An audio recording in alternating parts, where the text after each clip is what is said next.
Get out of my swamp. Gosh, I've always wanted to say that. But please, don't go. I'm really lonely.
No, I refreshed this. I refreshed skills tree, and it says just 1 second. Skill Swamp Guy's content is intended for certain audiences. It may contain significant profanity or vulgarity, violent and graphic depictions. This content may not be appropriate for you to watch. I'm watching it, obviously, but I think that's just funny. I mean, all the points are accurate.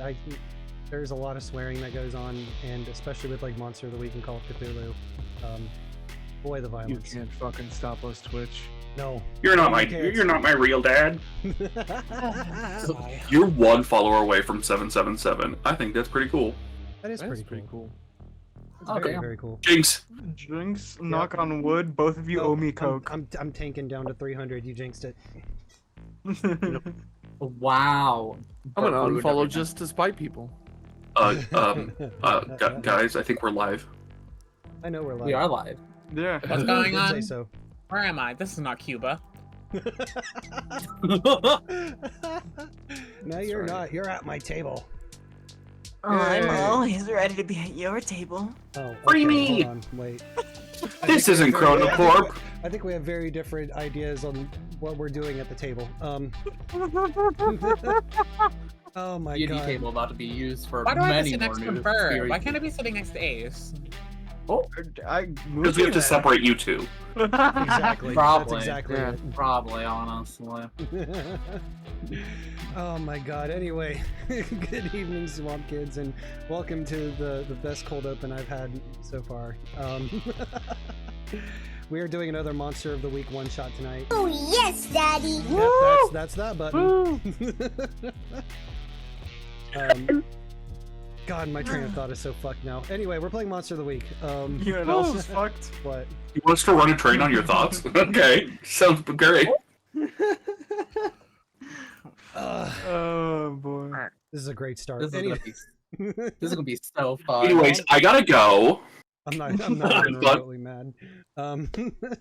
Anyway, all of our tonight's session, all of our players have been selected from Project Open Table, which is an upcoming tabletop community that myself and TVHEADD here, and Undead Commander and Arcus are all kind of like the founders of. We are hoping to, yes, there it is. There's the command to read about what Project Open Table is all about.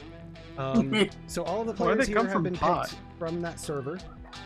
And let's go ahead and get to some introductions. I posted them right onto my GM screen. It's Nixxy. Folks, if you're ever using the bathroom at a corporate office building, make sure that you're not messing with your hoodie that has your keys in the pocket, because those corporate toilets are strong enough to suck down your entire keyring if you accidentally drop it in there while it's flushing. Yeah. And you will lose your house key and your car key. And your car key will cost $900 to replace. Ooh. I've been up for 36 hours, and I take solace in my famous bowls. That's a fucking... You guys have a strong intro to follow. No, I don't. Fair enough. You have a strong intro. Nuh-uh. No. Because I never do one. You never do one. But I'm gonna have you do one. TVHEADD. Hi. You've tried the best. Now try the rest. I'm TVHEADD. I do streams. Holy shit, he does streams. Why does this? Why did that feel like a my brother and me opening? That felt straight. That had some heavy Griffin McElroy energy.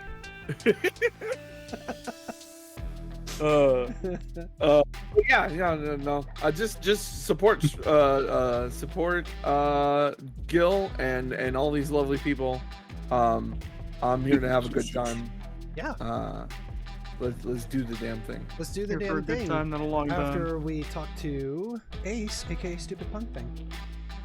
Hi, I am StupidPunkThing, but you can call me Ace.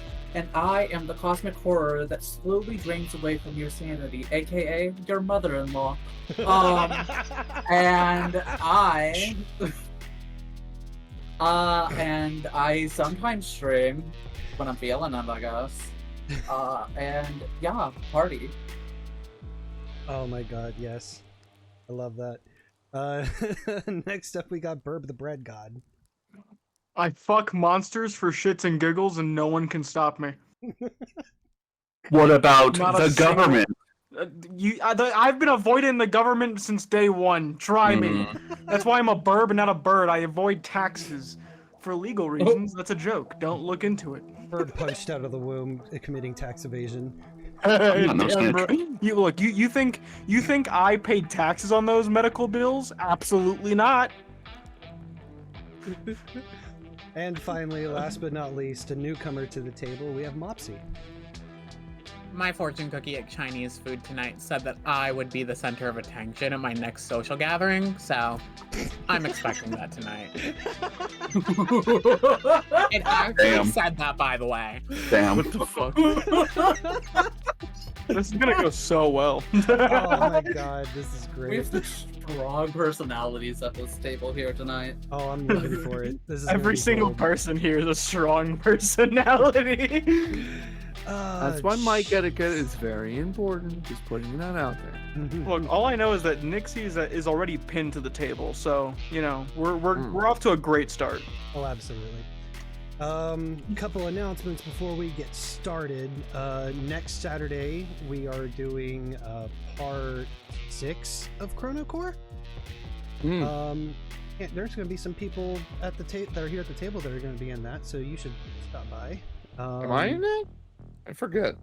I don't think you are. I don't think I am. I know Birb and Ace are in it. Yeah, I apparently am. Yeah. I forgot about that. It's not like I strong-armed you into it. I was like, hey, here's when we're doing it. If you're available, sign up.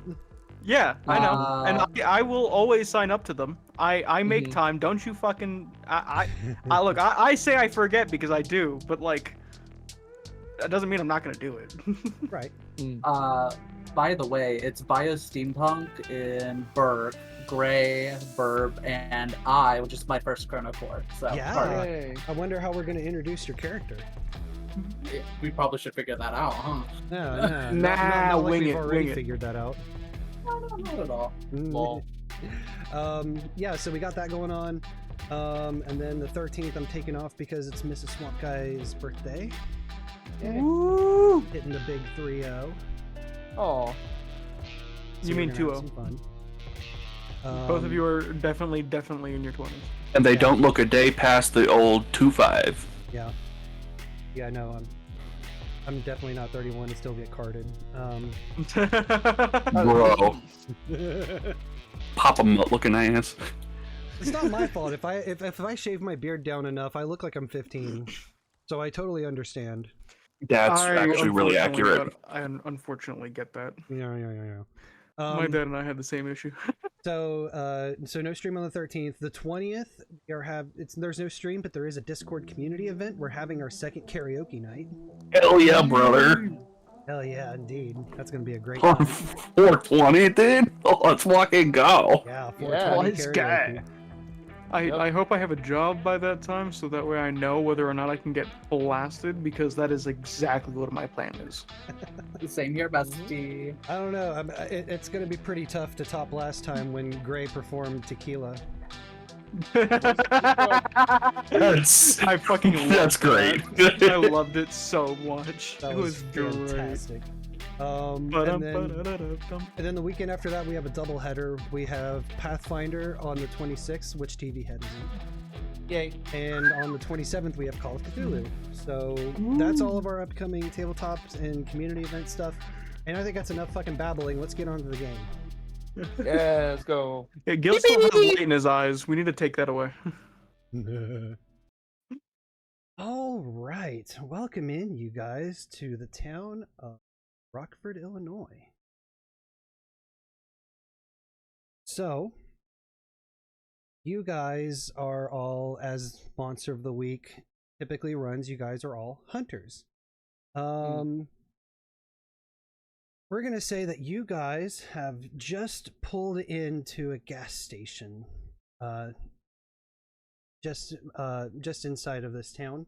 But before that, you had spoken to a local official who knows you guys and knows the work that you do, and has called you in to solve a mystery that's leaving him scratching his brain. Gosh, I've always wanted to say that. And But please, and Dexterity, don't thank you go. so much for joining us, I'm or really for raiding lonely. us. Holy shit! Thank you for the raid. Welcome in. That's definitely not how you spell Raiders. Ryers. No, it's okay. It's We fine. go work. We work with We it. make Oh it. my gosh. Hey, it's Dex. Yeah, Hell welcome yeah. in, How you doing, Dex. Dex? We fucking love Dex. So Everybody go follow Dex right the fuck now. So I think one of you guys has a vehicle, right? That is myself. Yeah. What's your? I what own is the your vehicle. again? My vehicle, the ever trendy and ever affordable and reliable Chevrolet Express 2500 cargo van All from right, 2006. you can come along. Yes. Just don't think There I'm you go. sharing Fair my enough. swamp So you juice with guys, so as you guys are pulling into the gas station, we're gonna flash back a little bit to your meeting with this local official. This fella's name. Let me find. Well, but while I'm finding him, let's get a description of you guys standing around this officer's desk. We'll just go left to right. So we're gonna start with Aria.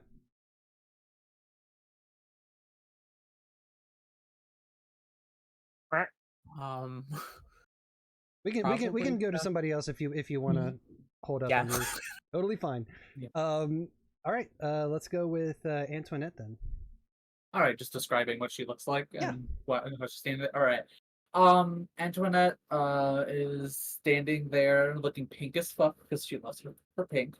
Antoinette being a whopping 6'2" tall without heels, by the way. Is there. She's probably fanning herself with her fan that she always has on her. And listening in. She has a bunch of mystical tattoos all over her and whatnot, and probably sitting there with the hand on their hip sort of thing. So looking all sassy and a queen. Also, hi Eve, I know them. But yeah, Antoinette's probably just fanning herself, sitting there sassily and listening in.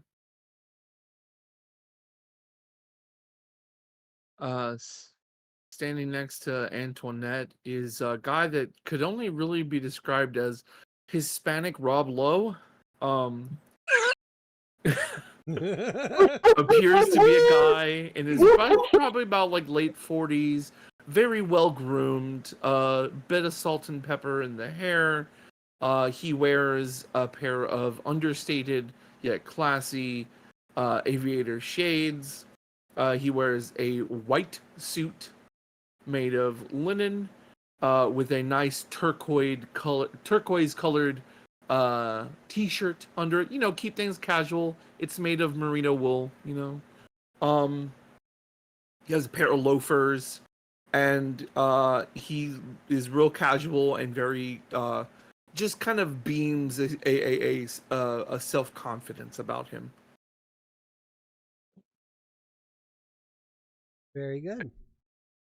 Next to you is a man, or is a not even a man. It's a kind of a creature of sorts named Crood. They are kind of a medium build as far as a person goes. They're not really buff, but they're not really you know, skinny. They have like dark blue hair with gray outlines here and there, and just has some jeans and a flannel on. They have sandals, by the way, just cause. And leading the pack in our conversations is the ever unflappable spaghetti string build of Norman Jones. If you can think your new stepdad who works at middle management at an office building, you're not really sure what he manages or what he really does. He just middle management. That's Norman Jones for you. And Norman Jones is a professional. He's got people he's got to report to, unlike these chuckle fucks. Hey, I report to someone. It's just so happens to be an eldritch being that I fuck. And I have my coven, you know. How very rude of you to assume. All right. Okay. Aria? I'm ready now. Okay.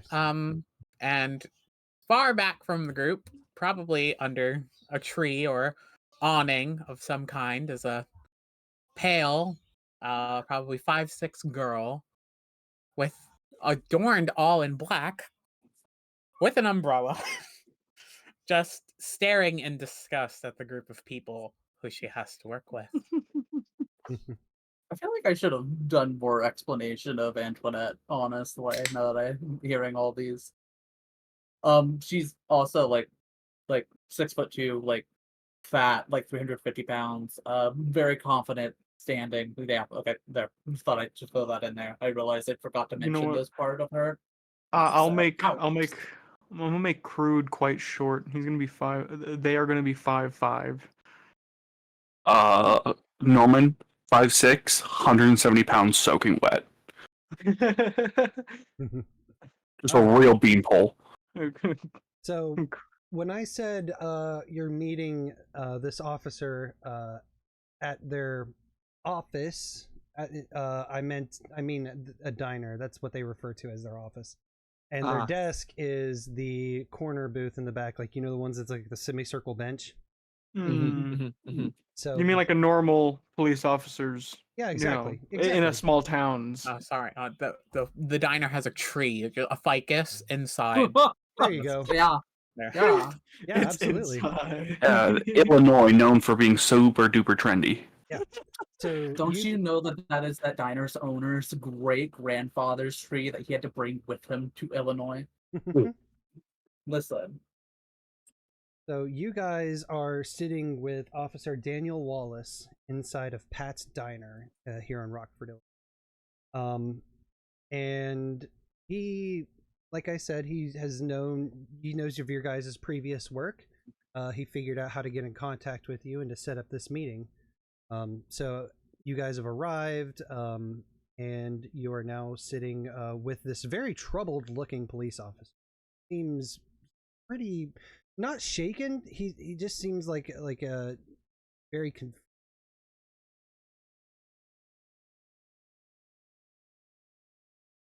What does he seem to be confused about? So like we just got here, we haven't been talking with him. So when he called, he said that there was a recent death in the city. A woman named Loretta Jackson held up a gas station at gunpoint, which is completely outside of her normal personality. And the shootout resulted in her death. He is having trouble wrapping his head around why she would commit such a crime.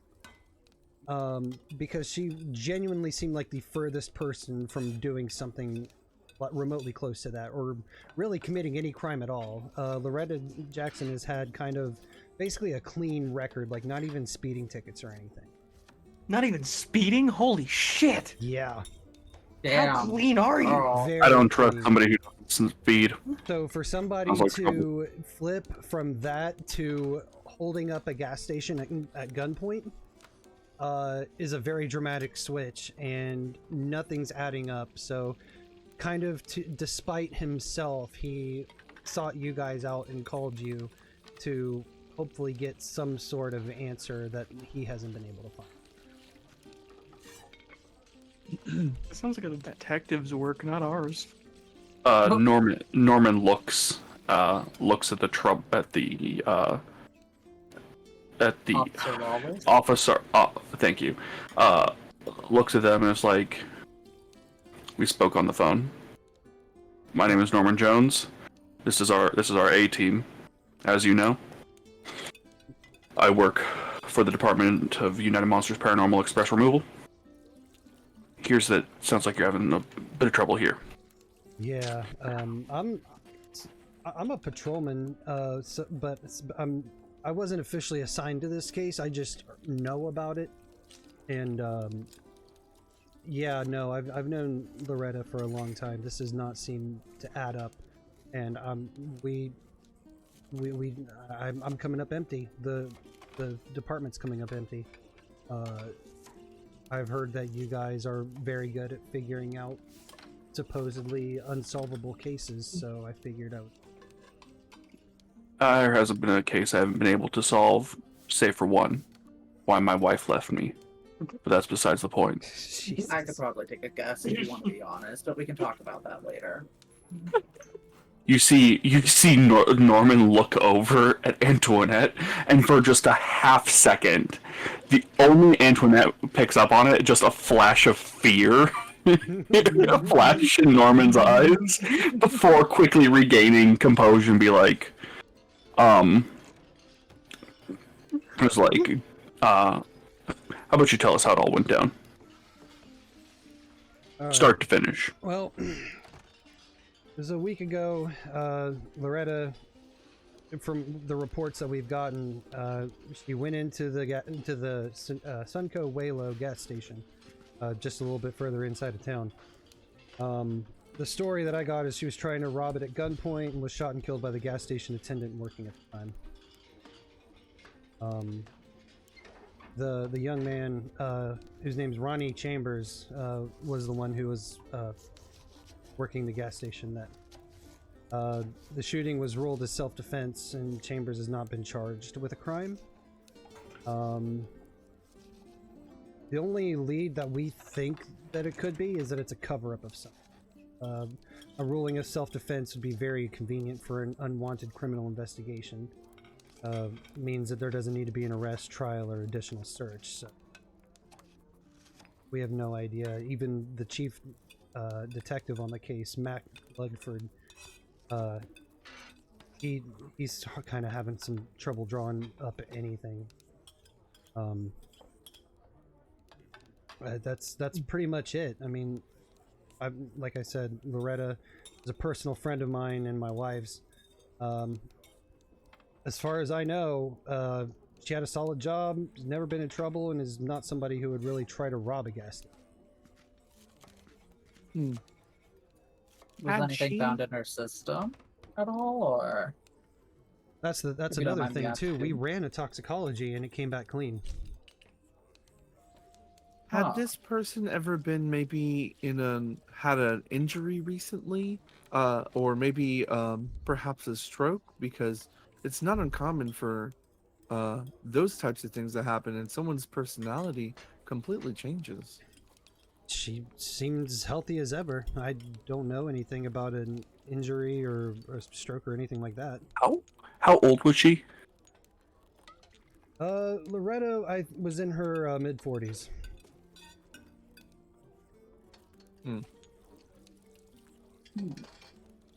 Do you have their address? Maybe we can talk to their family.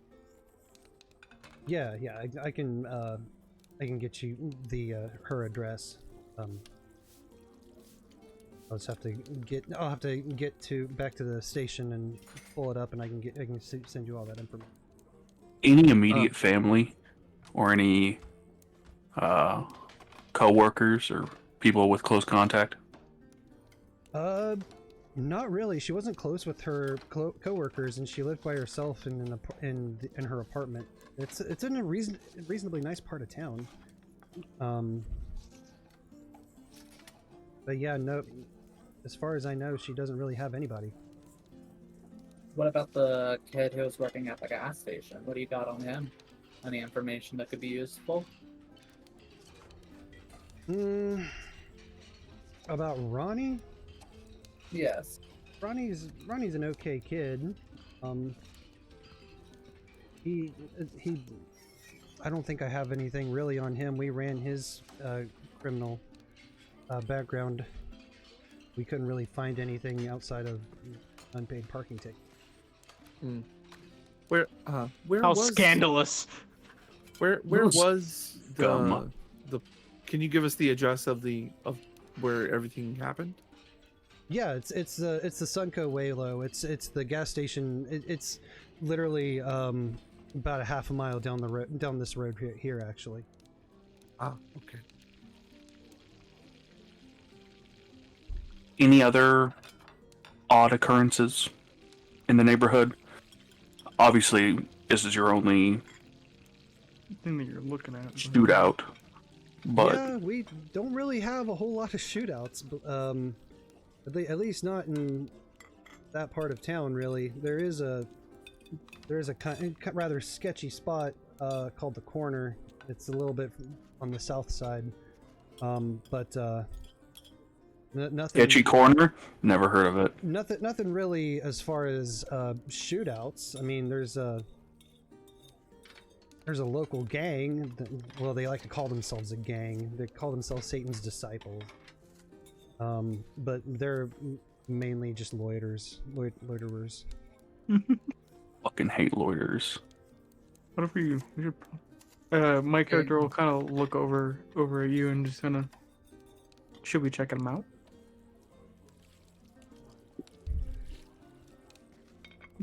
If there's no other leads, we could do that. It's not a bad not a bad look. Sorry, go ahead. I was going to say, with Satan's Disciples, are they like a bunch of teenagers, or are they like young adults? What about them? They're All right. You can come they're along. younger Just adults. don't I'd think say I'm probably sharing mostly my in their swamp juice with ya. mid to early 20s. Some people are saying that they're pushing a new drug in that area, but we haven't found any really evidence of that. For the most part, it just seems like they just like to stand around and spray paint buildings and stuff. What kind of drug? Again, we don't have really any evidence, but it's some kind of psychoactive as far as what I've been able to pick up. But again, I'm not really officially on this case, and I'm not supposed to be. In fact, I'm already in my fair share of trouble for pushing on this. So once our meeting is done here, I would like to remain not being seen as involved. But if you need anything on the down low, I might be able to.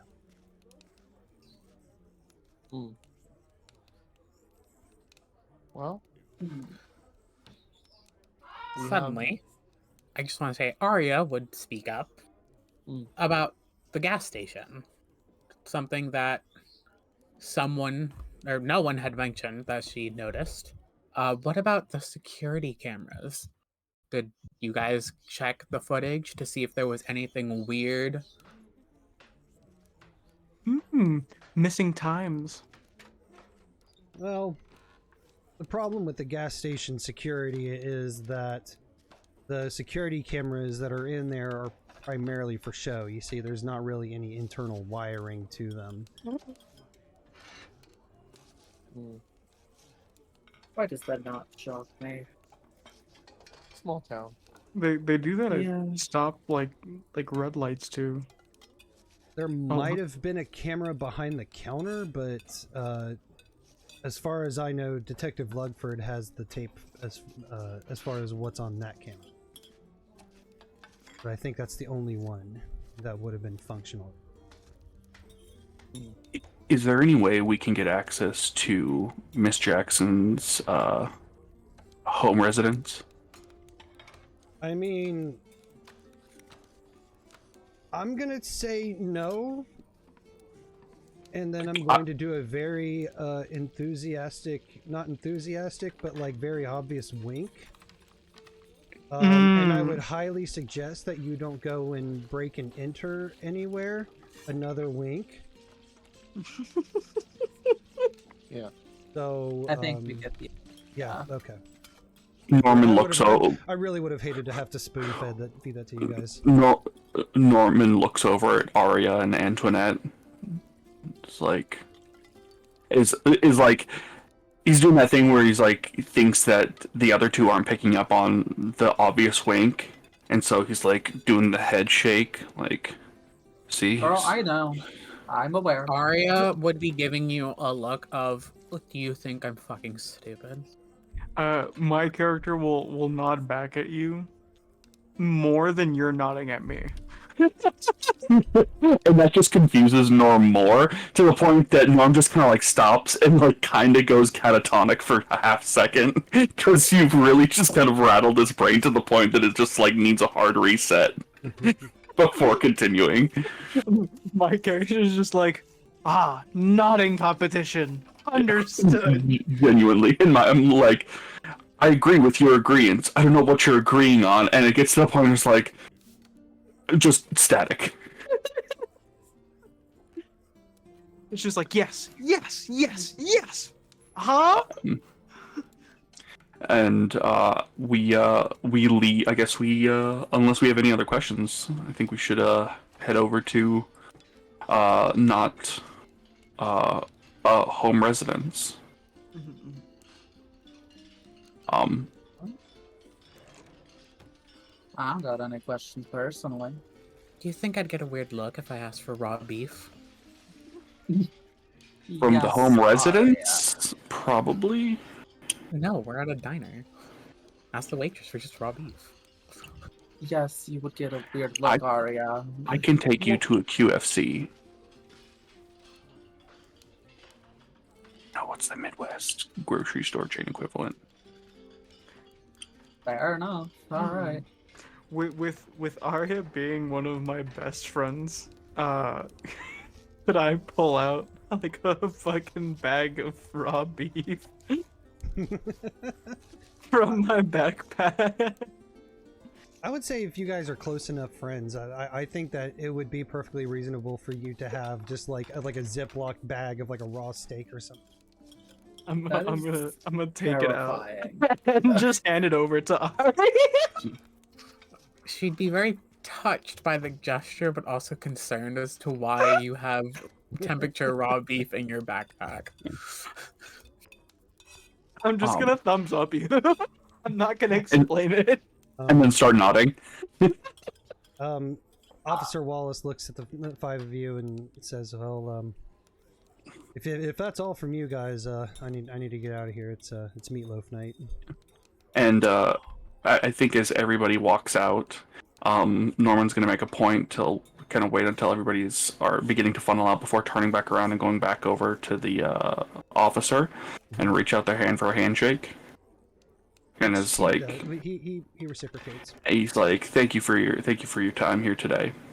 If I ever hear you pushing the idea of a cover up, and he just looks at him, dead in the eye. What? I'm not sure what you mean there, sir. Why are you being so? I'm mean? specifically leaning on like that official pole. It's like, I'll have your badge, and I'll fucking like ring you up the pole if I ever hear you talk about a cover up again. Okay. Why you gotta be so mean to the poor guy? I'm gonna go now. The poor man just wants his meatloaf. That's a good idea. And to figure out what happened to his friend. I say we follow him. I say, I want some meatloaf. At least his meat is. I wait until he's at a far distance, and I pull out my sniper rifle. No, This is I not don't. John F. Kennedy territory. So you guys all Oh funnel my out of the diner back towards your vehicle. And as you all pile in, there is a sixth person who is kind of just sitting in the back. Crood, would you like to explain who this sixth person is? They're in the cage specifically. Oh. Wait, my Eldritch being? Yeah. Yes, it is a monster cage. Go! Fair enough. So this is a Yukta. They are an Eldritch horror. And yeah, you know, they are also the love of my life, and lives, presumably. We'll see. And they have gifted me a baseball bat that can hit things, whether it's material or not. You will get hit by the baseball bat. So as you all pile in, Ayukta looks to you, Crood, and says, how did it go? I will throw up 2 thumbs up, like in the air, enthusiastically. We're gonna have an interesting case ahead of us. It's fun, I think. Is that the right word? Fun? Fun is correct. Okay. Good job, Aita. And I'm gonna go for a high five. She very like unsuredly returns the high five. Let's go. All right, so you guys are back into your vehicle. Would you guys like to go from here? Wait. Maybe the address first. Gas station or the apartment? Target. When we once the car started and all that, I'll kind of point out, what if he's not wrong about the guy, the convenience store guy, the gas station guy being like a cover up, because cops, they don't have a large budget for doing background checks. It's not that hard to fool a background check. You see Norman scoff. Right? Can't believe you'd ever say that. Our background checks are pristine. All right. Well, then, what information do you have that the police officer didn't give us? Absolutely none. But that's besides the point. Fantastic. I see. Perhaps we should return to the gas station, considering that we learned that the cameras didn't really work. We should probably scope out the scene for ourselves to make sure there's nothing that wasn't caught on camera that the police would have missed outside and inside. Mm-hmm. That's fair. We should cover the gas station, her residence, and then if both of those end up going dry, we can look into this gang thing. About to say, Satan's Disciples is the most high school edgelord shit I've ever heard in my life. I know it's really scary. It's so super scary, but like, it would also be kind of a genius name, wouldn't you think? Of an actual cult or something? That'd be kind of fun to deal with. Yeah, really scary. Yeah, so scary, but This is the best scary. Still a skelly. All right, we let's head over to the gas station, and I start up the van, and pulling out of the parking lot of this diner, heading over just the half block over to the gas station is a dial-up installation van. That's its Aria- specific camouflage. Aria, would it really be that strange to have emergency food for you?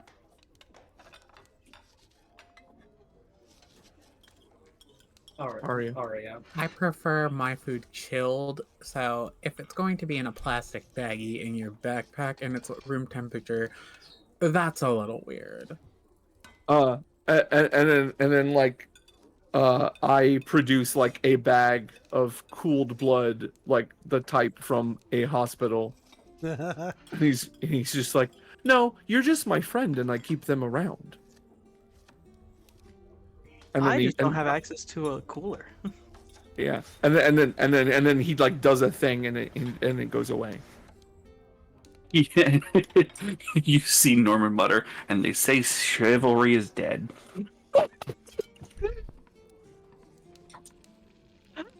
You guys make the short trip to the Sunco Waylo.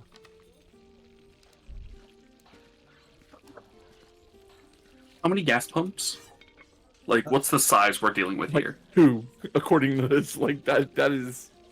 That looks gas like pumps? That's 3. four. That Oh, looks no, like that's 3, yeah. 3 that we yeah. can see, but I think there's a 4th one behind the main one that's like. I'm so dumb. I didn't realize the picture had changed.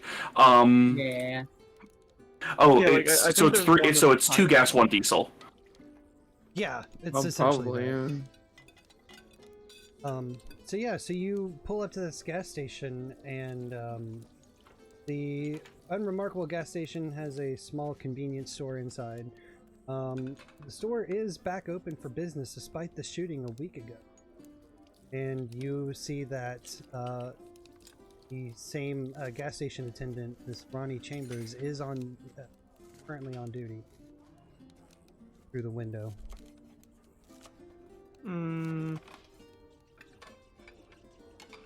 Can I kind of investigate the lot? Yeah, do you want it? That's going to be a, I believe that's a read a bad situation. Trying to do. Okay. Can I also do that? Yeah. If it, I'm going to let Birb take the lead first, and then Yeah, we'll see how he absolutely. goes. Or do you want to help them? You could do roll both. to If I can help, I would like to help Yeah, Birb. so Nixxy, go ahead and roll plus cool.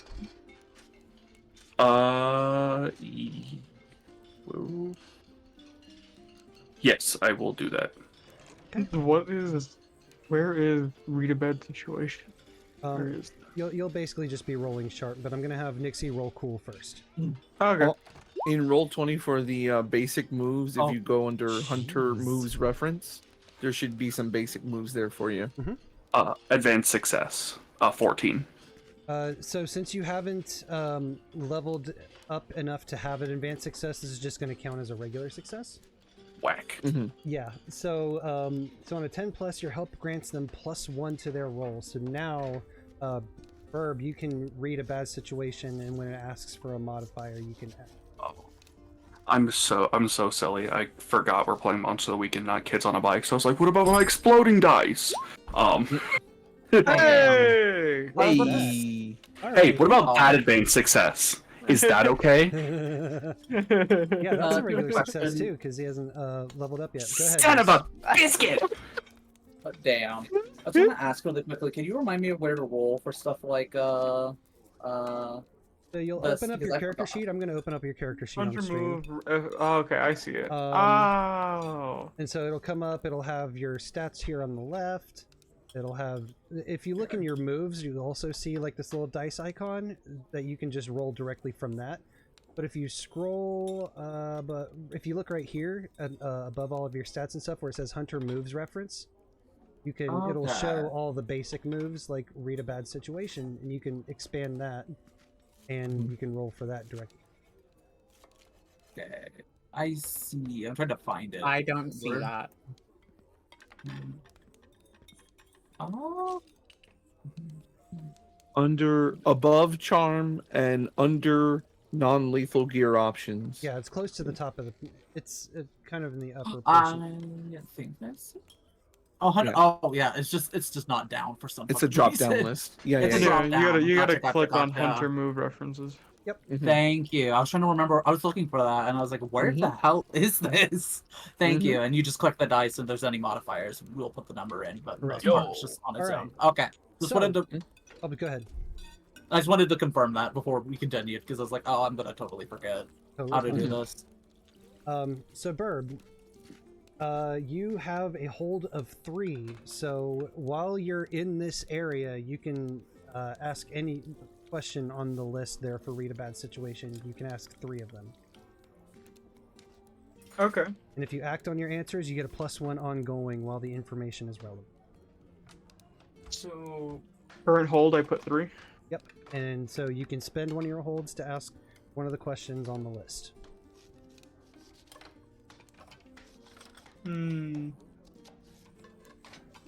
What's the biggest threat? I'd say the biggest threat is the gas station attendant who you knew was in a shootout a week ago. Therefore implying that there's still either he has a different weapon under the register or he still has the same one. That's a stone cold killer right there. Right there. Okay. Let's save the other 2 for now. Okay, very good. May I would like to go inside the convenience store. Is the guy working there? Yeah, he is currently stocking the cigarettes, but on the back wall behind him. Okay. I'm gonna go just, grab some things. So the way that what I have when I need it works is I take small items and put them in sort of a hammer space. So now that I know that like the cameras don't work, he's just like taking a few snacks and just squirreling them away for an emergency, like importance of like water and chips and maybe a Gatorade. And then after taking a few things, he walks up with a water to the counter to the guy. And I'd like to investigate a mystery by like asking him questions. Yeah, so maybe you do like the clear throat thing because he hadn't noticed you until you walked up to the counter. But once you do, he turns around at you and he kind of has like this this half glazed like expression on him, like he's clearly not thrilled about being here. Kind of checked out. Very much like kind of running on autopilot. Yeah. I'd like to help you on that investigative mystery roll. Okay. Yeah, so I don't know. go ahead and roll to help out.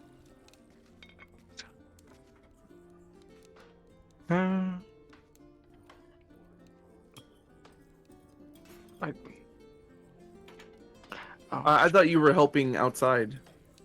I already did that. I'm saving the other 2 questions for later, and I'm just gonna walk in with you. Oh, okay. Yeah. Before we get to this, what's everybody else doing? Yeah, we should probably clarify that. Are we actually at like the gas pump, or are we like parked in front of it? Norman, where'd you park? Bro. 3 in a row. Sorry. I parked probably in the middle. Okay. Middle like on in between the pumps, but probably closer to the one on the inside. Okay. This Chrysler only takes diesel. Oh, so like, well then it's gonna have to be like this one right here. That is correct. Norman doesn't realize that yet. So you're sitting in the van. What about Antoinette and Aria? What are you guys up to? would say Antoinette is probably in the store as well, but just looking around, maybe at like the beverages. Is there, what would it be to like kind of look around, like just walk around the store, see if there's any like evidence, not necessarily evidence, but like see if anything's off? Would that also be, would that just be investigate a mystery or? Investigate a mystery, you could use it for that reason. You could also use it to talk to the gas station attendant like TVHEADD is doing right now. If you want to look around like at the scene itself, then that would be a read a bad situation. Okay, cool. Which I do have 2 more questions of. So yeah, which Birb still has 2 more questions on. That's fair. I was also going to ask, as a hex, is there any magical thing of that sort that I can do, or? It would fall under the use magic move, and depending on what effect you're trying to create. Okay. If you want to let Aria figure it out first, I'll get an answer by then. I'm gonna see if I can think of something. If they have like a post-cognition option, maybe something like that.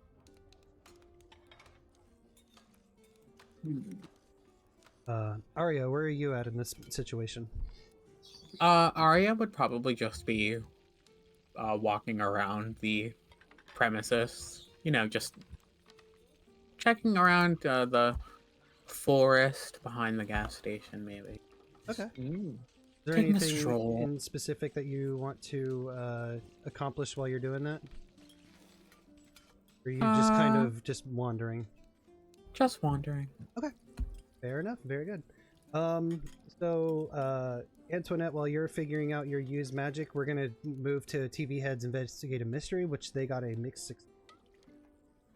So, Okay. TVHEADD, you get to hold 1, and you can spend that hold to ask one of the questions on the investigate a mystery list. Okay.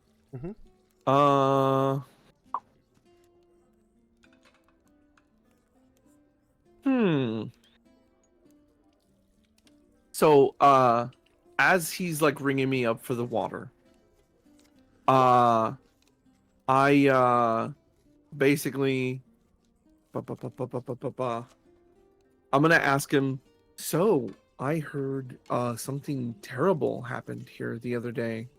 Was everyone all right? What happened? Yeah, basically this lady came in and she was crazed out of her skull, talking about wanting the money from the register, and she was pointing a gun at me. I mean, I don't know what you really expect from somebody to defend themselves. So I had to shoot her. She already put one in the wall behind me, and he motions back, and you see next to the display rack for the cigarettes, there is actually still a bullet hole next to it.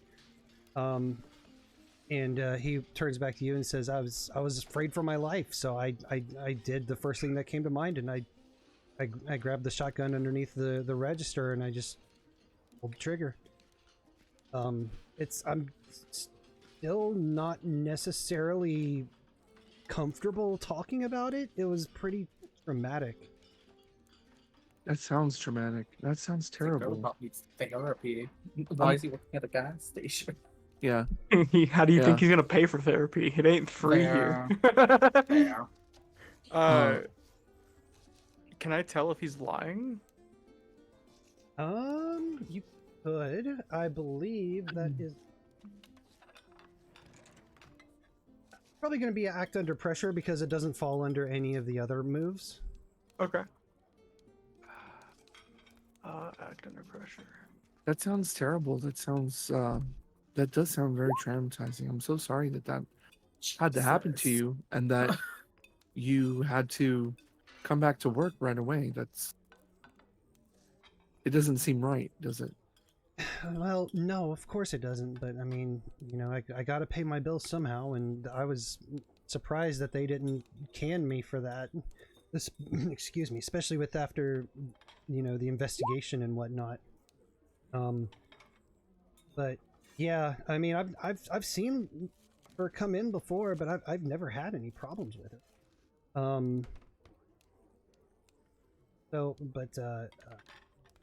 Yeah, and she's even come in the past several weeks. I've seen her come in every day to use the ATM. But I haven't had any issues with it. I have another thing I want to like do or ask of this person, but I want to acknowledge the thing that oh yeah, Birb Birb wanted to see if he was lying. So Birb, you kind of fixate on Ronnie, and you kind of squint your eyes and try to look for any tells that he could be lying, and so he seems to be very truthful with what he's telling Ignacio. Then I don't think. Okay, my character will kind of step away after kind of noticing that, and just kind of look around at the at the floor or at anything else, see if there's maybe a pill that dropped that a cop or the cleaning crew didn't find. Yeah, I'll give you this one for free. You look around and you don't see any like drugs left behind or anything. Okay. So Ignacio, Ronnie points to the water and says, "Oh, by the way, if you're planning on paying for that with the card, I've turned off the credit card reader here and on the pumps. I'll need cash for all the transactions and ask for exact change, if possible." Not a problem. Not a problem at all. He kind of does it as if he's doing like up close stage magic, but he produces a $100 bill, and he says, "Now, this is the change on this. This is going to be for you. I have a strange ask. I'm helping a friend in town, and we're looking into this for them because, well, I think you know your local police. They're just not equipped for this kind of strange thing. And if you have a tape of what went down that night that hasn't been confiscated already, can you get that for me?" Ronnie kind of he looks at the bill and then he looks out the window to see if there's anybody else, and then he just kind of reads the rest of you that are in the gas station, because it's right now it's just him and then you guys.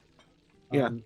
But he looks back to you and says, "Well, we do have a camera that actually does work that's behind the counter. And I'm positive it caught the whole thing, but that dickhead detective took the tape during the investigation." His name was? Something Lugford. Rockford. He kind of acknowledged, like, look at Antoinette and like write that down, sort of like, but like just a quick look, like. I'll say Antoinette gets her phone out. Probably is actually she's texting someone, but is writing that down. That was the name of the detective we spoke with at the beginning, right? That's a different guy, right? Yeah, this is a different guy. Got it. Good. Cool. Dickhead detective. I go, okay, you know what? That's very helpful. And like you said, you've been through a lot and you had to come back to work. So I want you to keep that. That's for you. He kind of looks around again, kind of nervously, and then back to you, and then like goes, "Thanks." You're very welcome. If anything else comes up, and then I give a number to like Norman's phone. Yeah, produce a card for that. I go, anything comes up, there's a guy I want you to call. If anything else you can think of, go ahead and give him a call. He's very helpful. Okay, thanks. Thank you. And he puts you see him take the 100 and he lifts the tray of the register and he slides it underneath that. Okay. And then I just, take my water and go. All right. As you're walking out the door, you hear Ronnie shout for you again. He goes, hey, buddy, by the way, you're looking for Lugford. I've seen him at the 6th Ward pub. It's a bar that's pretty popular with local police. I went in there a couple of times myself, and usually any time that I've been in there, he's in there, so might be a good place to find him. that's one of your marks. I appreciate it. Thank you so much.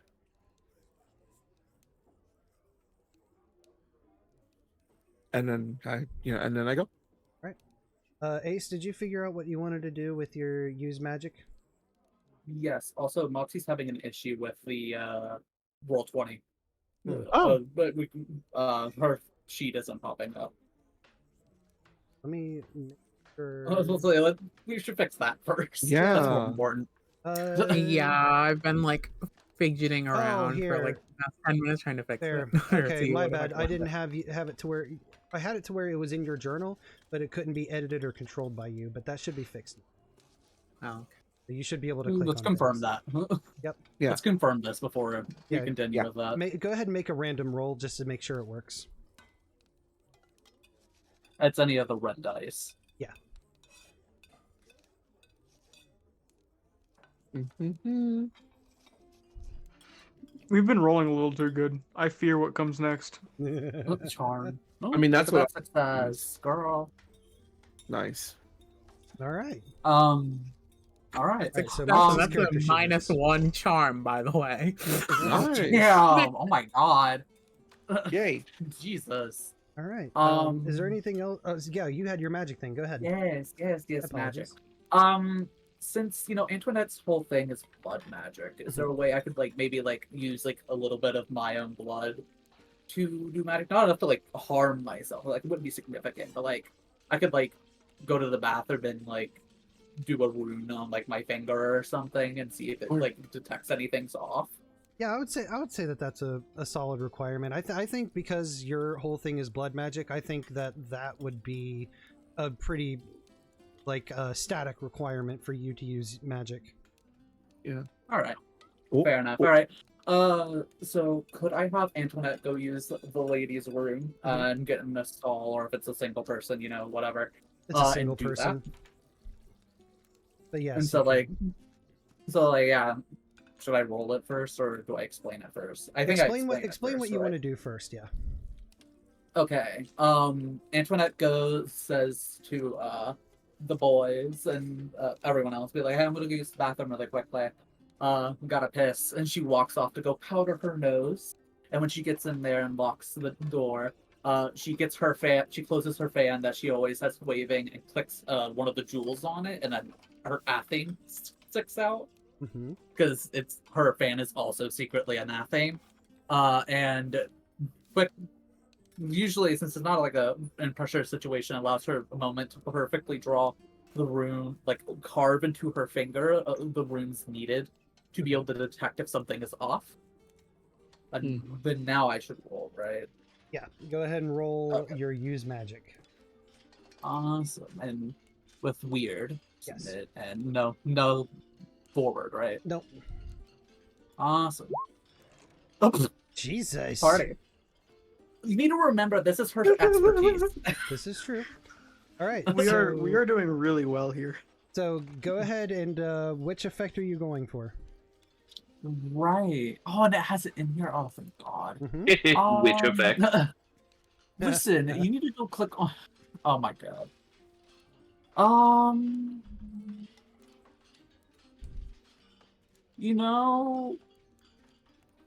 Is it possible I could do observe the gas station at another time, since that is one of the possible effects That is one of the possible effects, and that is something that you can do. Let's do that then. Okay. I'm assuming you're wanting to observe the gas station the night of the shooting? Yes. Okay. So when this happens, the world around you kind of goes very muted, kind of with a bluish hue to it. And so you walk out and everything's a little bit more ethereal. You can kind of see around, you're standing in the place during the shooting, but everybody kind of looks very phantasmal, kind of ghost-like. And so you're watching this go down. You see that Loretta Jackson is standing in front of the register with her 9mm pulled up and raised at Ronnie, and she's just over and over exclaiming, "Give me the money! Give me the money!" And you see she actually shoots her gun in Ronnie's direction, and it barely flies past him into the wall behind him. And it's at that point that you see Ronnie grab the shotgun from underneath the register in like a panic. You see him screaming like true fear, and he levels the shotgun at her and just blows her away. Woof. What about anything And like then with her face? And then, did you have any questions about this scene? Ooh,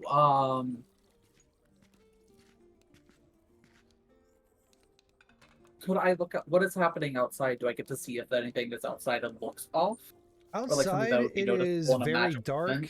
Moment? You can see the light from the little canopy over top of the gas pumps. But it's pretty much empty. The only people in the gas station is Loretta and Ronnie. And Loretta's car is parked outside, but not properly. Like it was like hastily driven up, kind of at an odd angle, almost to the door of the gas station. Okay. What kind of car was it? You would suspect it looked, the emblem is a Chrysler, but you can't really make out the model. Fair enough. Step in the right, better than nothing. I'm trying to think if there's any other questions I can talk about the scene. I'll give you one more before your power runs out. Fair enough.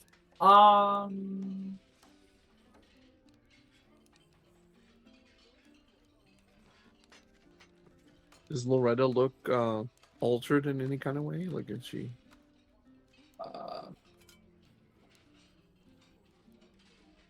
Is it possible I could like, I don't know, reverse time necessarily, but like when she's like talking to him, like look closer at when she's speaking to see if there's like any weird facial mannerisms or body language that seemed really off? She looks crazed. Like, she looks very manic. She looks like it looks like it's life or death as she gets her hands on the money. Okay. Well, that's okay.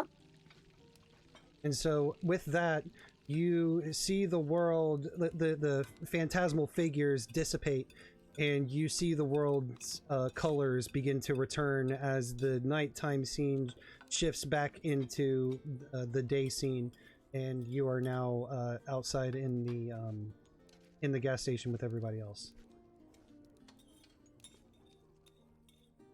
All right. Well, she did this originally in the bathroom. Does she start there again, or does she walk out? I would say that for you observing it, I think you would restart in the bathroom. Okay, that makes more sense. Well, coming back to it, says thank you, Monarch, the blood goddess. She works through and sucks the blood from her finger from the symbol and grabs like a little bit of paper towel to hold it to prevent the bleeding from being too bad. So she can just like, close her hand and walk out, and she does that, closes her hand and walks out to the car. At the very least, it confirms like his story. Like, I pretty much went down like he said. And so I guess, is everyone back in the car now, or did Aria notice anything? Or did we talk about Aria? I think Aria said that they were just kind of wandering the perimeter, just kind of looking around at stuff. Not really doing anything, not really looking for anything in particular. Right, Aria? Yeah, that's because I was trying to fix my thing. No, no. I didn't know Was there a thing you really wanted to do then, in that case? I mean, while you I were out was there? gonna see if she was able to like search for clues in the surrounding forest where you think if a crime happened, people can throw stuff in there, since it doesn't seem like the police really did a good job. But... Do you want to read a bad situation on the forest specifically? Since Birb still has 2 questions they can ask about the gas station. I do still have 2 questions. Yeah, sure. Okay, so go ahead and roll read a bad situation, which should be under the basic hunter moves drop down. Hold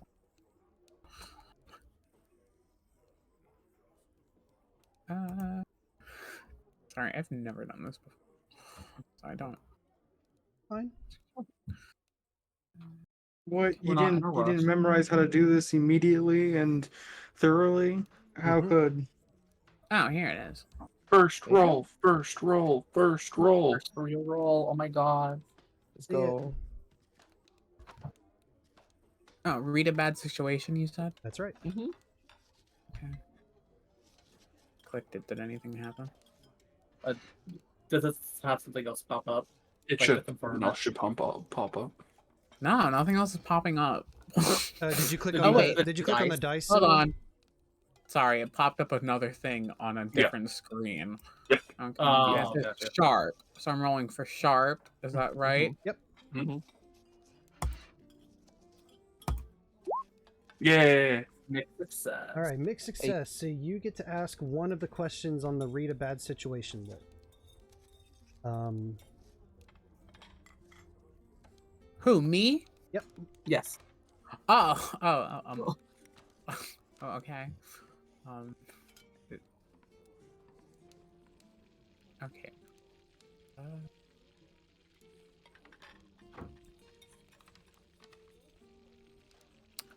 Let's see. Okay, are there any dangers we haven't noticed? Ooh. So, as you're kind of peering through the woods, you're kind of scanning the area, seeing if anything might have been left behind, or if any sort of evidence was thrown into the woods intentionally. As you do so, you see what looks like a large wolf that is attempting to be hidden in the brushes. Probably about, I want to say maybe 40 feet away from you. It does have its eye on you, but it's not acting. Okay. I don't. Aria would take note of the fact that there is a large wolf, much larger than any she's ever seen before. So she would keep that in mind, that perhaps it's not your average wolf. That may in fact be a werewolf or a wolf shifter. So yeah. What do you do next? I guess it's just walk away. I don't know. Okay.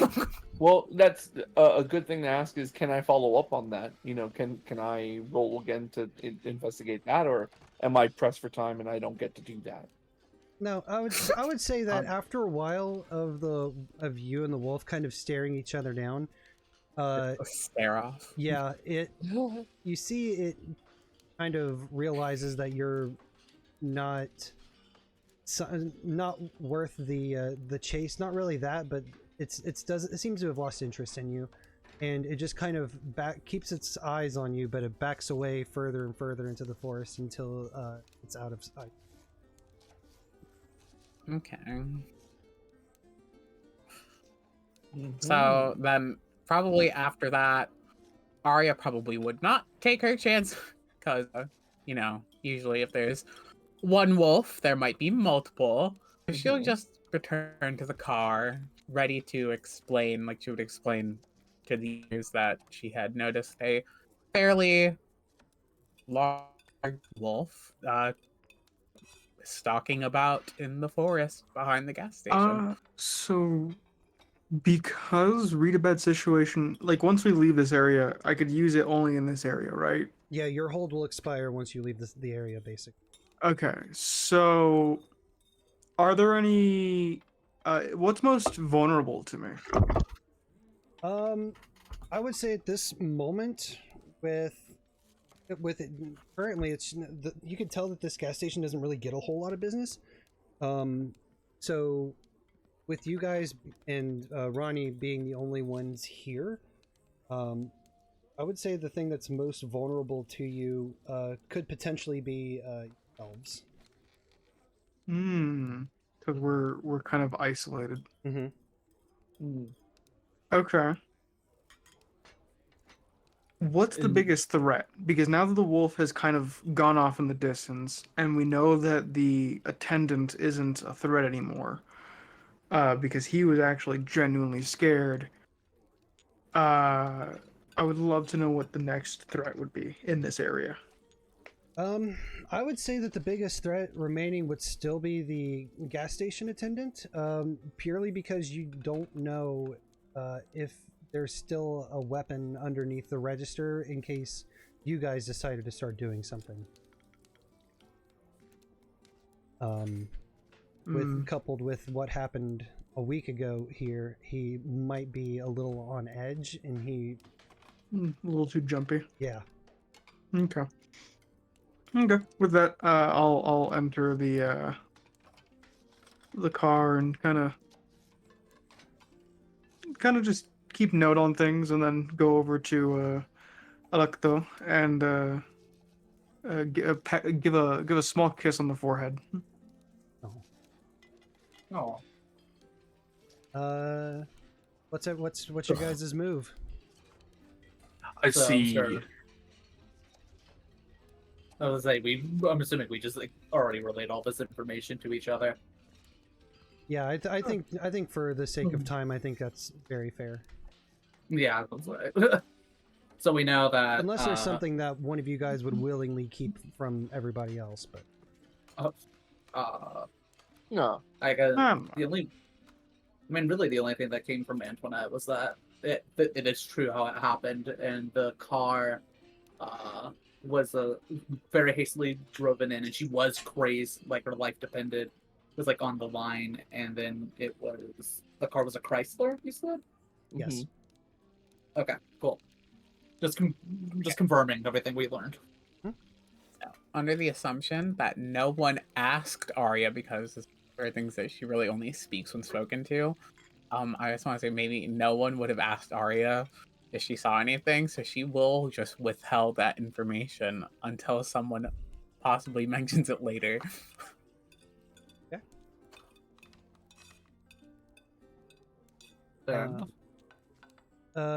It's around this time that I think Officer Wallace's contact within the group would have likely been Norman.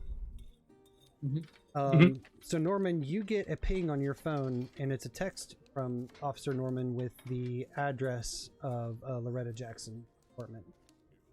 Perfect. Before I look to the group to figure out where we want to go next, I look over at Antoinette, and I just looking at them, I can tell, and so I reach down to the middle divider in the front seat, and I pull out a Gatorade. And I toss it back to Antoinette, and I say, "You did it again, didn't you?" First of all, Antoinette is in the front seat. I'm making this a rule. She's 6'2". You know what? If you in the front seat. If you call it shotgun, I'm not. I'm forbid. Fair enough. I also don't think you guys like a blood witch on a fucking shotgun. I also feel like Crood definitely in the early days tried to vie for shotgun without realizing just how hard that would be. I feel like Crood did it once, and then she was like, okay, and sat behind him, but she's tall, so she on purpose, like even harder, like dug into the back of the back seat, of the seat in front of her, out of just pure spite. And so that's how they learned to not do that again. So she's always in the front seat because she's too tall for that shit. But she takes the Gatorade and she's like, thank you. And she checks the finger, and given that I think we talked about how like she has like not necessarily like super regenerative flesh, but like she can heal herself pretty effectively. Yeah, a small cut you don't bleed for very long. Yeah, literally, like, much shorter than anyone else. Like, she takes the towel off and is essentially healed with, like, another little scar to add to her collection on her left arm. Mhm. And so she takes a Gatorade. I'm making it cool blue. Just, oh, got my favorite. Thank you. Yeah. So, are we gonna go hunt down the videotape? But it sounds like we don't really need the videotape if you already saw Yeah. more than what the tape would have given us. Yes. That is true. Tape would be useful if we need physical evidence to prove something. So True. it could be something for later on, but that apartment sounds promising.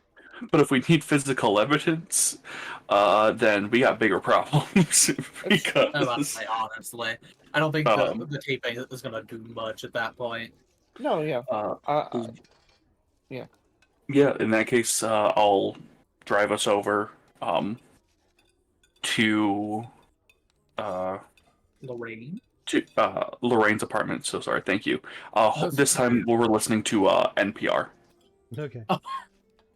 And it's always the local NPR, so there's always that point in the middle of the road trips where Norman has to like change the stations until it like the new local system comes through clear enough. All right. So you guys drive over to it's Loretta, by the way, Loretta Jackson. Lorraine. Either way, she's still dead. Continue. This is NPR, and you're listening to. She's still a criminal. she's still trying to rob a gas station. So yeah. She's still a criminal. All right. So you guys make your way to a pretty nice part of town, and you make your way to Loretta's apartment. Which floor is it on? This would be on the third floor. Third floor. Are we able to locate her car? Her car is not here. You got it. Like you assume that it got impounded. Yep. Yeah. So we might have to break into there at some point, possibly. Put a pin on it. Could I would it be read a bad situation to just be, or not necessarily read a bad situation, or just look around to see if there's any cameras? Like, I don't know if that would require a roll, but just to glance around to see if there's any like noticeable cameras, considering it's a nicer part of town. Yeah, I would say inside the apartment there isn't. So I don't think that would require a roll. Okay, I was gonna say I figured, but just rather be safe. You would see one in that's kind of positioned on. You see a couple that are positioned on some light poles in the parking lot. But once you get into her apartment, speaking of the apartment, is there any external windows that you can see inside? Into? There's a couple. She's on the third floor, so there'd be like the glass door for her balcony, and then there might be one in the back because she's kind of sandwiched in between some other apartments. Okay. I mean, like that, no. So I can't see into the apartment from outside.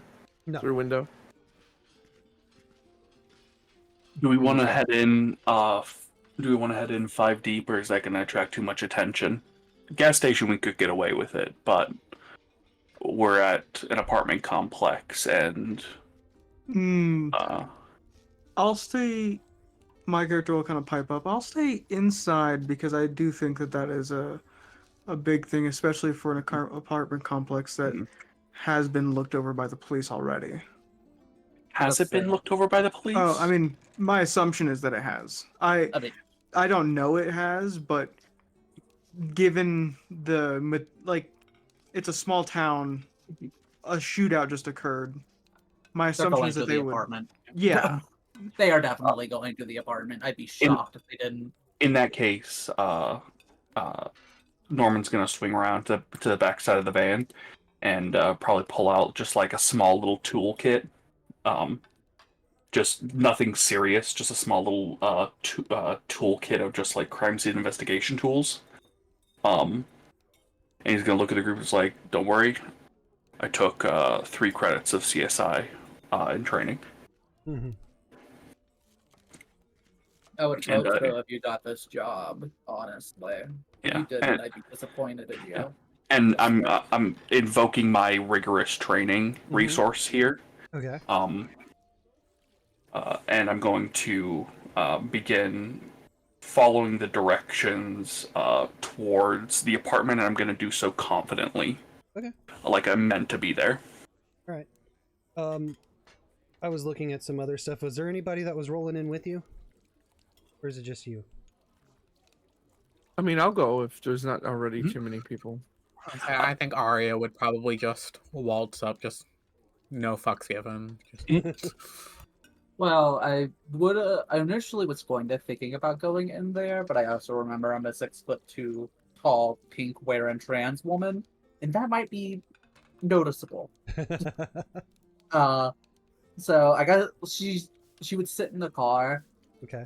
She would stay in the car, but she would tell them if you see any weird symbols you don't know, please take photos and send them to me, and see if I can recognize them, given which. And so she, Crood, and I mean, I could would probably I sit could play in the car. lookout if you want. Yeah, that too. Honestly, we'll keep an eye out if anything happens. Norman pulls out his flip phone and nods. All right, so we got Norman and Aria going up to the apartment, right? Sure. Is Ignacio also going in? Yeah, or is Ignacio going? If someone could be more helpful than me, they should go. I was just gonna go if nobody else was gonna go. I can keep an eye out in the hallway and be inconspicuous. Okay. Do you think Antoinette should go in then, given magical go ahead. knowledge? I don't know if how recognized Aria is with arcane stuff, like symbols and runes and whatnot. So, Yeah, we even have. I'll even say our characters have like a little, like we're both getting up and getting out of the van at the same time, and it's sort of like were you gonna? No, go ahead. And then like Ignacio being like super supportive is like, no, you'll do great, you'll do great, I and think you'll see honestly, everything. what would happen is you would both get out, and he'd be like, "No, you go." She's like, "Yeah," and then just walk on. She's like, "Keep lookout." Yeah. Like she wouldn't even Yeah. be like, "No, you, no, you." Like she's like, "Yeah, I'm going in there. You can't stop me." Yeah. And no, but he's still literally, she's working that catwalk up to that apartment of the woman who died. So yeah. But he's still gassing you up and just like, you're gonna do good. You're gonna notice everything. It'll be fine. Okay. So just for clarification, then, Aria, Antoinette, and Norman are going into the apartment. Yeah. Okay. I'm just gonna kind of be outside the van, sort of around, keeping an eye on stuff. Okay. And Crood's gonna remain in the van. Birb. Yeah, I'm staying in the van, kind of in the back with Hecto. Okay. Gonna keep them company. Okay. You're gonna be kissing. It's gonna be gross. Kissing. All You're right. gonna play that like 8-hole like mobile game where you can take turns. Yeah, you're gonna do that or some shit. Just pass the You're phone gonna back you're and forth. gonna teach them how to play Uno. I actually like that idea a lot more. If anyone were to check up on me, you will see me playing Uno with an Eldritch Horror. Somehow losing. I am losing. I am not winning. I was gonna say, Birb, don't you have a thing about like building your relationship with your I do. monster lover? Yeah, you do have a move for that.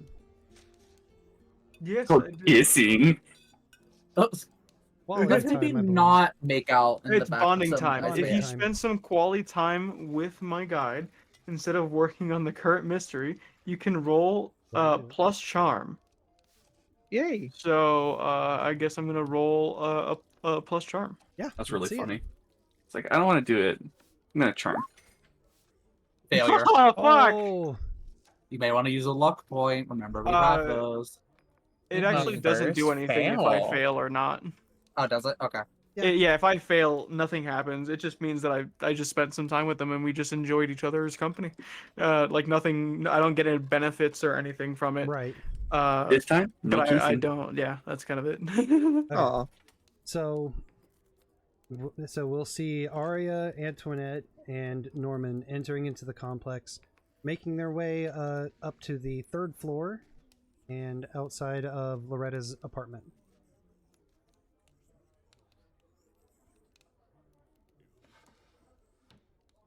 Well, come on, Norman, do something.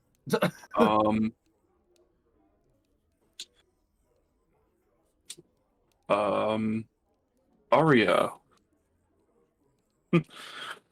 are you able to, Okay, so I didn't actually pass lockpicking in basic training. I had a moral,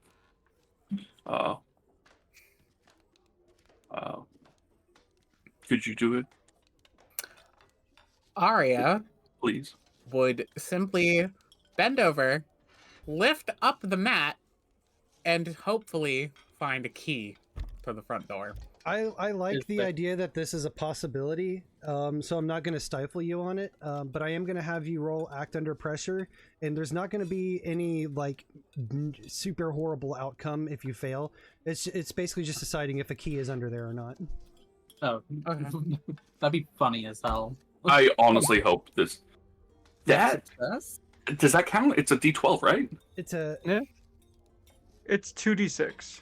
It's a mixed success, but it's a success nonetheless. So I will say that there is a key underneath the mat. Nice. Oh, I didn't have to carve into my finger to lock at the door. I'll take that. And Aria would then just insert the key, turn it, unlock the door, push it open, and look at the other two. You hear Norman mutter under their breath. I would say Antoinette would look at Aria. He's like, "Man, maybe you should go to this school. I think you do wonderfully." And then walk in. We can do that. He's very eager at that idea. He's been trying to recruit all of you into the agency the entire time we've to actually get you guys on the payroll. And so the moment you suggest that, Norm's like, "We can do that." They're in immediately gets distracted what the mission is like. Their scholarships and oh, you need a mentor. I can be your mentor. And it's like, okay, while this is happening, I would say Aria would probably just walk in and close the door on Norman's face while he's talking, and just lock the door for a moment. And Norman is like, "Yeah, I'll stay watch out here." And turns back to the door and crosses their arms. I'm gonna have Antoinette look at Aria and be like, "This is why you're my favorite. Come on." Alright, so you two are now inside the apartment. It's small, it's neat, it's relatively furnished. What do you guys do from here? Judge the color of those fucking window shades. Bro, she could have at least picked an interesting color. Of course she would fucking have. Anyways. Puce. Puce in this fucking house? Goddamn. Anyways. I guess it would fall under investigate a mystery, right? Yeah, you could do investigate a mystery, you could do read a bad situation, whichever you feel. Well, this is the campaign of used magic. I'm gonna think of something like that. So Mopsy, you go. Okay. So yeah, so I guess Aria will just she wants to look around and obviously search for clues, so would I just roll investigate a mystery? Mm-hmm. Okay. Yeah, you can do that. Okay, let's try it. Wow. Woof. Also, make sure that if you fail a roll, make sure you mark in one of the experience boxes. Right. When you get 5, you get an advance. Yep, you get a level. You get an improvement when you get 5 immediately. Mm-hmm. All right. Well, so unfortunately, Aria, you are too disgusted by the colors of the interior to really focus on investigating. Sorry, dragging this apartment. I know. Fucking so weird. Furniture, a flea market, disgusting. Mopsy, I have a quick question. What is your weird stat? Is it 0 or is it higher than that? My weird stat is 3. Damn. Damn. +3? Yeah, I'm a Jesus. monstrous. Monsters get Yeah. +3 weird. I mean, I get +2, but damn, girl. Also, I'm just saying this for our lovely team. Remember, if I fail using magic, it never affects me directly. So, Oh god. me saying that, I'm gonna use magic. Oh god. I would say that, Can given... Mopsy help you? Yeah, I was gonna say, Mopsy, given that you are a vampire with monster blood, could probably help me out. Given that, like, the blood doesn't have to be my own. It's just I heal myself much quicker than most other people, given the whole, worshipping monarch, blood magic. I would say it would be another room, but it would necessarily she would look at Aria and be like pull out the fan athame and be like, "Hey, could I carve something into you to make your monster blood more heightened to supernatural things?" And then Aria would just sigh. Fine. All right. So anything she would for the cause. Yeah. So, Mopsy, if you want to roll help out. Yep. Okay.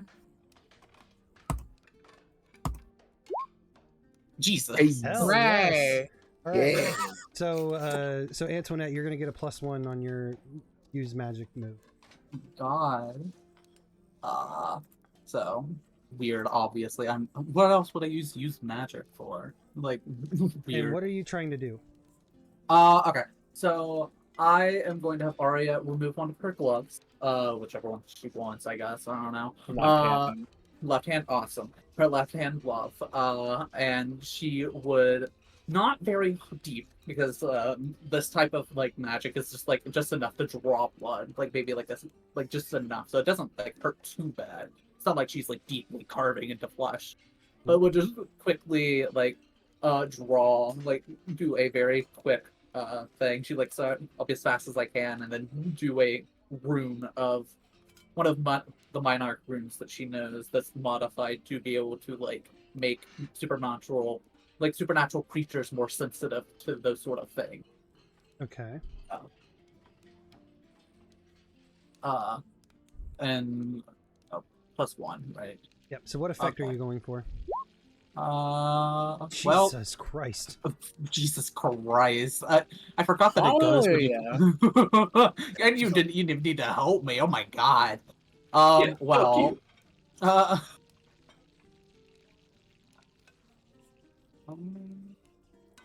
so yeah, so the magic will work without issues, so you can choose what your effect is.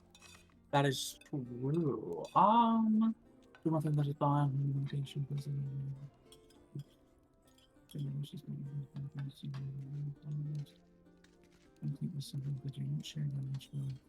Well, I guess it would be technically it says observe another place or time. Mm-hmm. Would it work under the realm of that, maybe? Yeah, or do you want to see Loretta's apartment again from like a week-ish ago? Yeah, and given that like both of us, I don't know if it would be both of us, if it would just be Aria, but more supernatural sense of being sensitive to those sort of things. So I guess Aria experiences this rather than Antoinette. A drug trip of all drug trips. You are using Aria's blood, so we'll say that instead of you having this vision of another time, that Aria gets it. So I would say it's probably the same rune used earlier, just on Aria and slightly altered for a vampire. It's coming to me. So... And oh god, I see her buying those horrible shades for her windows. Don't do it, Loretta. Not the horrible shades. All right, so Aria, you experience the same effect that Antoinette experienced at the gas station, where the colors of your surroundings mute to like a bluish hue, and you see Loretta standing at her kitchen table, and you see this massive pile of cash. And she appears to be obsessing over it. She's got her hands in it, and she's feeling around it, and she's rubbing it together, like groping the money. Yeah, she's having an experience with this money. Okay. And I assume there are air quotes around that word experience. and she Duly noted. you see that like she is having another one of those like very manic experiences where she's got all this money on the table and she's just constantly got her hands all over the pile, and she's like hyperventilating, and you see this really broken wide grin on her face as she's doing so. Okay. Is there anything you want to do while you're in this space? Well,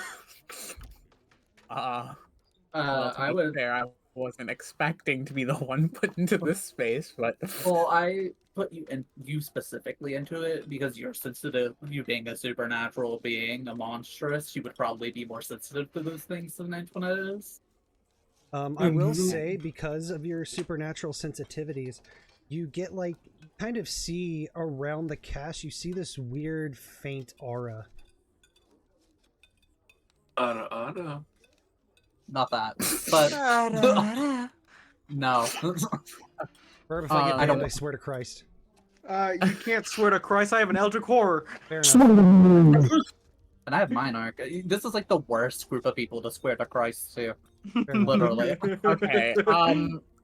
Well, obviously, I feel like Aria would want to get a closer look at the money because that aura is just so compelling.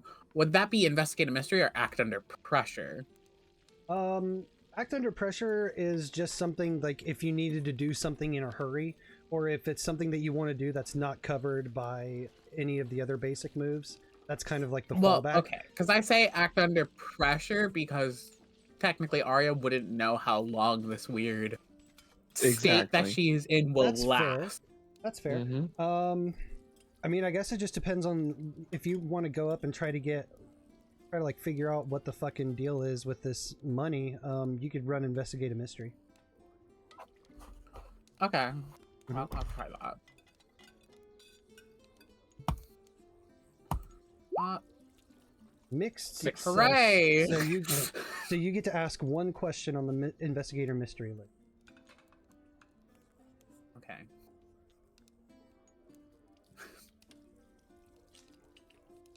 From beyond the veil, you hear a knock at the door. Hey guys. Shut up, we're working. Oh, sorry. Okay, obviously, so going over the list, I feel like the best question to ask would be, what is being concealed here? Very good. So you take a look at this money that's kind of got like this weird glow about it, and you're kind of putting two and two together that Loretta is drawn to this money. Something is compelling her to want to be in constant physical contact with this money. As you are looking at the pile of cash, your glance kind of moves off to a side table, and you see a bunch of ATM receipts. And as you go over and inspect those, you find that the statements reveal that 4 weeks ago, Loretta began visiting the Sunco Waylo ATM every day and withdrawing the maximum allowed amount.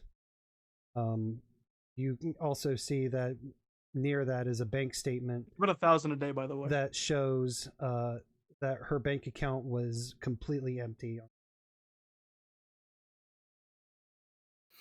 Where's the money now? Okay. And as you come back out of that, Loretta fades, the vision of the money fades, but you still see the bank statements and the ATM receipts sitting there on the table. Okay, and then as Aria comes back to consciousness, she does nothing but point menacingly at the side table. I just want to interject here. That little knock that Norman does, I feel like it's kind of like you ever see Constantine where like everything kind of hangs loose for a second, right, as he goes to hell and then comes back. It's kind of that, like it's a split second. He's about to knock on the thing, all that happens, and then there's a knock at the door and then y'all are like, shut up.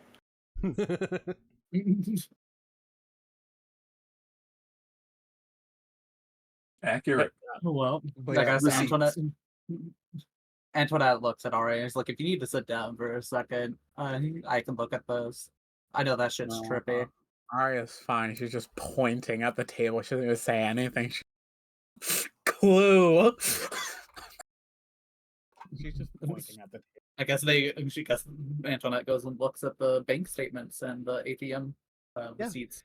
And you find the same information that Aria finds. The bank statements revealing that she was going to the gas station ATM every day, withdrawing the maximum amount, and that on the day that the robbery was happening, the day that the robbery happened, right before then, she had basically emptied out her entire bank account. And as you're going through her bank statements even further, you see that there's no evidence of Loretta spending any of the money or any reason why she would have needed it. Like, none of it went to an organization or a company or anything. It's just nothing but withdrawals. Out of curiosity, is there a picture of Loretta somewhere in the apartment? Yeah, there is. What does she look like? She is I want to say 5'8", skinny build. She has hair to her shoulders.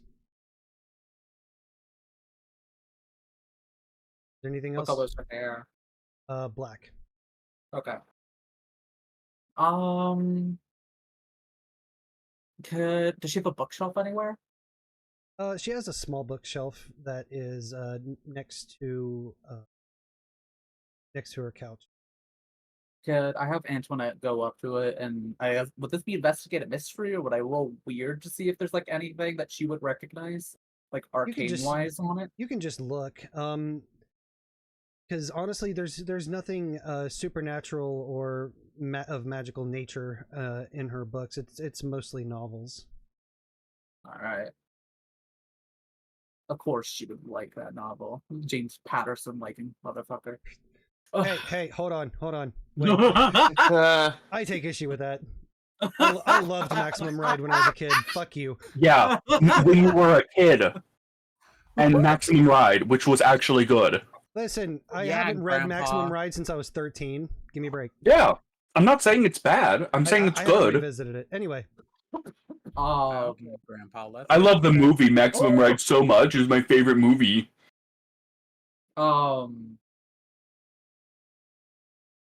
Is there anything else the two of you would like to do in here? I was going to ask, I don't know if Mopsy can recount or Aria can recount this, but what did the effect look like on the money? That may be a little late to ask that, but like, what do you remember? And Aria would explain that she saw Loretta, is that her name? Lorraine? Lorraine. Louis, groping the money in a very sensual way that was honestly quite disturbing to witness so close up. But also would, say that there was this weird ethereal like aura being emitted from the money. And it was very complex and hard to really pinpoint what it was or what it could be, but it clearly wasn't natural because money don't glow. Gil, could I possibly roll investigate a mystery? Well, what does investigate a mystery use? Is it sharp? Yes. Mopsy, what's your sharp? 1 +1. +1. I'm about to say I wanted to investigate a mystery, but my sharp is +0. So Tag me in, coach. Norman, I guess Norman says something like wants to come in. Yeah, Norman knocks again and is like, "Hey, just check. Is everything okay in there?" The dog's scratching at the door again. I would have Antoinette snicker to herself and open the door. Okay. She's like, "We're busy." But yes. Oh. I guess she was like, I'm gonna have be like swap spots with me. Go check it out. And Oh then Antoinette. god. Oh my god, Dale. You'll be fine. Okay, so the first thing we need to do is set a perimeter. And he just starts kind of going into, like, he starts, like, repeating old, like, college class, like, when establishing a CSI crime investigation, your first step is literally just, like, by the book doing it. Mm-hmm. No intuition to it at all, literally just by the book. And is going to try to, and is going to try and just investigate the room. Do you guys tell, do you guys inform Norman of, like, what you've learned so far? That's up to Aria. I'm out in the hallway. Well, I feel like Aria, not being able to get a word in edgewise, would have to slap Norman back to the head. Get him to calm the fuck down. Norman immediately stops what they're doing and immediately, like, comes to the side, like, is very responsive to that. Oh. Then she would explain the whole weird acid trip that she had gone on and the receipts and the bank statement and the glowy money. I don't have to roll for that, do I? No, you just Okay. Yeah, you're just explaining it. Yeah. Good. I have to roll charms because I remembered everything. With that information in mind, Norman would then go ahead and start, I think the first thing Norman would do is start opening cupboards and cabinets, looking for the money. Yeah, and as you do so, you are coming up empty-handed. The money is no longer here. Is the house stocked? Like, is there things in the house, or is the house like... The house is stocked. There's groceries in the fridge, and nothing seems to be destroyed or out of place. Okay.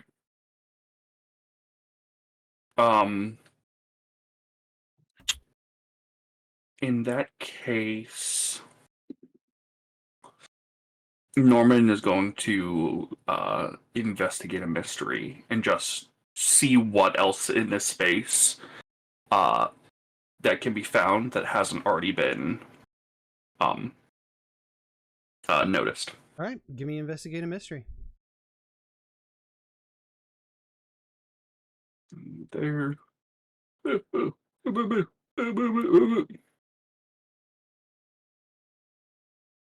I was like, do we want Aria to help out with this, or? Yep.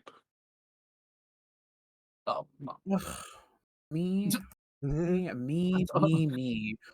Never. How is Aria? It's Aria. Can you do this? Can you do that? Fine. I asked first of all before carving into your flesh. Well, you're lucky. I was hoping for All a bad roll. Well, there you go. There you go, Norman. You get a +1 on your investigate a mystery roll. Gotcha. I think it's gotta go back, go here. Investigate a mystery, go back here with sharp. Is it +1 forward or no? Yeah, +1 forward. Success! There we go. All right, you get a success. So you get to ask 2 questions on the investigate a mystery list. I've never done this before. You're welcome. Okay.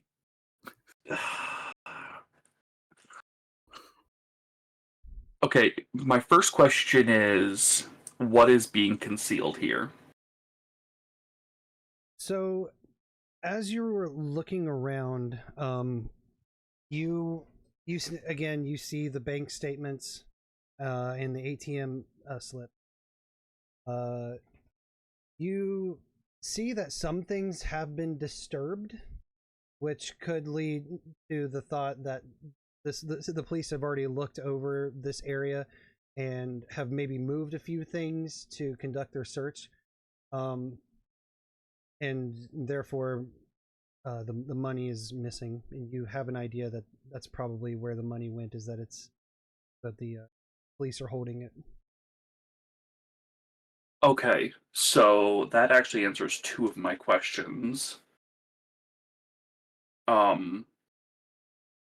So to kind of consolidate what you said, the understanding is that that some entity besides ourselves was in here, assuming it was the police, and they took the money?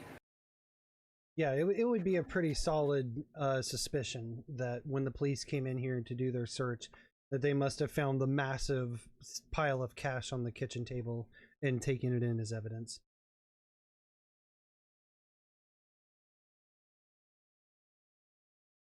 That's really fucking with my head right now.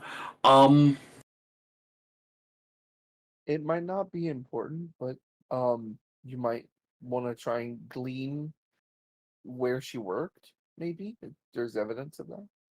I thought I had to only go off of what was on the list. Sorry. It is purely off of what's on the list.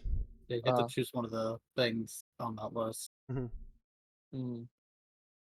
Okay.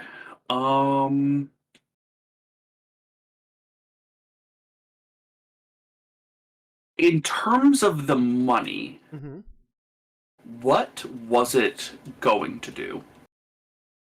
So, based off of your past investigations and what Aria was telling you, it sounds like the money has some sort of curse on it that makes people need it.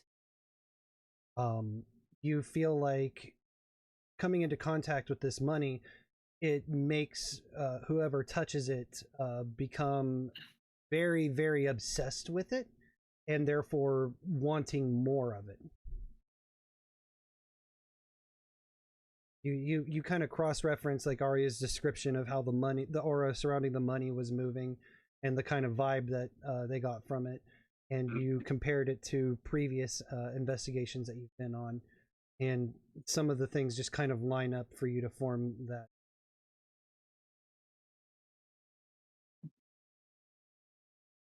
I turned to Aria and I said, I was like, if she had the money, why rob the gas station?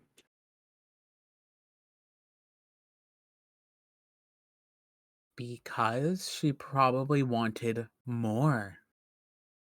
Duh.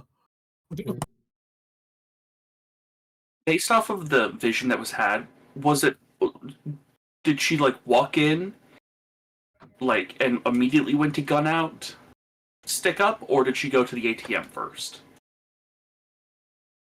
From what I saw, I just saw her burst in, so I'm First assuming. in, go straight to guns up. Okay. Yeah, but like, if the only other piece of information we got was that the car was hastily parked there, but like we don't know what she did before in there, so she could have went to the ATM. I will also point out the bank statement says her bank account is empty. Mm-hmm.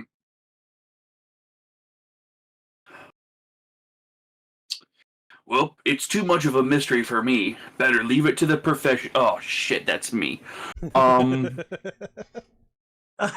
love it. I think it's even better imagining that he actually says that out loud and has to remind himself. Yeah, most definitely. Norman's just kind of like scratching his head. Is like, I'll be honest, like,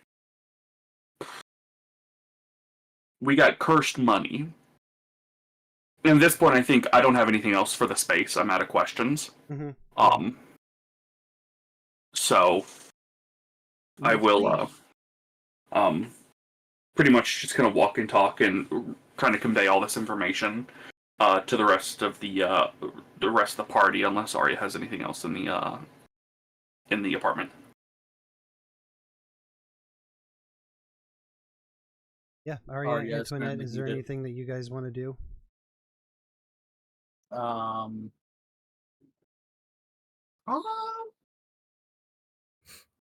In the apartment specifically, no. Okay. Probably, I don't know if there's anything you want to do outside the apartment complex or anything like that, but First things first, let's go to a Joanne Fabrics and get some new window shades. With what money? Hers that we can't find? I don't think I went. Well, I mean, I guess we go back to the car and explain this to everyone.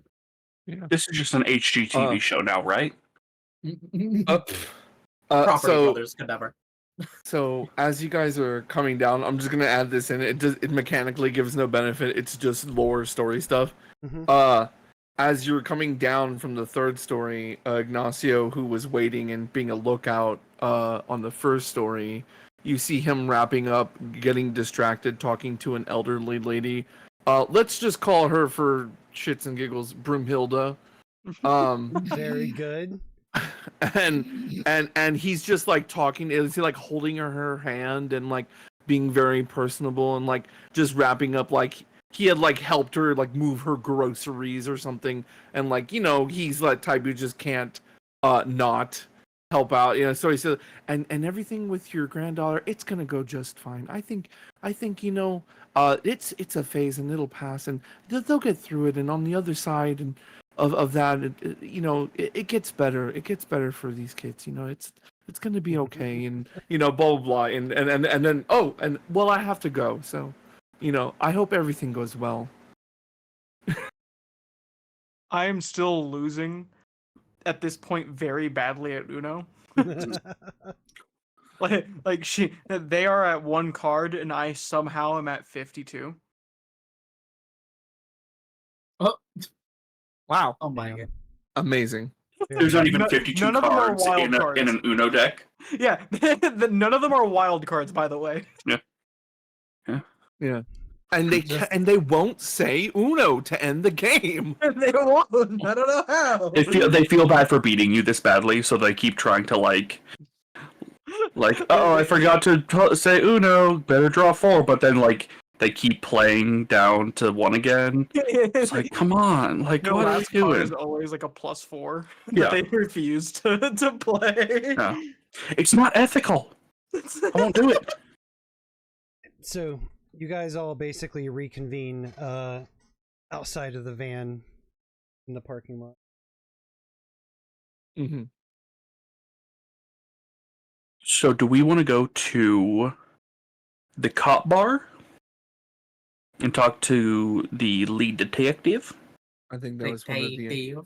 Yeah, I think that was one of the only other leads we had, right? That and the family. No, not family. It was No, there wasn't family. No, my bad. I don't think there was, right? Or we could go to the it was I don't know, think there was a family, but we do have the Satan's Those guys, yeah. Disciples or whatever. Disciples, and we have the high school name. and we have the corners, but we don't have anything that ties those two things to our existing lead, so it'd be a shot in the dark. We'd be better off going to see the detective. Yeah, so I would say probably bar. I would say the cop bar would probably be better. Not excited to go, but probably be better. Is everyone over the age of 21?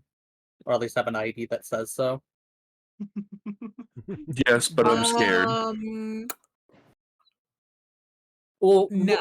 maybe a Hipto can help us with that.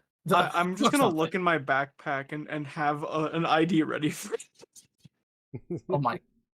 You're my best friend. According to our back, you are my best friend in the whole world.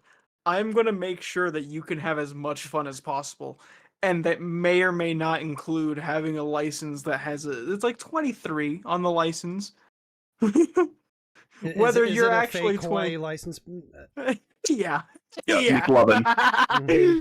Oh yeah, that Hawaii license. It's really well made, but you know, white. you look at it long enough and you can tell. All right, so you guys are headed to the pub. Yay. All right, and you guys start the van. You take off from the parking lot on your way to the pub, and I think this is a good spot for our intermission. Yay! Let's go. I can go take a piss. Yeah. Go you piss, take a piss. girls. Intermission. Oh, thank God. Yep, intermission. So we'll meet back here at 20 after, here in 10 minutes. Okay. Get the dice rolling again. I'm going to step out for a couple minutes to grab another drink, and then I'll be back to, just kind of bullshit with chat. So yeah, I will see you guys here very soon. Yay. Alrighty.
All right. Whoops. Let me fix my face real quick. Fix your face. I'll Yeah. be right there. It'd be wrong. I know, right? Okay. So we'll get the dice rolling again here in a little bit. Check back in with chat. How did pissing go, everyone? Did you piss Yes. hard? Yes. Did it sound like fried chicken? That was gonna be my next fucking question. How dare you? Oh, fucking hell. Yeah. Let's see. Yes, I did see that Chapter Master 14 redeemed the name an NPC thing. So thank you, TVHEADD, for picking up on that. Chapter is a longtime friend of Mopsy's and somewhat of a friend of mine. It's like friend of a friend sort of thing. But Yeah, Chapter's great. Awesome. He's a Well, good guy. happy to have you in. Here, I also know Eve Royalty, which was here earlier. Evelinda, my beloved. I have a long ass name for Eve, but yeah, they're friends of Mopsy for memories. Oh. All right. Any theories so far about what's going on? The reason why I asked what color her hair was because I thought it was going to be leprechauns. I mean, You should have done an Easter Bunny one. Wait, go. Shit! I wasn't thinking of that. How dare? Well, in my defense, the Swamp Guy household is a non-religious one, so we have been not referring to it as Easter. That's fair. But hear me out. My favorite deity of all time is the Easter Bunny, Gil. Like, what am I supposed to do? My day is ruined. I'm sorry. We could have been killing the Easter Bunny. I know. Blasphemy. My heart. We've just been kind of referring to it as the spring equinox. I mean, yeah, that's like the closest. Like, That's the closest thing. pagan equivalent. We're trying to not tag special things with religious connotations. Fair enough. For our kid, that way he can kind of grow up and make his own decision on that. Yeah, fair enough. So yeah, I mean that would have been hilarious to do like an Easter Bunny related monster of the week, but next year. Next year. Next year. Yep. One of these holidays, we'll plan for it. You got one year monster of the week thing, and if it goes successfully, either in the recurring game, there could be like a holiday special, like Thanksgiving or some shit. Funny. You are roboting really hard. Hey. Yeah, that one was mostly cut out.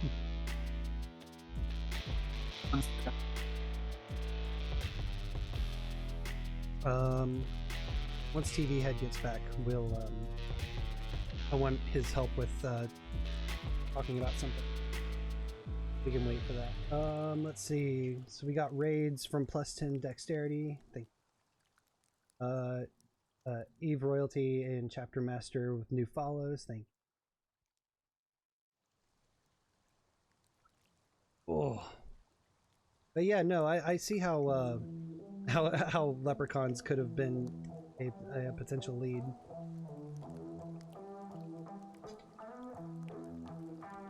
A little bit.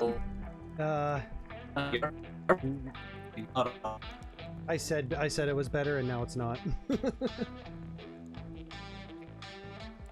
Might have to disconnect from Discord and come back. You took a time on stream from. What was that? It sounds much nicer on like online. I'm gonna restart my Discord. Yeah, I think that's a good idea. Oh no, Ace is gone.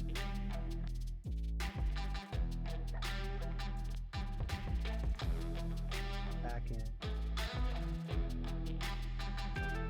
Figure out why.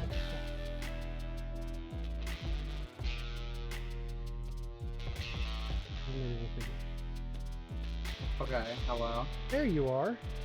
Yeah, I just restarted Discord. That's all I did. There you go. Party. I was like, you should have a holiday special if you do a Monster of the Week campaign. Mm-hmm. Yeah, for sure. On a holiday. I want to fit.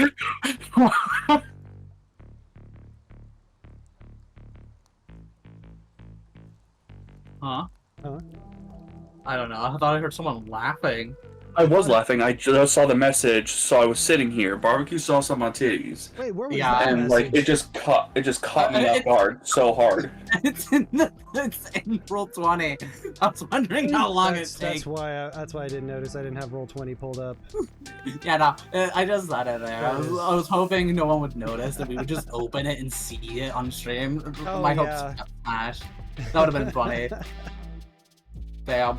My hopes and dreams have been ruined once again. We didn't kill the Easter Bunny, and now my joke didn't happen. Damn.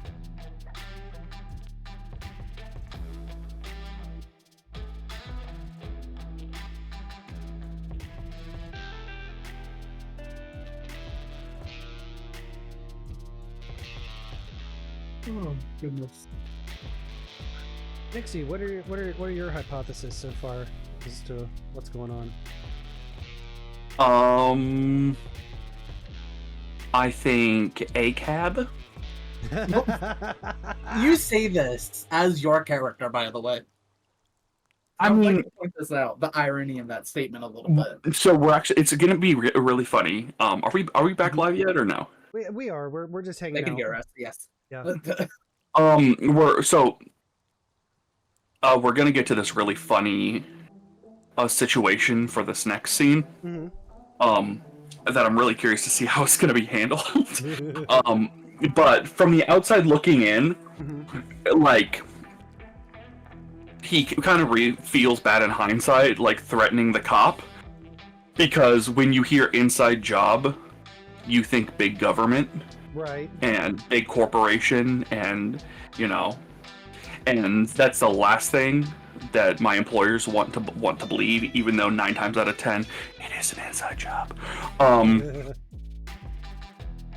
But all the pieces are coming together, and they're pointing too clearly at a single party, and like laying all the cards out on the table. What was it? Satan's acolytes? Is that what their name was? Satan's disciples. Disciples. I'm the one remembering all this. Satan's disciples were kind of thrown in there, but I also feel like they were thrown in there as a red herring, as well as the corners, like the bad part of town. Like, I feel like we were given a couple red herrings, and then we were like, yeah, but why would we go to those red herrings? Like, I will point out, when we did my first ever one with Monster Week and I played Gertrude, Forgotten got garlic sent from like the lady working the front desk, and it was just because she ate a meal. And Forgotten for like the longest time thought, oh my god, no, they're vampires. Yeah, it's vampires. So yeah, it's very likely that Satan's disciples is fucking red herring. I'm aware of that. Yeah, fuck you, Gil. Yeah, I'm just giving you shit. Your chicken strips. I genuinely think this detective is doing some cover-up shit. Like the money was gone, and like the case was open and shut. Money's gone, car's gone. Like, it's a little too clean. Like, with all the things that we know, it feels too clean. Woman just kind of goes batty and decides to go stick up a gas station for money. Clearly she was influenced by something. It was just a matter of like where that influence originated from is what we're trying to figure out. How did it start? You guys figured out the influence pretty much. Oh yeah, it's like first money. Money. My guess on the next direct threat is we're fighting a police officer, which I'm not necessarily good. Oh my god. A police officer werewolf. Oh damn. What? Well, then what's that wolf? I still say ACAP, but god damn, it'll be hard. And yes, that's a double entendre. I know. That's a great. Get it? Because by heart. I get it. Yeah. Yes. Penis. Yeah. You ever feel lighter after using the restroom? So, anyways. Yo! No. Okay. Fuck you! Okay. But like, they make toilet seats that have a scale on them. Do they actually? I wish I was making this shit up. You are telling me that our country is probably more likely comfortable with a fucking scale on their toilet seat than a fucking bidet. Yeah, probably. Wait, sorry, why only have one? Can we combine them? Yeah, quieres dos. Yeah. I am back. Sorry, it took forever. You're totally fine. Actually, I'm glad that you're back because I wanted to talk a little bit more about Project Open Table. Yay! Yeah. So, TVHEADD, is there anything that you would like to say in specific about Project Open Table? Well, honestly, I think it's a really great idea. It's in its infancy now, so if playing more games is something that you've been after, and you have like everyone else, you have trust issues, especially with people online. I think this is the kind of thing that is a really good fit for a lot of people, just because having someone that can kind of vouch for the DM and vouch for the players that are with you is something that's sort of invaluable. We're not just a bunch of people who like just know each other and like we're an in group and we're just trying to get more people in. It's like a lot of different people from a lot of different groups all coming together, kind of trying basically to create a space that's a lot of these things I've seen them come and go, and this I think has a really good chance of being something good. And you got a great guy running it for the most part. Gil, is pretty solid guy, so you can take that to the bank. Like that one lady did. Louie or whatever her name was. Yeah. Yeah.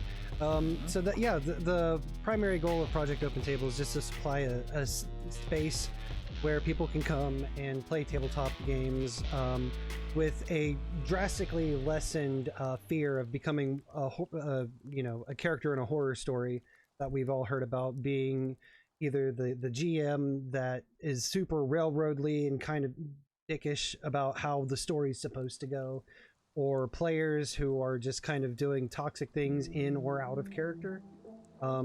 We do our best and have put in multiple measures as far as deterring that kind of behavior.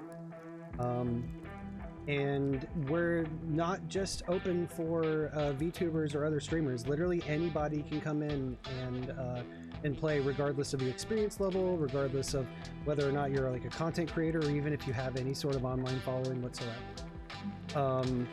We just want people to come in and have fun playing tabletop games.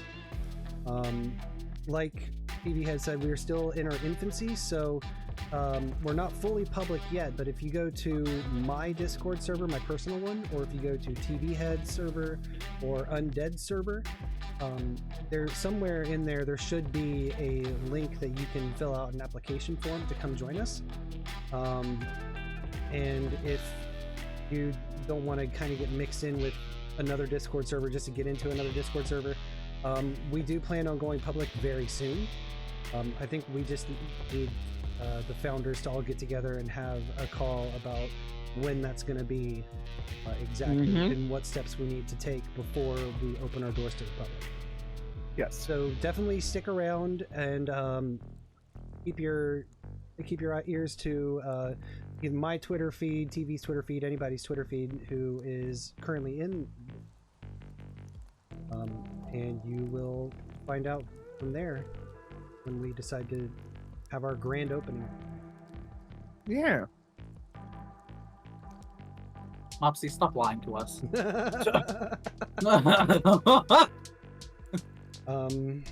So yeah, I think everybody's back.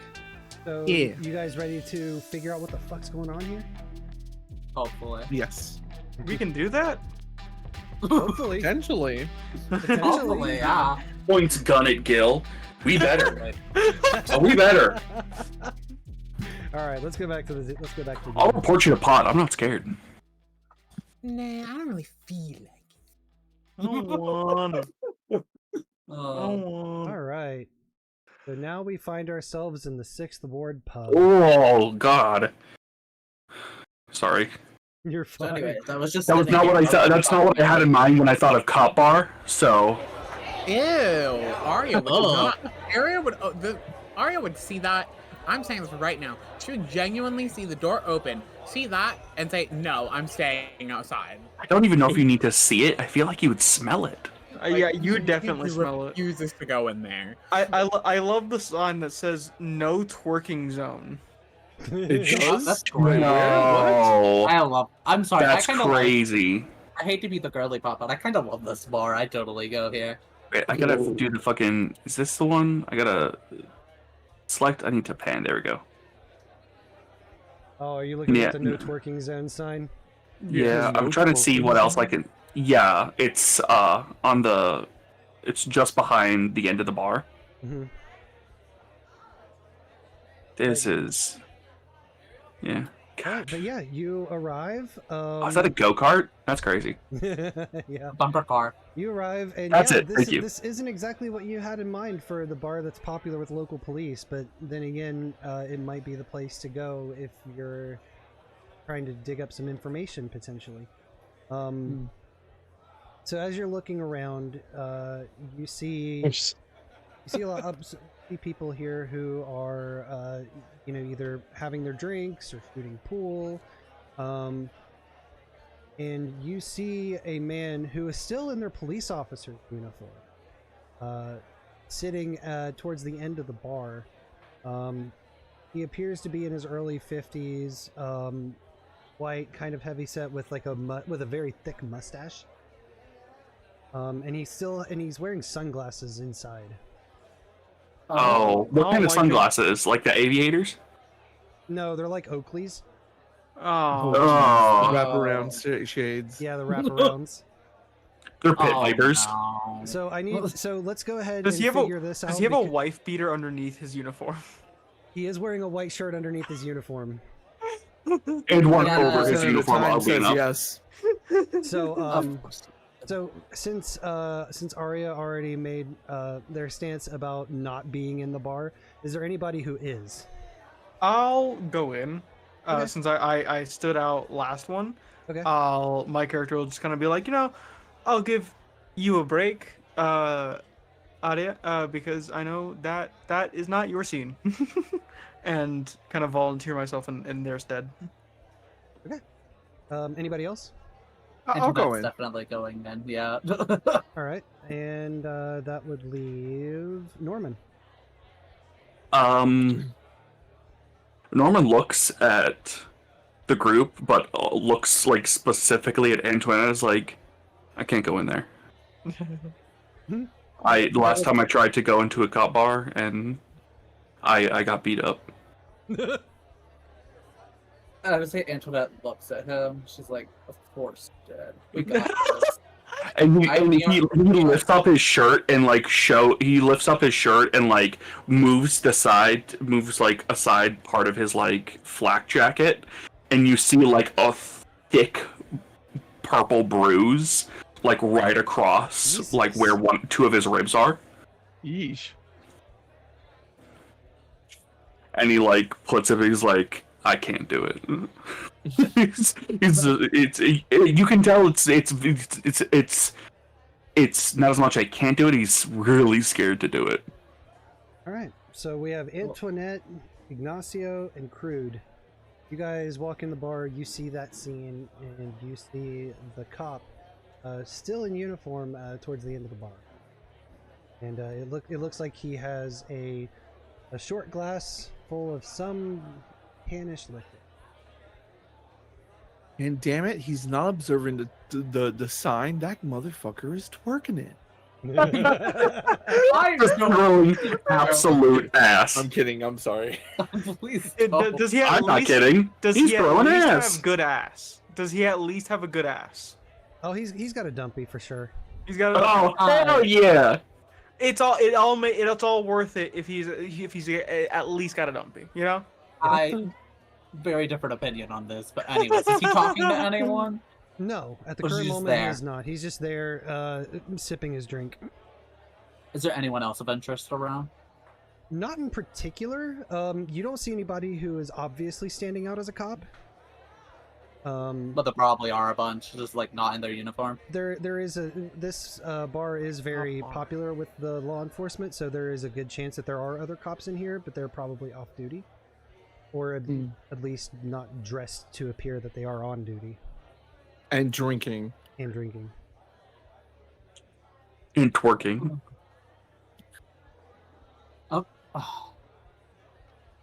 I have Antoinette go up to the. Is he at the bar?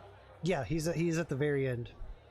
Okay, can I have Antoinette go up to the bar, not next to him necessarily, but maybe a couple seats down and sit down in it? Yeah. And ask the bartender for a drink.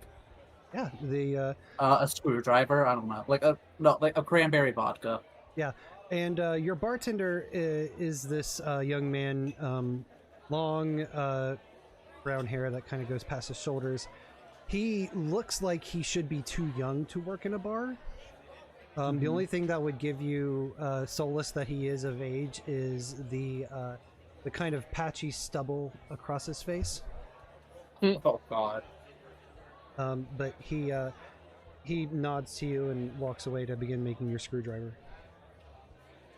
Party. Okay. I don't know what Ignacio and Crood are doing, but I just was trying to make it like look more natural. Yeah. I will actually join you at the bar. Okay. But I'm going to patiently wait for him to finish their drink because I don't like. My character has a lot of respect for bartenders and servers and whatnot, and so I don't look to overload them. Right on. What about you, Ignacio? can I have in my possession some sort of either provided by Norman's thing or just through happenstance of having had it before, something that looks official enough that I look like I'm with some kind of alphabet agency? Yeah, I Something would say related. that in your travels you've probably had to have either make one or steal one. Yeah, like impersonate somebody. Yeah, Okay. so I would say that that's possible. So I sit down right next to the cop, and then I kind of nonchalantly show him the thing real quick, and then I go, don't make a big deal out about it, just be casual. Everyone here is gonna be casual about it, I think. Hey, Ignacio, can you roll manipulate someone? Oh, Sure. boy. Let's see what happens. Could Oh boy. let's say what is manipulation? It's charm. Charm. Yeah. Oh, never mind. I'm not. Which I don't really have a lot of charm either. Can I get like a bonus from the equipment itself, like, or no?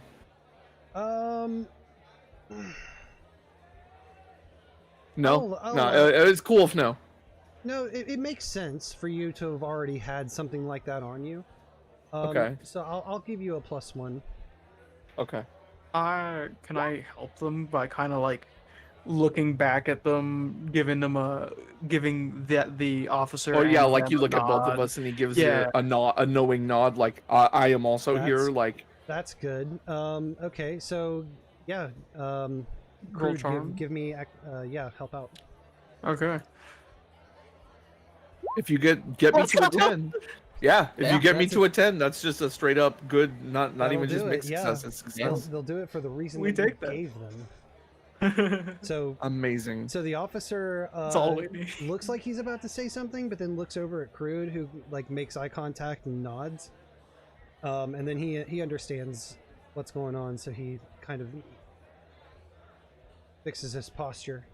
Doesn't say anything. We're not officially here, sir, but we would appreciate your cooperation in the ongoing investigation down at I forget what the name of the places out of character. The gas station. Did we get a name on that, or Yeah, it was just a gas? The Sunco Waylo. Sunco Waylo, yeah. So the incident happening at the Sunco Waylo, I'm sure you're aware. Oh, with that kid and Loretta. Yes. We're trying to form an official case. We kind of need access to some of your evidence. Also, you were lead involved, I understand. Yeah. I'm the lead on that case, or well, was. It was ruled in self-defense, and I'm pretty confident with that. I'd stick by that. We've got some intel on our end. I'm not really able to divulge it to you, but we want to Look over everything. We want to look over it and audit, essentially, just to make sure. It's Okay. nothing more than a formality, but we have to close it. All right. How can I help? So, statement from you. Doesn't he have the tape? Yeah, and yeah, I'm trying to be casual about it. I think there was a tape. Possibly money, I think. Well, I do have the tape. And the fact that I know about the money and nobody else knows about the money should be a kind of a clue to him that, like, oh yeah, these guys do have intel. Like, oh, they know what they're talking about. We're not blowing smoke up his ass. Right, because I know something that nobody could have known. Yeah. He looks back down at his drink and swirls it a little bit, and he says, "Yeah, I've got the security footage. I can get you access to that in the case file and the autopsy." Case file, autopsy. Money? What about the money?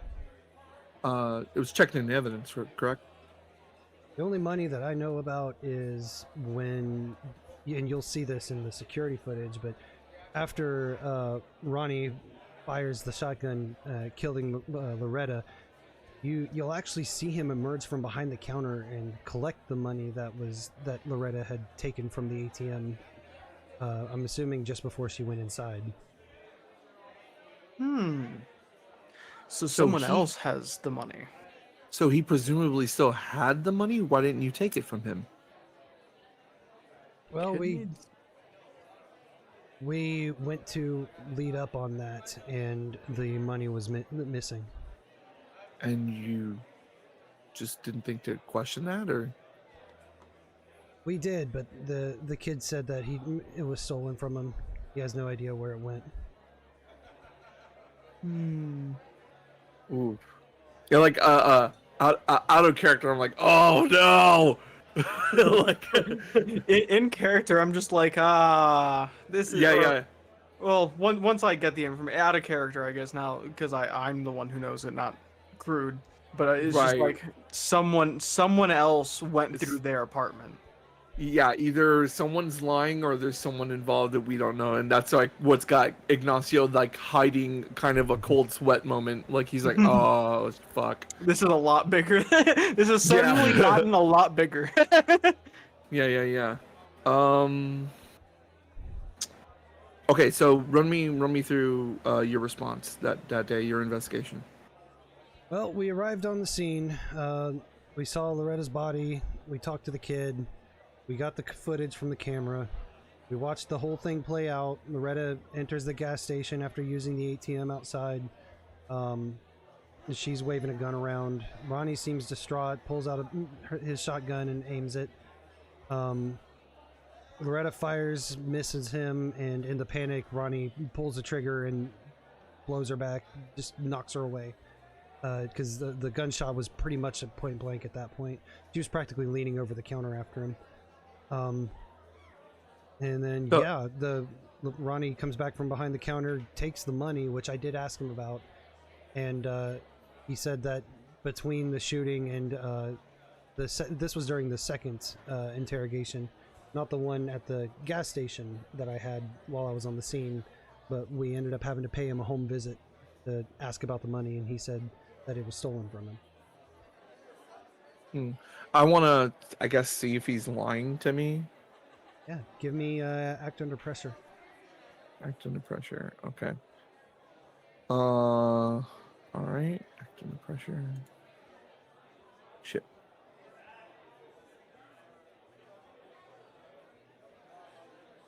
Okay. Ooh, woof. Woof. Ooh. You want to take that failure? Or you want to spend the luck point? Oh, wait. You know what? Nah, fuck it. I kind of want this. We'll do a luck point. All right. So you kind of stare at him while he's giving this explanation, and when he gets to the part about the kid saying that the money was stolen, you see his left eye twitch slightly. And I do a really long, really pregnant pause to be like, and sort of give him a look that says, "Do you want to keep that? Like, do you want to? Is that what you're going with? Like, are you stone on that resolve, or are you gonna open up?" Yeah. He just looks back at you. He doesn't say anything.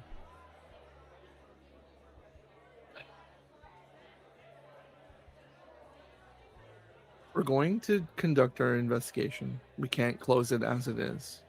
If there's anything happening, I'm gonna find out. Is there anything you need to tell me? No, Because everything that you need to know is on the case file. And like I said, I'll get you the autopsy, and I'll even get you a copy of the security footage. If anything goes sideways, I can't protect you. Are you insinuating something? No. Just want to make sure local PD is on the up and up. If you find anything that we missed, I'll be goddamn surprised. All right. If I go by your station, you'll phone ahead and make sure I get all those things. I don't want to disturb your drink. And he kind of looks at his badge, like on your fucking shift. Yeah. He goes, yeah. I'll step outside and make the call now. Fantastic. You see him pound the rest of his drink, and then he gets up and walks towards the back of the bar where the outside smoking area is, and he's pulling out his cell phone as he does. Okay, I really need someone like. How do I get the message that somebody with really good hearing should listen to that phone call? Since I made eye contact with you earlier to kind of help out, Yeah. I'm gonna say, can I say that I've been kind of keeping an eye out on him to make Either that, or we could have, since Mopsy's already outside, they just kind of have that intuition. I was gonna actually ask you, Gil. Unused magic. One of the things is do a thing that is beyond human limitations. Could I do that for hearing? You could, especially with your background in magic. I don't see why you couldn't. Okay, could I do that? Like, I could go. Well, I mean, I don't know. Do you think this is something I would have to carve into me, or what? Do you think I would need something else? I think since your whole thing is blood magic, I think that, like I said, you having to do small carvings on yourself to get the blood out is pretty much a constant requirement. All right. Since it's just increasing hearing, is the bathroom back by that smoking area? It is. I have a great suggestion. You could do like you can kind of be like you're kind of scratching your ear with the thing like an implement, but that's you subtly casting the spell. I mean, that's fair. I mean, most of the thing with Antoinette is that they're specific rooms, like they're specific symbols. I mean, if it was super simple, I mean, she does have nails, so I guess it could be a really simple one that she could do inside her ear. I guess like a little super simple symbol. Like she could just do it hard enough. Mm-hmm. Yeah. Let's you're digging your ear for something, but you're actually making the room. Yeah, it's probably just a little V or something. Yeah. Or something like that. Super simple since it's only hearing. Yeah. I'm doing my ear because it enhances it. So could I do that? Yeah. So I do that. Use magic. Does anyone want to help me with this, by the way? Do any of you have weird? If you have weird. I don't have weird. It doesn't matter what the stat is, as long as you can explain it with logical reasoning how you're helping it. Because you're going to be rolling right. Outside or inside? You are currently outside. Yeah, that's why I was asking if the bathroom is outside or inside. Oh, the bathroom's inside. It's the wall. One of the walls of the bathroom is the exterior wall that is on the other side of the smoking area. Can I say that I'm kind of distracting others so that no one else kind of knows that she's essentially carving into herself? Yeah, I know it's a small little thing, but I mean, yeah, if you're trying to draw attention, yeah. Yeah, because the bartender would definitely be coming back, and so I definitely give him my order and try to rush my order. Essentially, just be like, "I'll take a second screwdriver with a bit more alcohol in it." Okay. Yeah. Normal screwdriver being 2 shots. This one will be 3 or 4. All right, so go ahead and roll help out.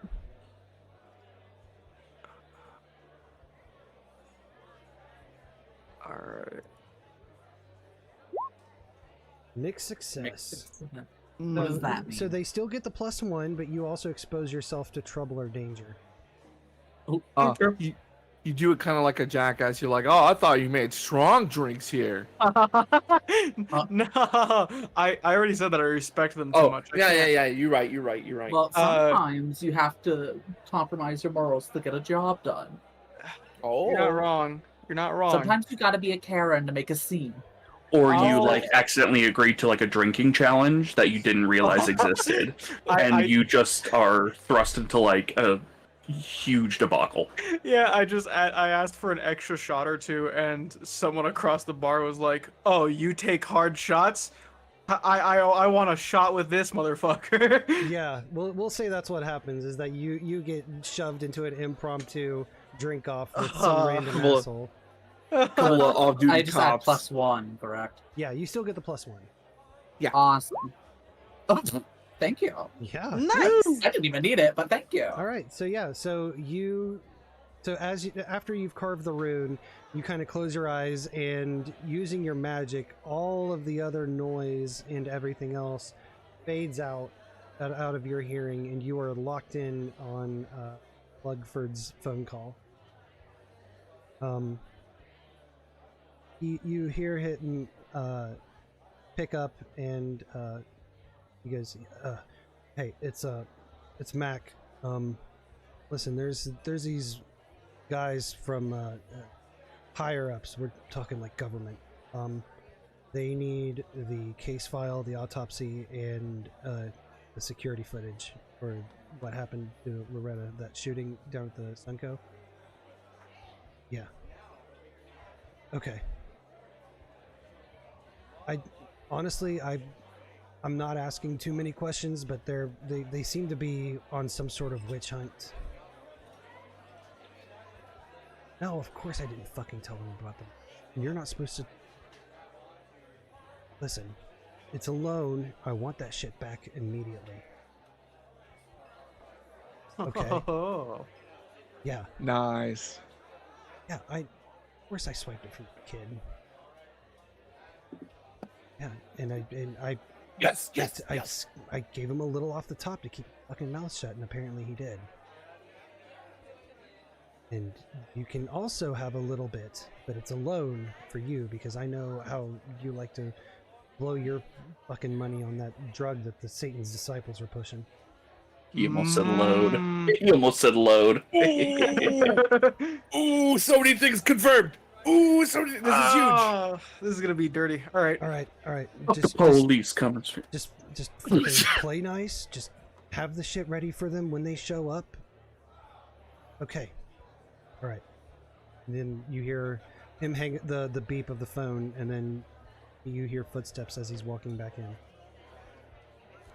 Party. Okay. She opens her eyes up and just goes back to sips in her screwdriver while looking over at Crood, about to get fucking wasted and probably having to deal with that later. Mm-hmm. Oh boy. So what happens with this guy who's, because of course I'm just gonna sigh and have to accept. I'm trying to distract, essentially. Yeah. Well, so far he's matched you shot for shot. Oh boy. You can continue and potentially deal with the consequences of that later, or you can just bow out. You can be like, oh boy, you sure did beat me. I'm no bitch. Okay. Birb. I swear to Christ. I'm no bitch. I may be an they, but I'm no bitch. I'm going to look at this guy after he's probably gone shot for shot for about 6 or 7 shots, and look at him dead in his eyes and just... I'm asking for 4 shots, each of us. Oh, shit. Alright. Once you say that, I'm assuming Antoinette's probably done by this point. You just see her burn and look at you and glare. Because she knows she's gonna have to deal with this later. And she's just like giving you a look, and you know that there's a lot of rage underneath that look. And it's subtle, but you know you're gonna get your ear chewed out later for this. As long as I win, it doesn't mean... In my head, as long as I win, it's fine. I know exactly what to do. I go to the van and I open the thing and I tell the person in there, go get your husband. Or go get your partner. I don't think that's a great idea. They are an eldritch horror that you guys are used to seeing. I'm gonna have Are they do they not appear as human at all? They're cops. Fuck them. Get them out. I hand them the keys to the cage. They are not that. They're in a state that is enough to be within sanity's realm. Oh, I didn't realize. I thought they put that out into the world, please. I thought they looked like human at least. They're enough for your mind not to shatter. Oh. It's an eldritch horror.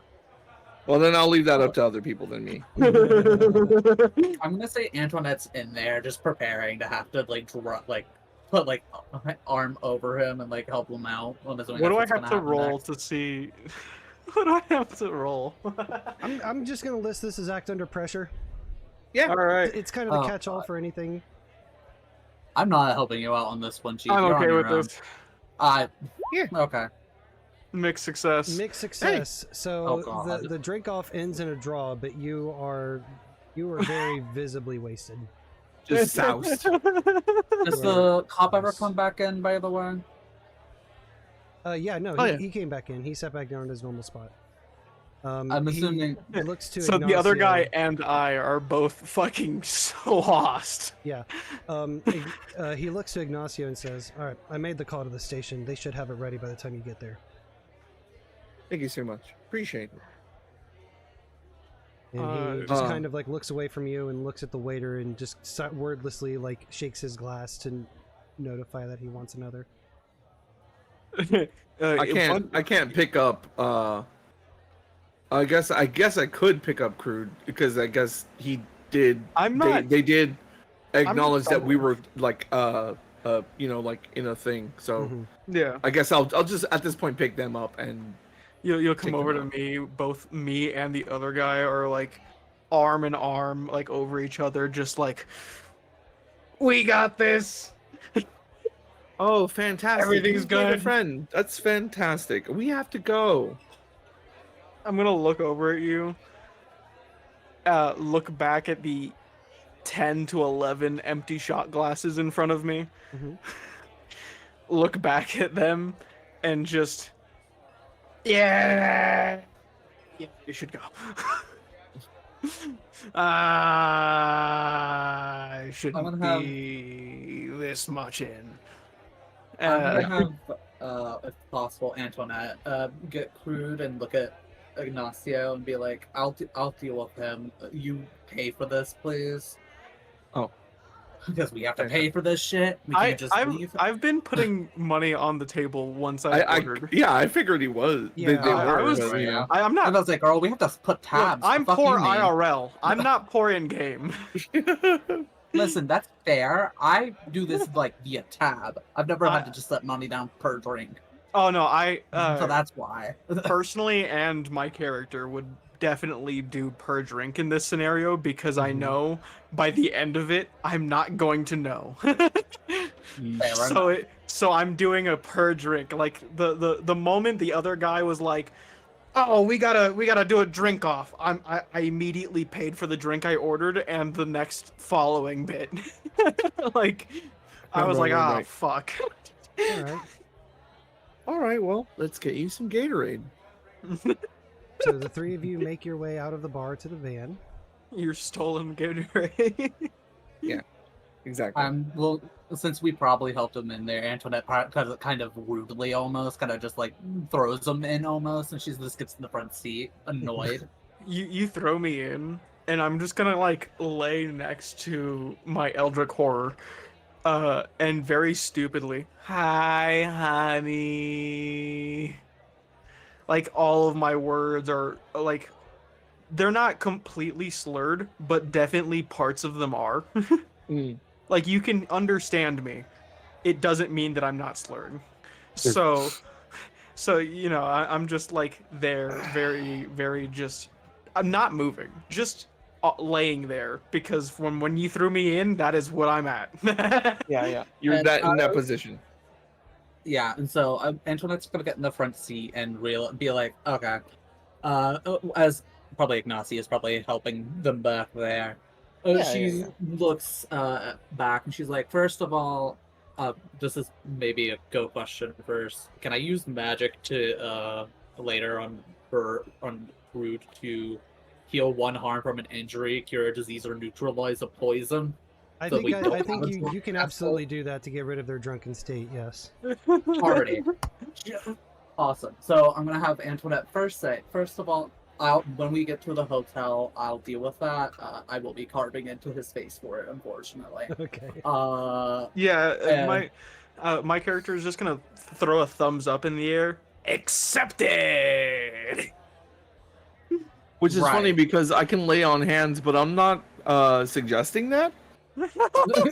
I think we are all aware that Antoinette's pissed off about this, like don't reckless act. Yeah. I will say in his defense, though, I will say, like, you know, in character, he's like, it did help as a distraction, just putting that out there. But I think not bowing out when you had the chance was probably, I mean, you know, you have to think about your health, you know, it's important. Ignacio, he's wasted off his mind at this point. Or they are wasted off their mind at this point. Yeah. We can lecture them about it later. Six Second more of shots all, and then I'm wasted. I'm Police gonna have station. to once again glare, not at any say anything, but like even more like not even disdain. Like you can tell she's just like gives I'm you gonna a put look my- and you know. I'm gonna put my hand down at that point and just kind of look over at my Eldritch Horror and just be like, she's scary. That's hilarious, given you're saying it's to an Eldritch Horror. That's exactly why I'm doing it. I think it's just... I know. That's great. And she's like, anyways, second of all, the police officer lied. Oh, I had a feeling. He took the money from the kid. He lied about that part. Kid got a little bit of a cut of it. Whoever he talked to at the police station also has a cut of it, but for some reason it's a loan because he likes to waste his money on the drug given by the Satan disciples, or whatever their angsty name is. So that confirms that. We didn't know if that was true or not, but I guess it is. So it might be worth checking out because, you know, weird potential cult, weird potential drug. Wow, this is gonna be Jonestown all over again or some shit, I swear. Well, police station, please, Norman. Oh, sorry, Are we Norman's staying- not here right now. I'll drive as Aria gets behind the wheel. Trust me, I've been doing this since cars were first invented. Look, I'm just saying that they didn't have to beat me up. He's like too in his own feels about having to be in a cop bar. So like, he's not really listening. You know, it's my experience. And then he just starts talking to Norman about it and trying to make him feel better. He's like, it's my experience that, you know, hurt people, you know? And it's just, you can't really do any. And it's like, blah, blah, blah, blah, blah. I will say I do need probably somewhere private to cure Birb of alcohol, essentially intoxication. On the somewhere way more or something. private, considering that, like she said, she's going to have to carve into his face to do it. We'll go back to the diner from like the very first scene. Oh yeah, let's just do it on the table real quick. Yeah. Well, I mean, no, when we park at the PD, if you want to do that in the car while we're doing stuff, you know could what? just... Sure. That works. Yeah, that too. works. All right, so you guys take off from the bar and you go to the police department. Whoever is going Aria in... did in fact run some red lights. I'm definitely not going in. Oh, fucking hell. Who all's going in? Not me. I'm going in. Not me. I want to go in. I'm pulling shouldn't rank. Go, even in my state, I shouldn't go in because, well... Yeah. I'm not dumb. Right. As you guys close the door and probably head in, I would like to point out that Antoinette says to Ahicto, is that the name of your eldritch love? Yep. She goes to Ahicto, she's like, okay, Ahicto, can you make sure he doesn't scream too loud? This is going to hurt. I lied. While they were walking, you hear her say that faintly. As they were going in, you know what's about to go down in that car. When they talk, what does it sound like? Do they speak English or? I will say, as someone who has used magic, I'm not going to actually. Unless Gil wants me to roll for it. One of my things is I can communicate with something that I do not share a language with. So. I can probably passively do it, and I've also. But I was just curious, like out of character, like just like how do they communicate? They I were wonder. speaking to Crood in English, so. Oh, okay. I see. I see. But Their yeah, secret language is actually just Spanish from Spain. Jeez. Which I still would understand. Exactly, yeah. Antoinette, if you want to roll use magic to get rid of Birb's drunkenness. Yes. Use magic. Yes. Submit. Submit. Well, party. There you Okay. go. All right. So Crood is no longer drunk. Definitely bleeding. Definitely And I'm definitely gonna crack maybe my a little neck. deeper than needed.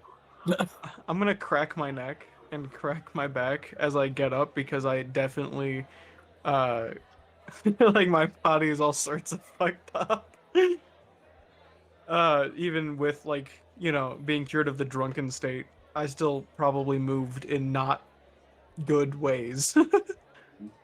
So after that, I just kind of like leaned over, just, ow. Do you purge all of the alcohol out of you, or do you just like? He vomits. They vomit. Yeah, Maybe outside of the car. I'll open like a window and just fucking hurl, and like all of it's liquid. There's no solid Probably, food. given that it's like, curing you of a poison, it probably is just the alcohol coming Yeah. back up, which probably tastes even better than alcohol, I'm sure. Yeah. So It's how just does that Jaeger. usually taste? Yeah, it's just like Jaeger, but like you're fed to it from like a bird mother. Like taste that. That's what it's gonna taste like. Mhm. So he has a horrible taste in his mouth. All right. With their So mouth. everybody else is in the police station. Yes. Yeah. All right. So you walk in. You see the man who is behind the glass look up and look at you, Ignacio, and goes, "Oh, you were the one that the captain called about." And he immediately gets up. You see he grabs a stack of papers and a tape that's already on the desk, and he just immediately comes out from behind the glass and hands it to you. Okay. We have these things. I probably would have asked before we go in there. I kind of want to ask Oh yeah. Norman and Aria what they feel like the approach should be. Should we corner this person and make them give us what they know about everything, saying that we know, or should we just play it cool, take the thing, and then just leave? I mean, Out of that's a character. that's a tough one. Yeah, out of character. I don't think that would be wise, just because we technically shouldn't know. How would we know? Well, it could be like we could play it off as like some sort of advanced, like a wiretapping? intel kind of, like we're G-men. You can't hide. You know what I mean? Like and that that's kind of thing. That's Make what I them was paranoid. That's what I was thinking as well. It was like what's your pretty much you are shoot forgot your character's name. My brain is fried. Ignacio? Nope. Norman? No, you're Norman. Antoinette. Antoinette, hi, bestie. Antoinette. Pretty much, I'm thinking like you and I roll in good cop, bad cop kind of thing, in a literal sense. I go in pretty much full bad cop, and I was like, "Listen here, motherfucker. We know what's going on, and if you don't give us everything that you know right now, it's done. It's over." I love that you're the bad cop out of Antoinette and I. Oh no! That's why I definitely am the bad cop in this situation. Fair. Let's say personality-wise, I'm like, you're expecting Antoinette to be the one that's super nice. Out of everyone. No. I'm not expecting it, but like I'm expecting you to be able to come in with a much softer approach and be able to be like, "Look, I don't want him to do this to you. Just give us the information, and we'll make sure that you're left out of the reports. And if you are in the reports, you'll be bereft of any consequences," kind of thing. Oh, I know. Can you do magic to make? I could do maybe good cop, and you could do magic to buff my good cop, so that he really feels like it's or they really feel like it's their only option. Go for like a bad cop, buddy cop. Kind of. Aria's here too, by the way. In the car, Yeah, I'm currently carving into some. Oh, guy's that's right. face- That's some right. person's Sorry. face. Oh shoot, that's right. I'm completely spaced that. Yeah. No. I don't know why I There know. was something that I was thinking about though. What do you got? Please. So I have one of my abilities is unnatural appeal, where instead of my Perfect. charm, I roll weird when I manipulate someone. And I Perfect. have 3 weird. Then you're the good cop. Yeah. Yeah. And I have that cool factor. I don't know these things. I hate these situations because I don't know what I'm gonna get told to roll. It'll probably be act under pressure, likely. I hope so. That'd be awesome. Yeah. Probably. That'd be so epic and cool. But yeah, we can go with that, and you can be super appealing to them, and be like, listen, if you help us out, we'll just keep you out of the report, and we'll go investigate this potentially really bad thing that's happening. You want to help people, don't you? Mm-hmm. That kind of thing, you know. Yeah. Put it on them like that. Yeah, you're liable here for manslaughter, kind of thing. You're culpable. We'll find a reason to blame them for it. We'll hold them in court. Probably not. But they don't know. Yeah, but that's not. They actually might know that. Actually, they actually might know that they won't hold up in court. He's on the influence of drugs. I don't think he has a right mind sort of set. You don't know that in the very moment. We actually don't know that at all. Right. No, but he's done enough of it that, well, not enough of it, but like he's done it. His mind isn't going to be immediately oh, cool, everything's fine. He has the mindset of a druggie now who's just like, oh fuck, they know that I do this. I'm a cop. I'm fucked. Okay. Right. So I was going to say we also don't know what the drug is, its name, or what it does, like what are the effects. We don't know shit about it. Oh So my that god, might be it's lost marijuana. We're bluffing our way into this. Well, no, it's a really good opportunity for them to kind of, hopefully, if you can get them to spill about it, to be like, to tell us more about it, you know. yeah, I think we send it. I think we can send it. talk about it. I think we just send it. Moment's gonna go back to the car, grab some clothes, go behind the van where nobody can see him, and is going to change, and then come out wearing the exact same clothes.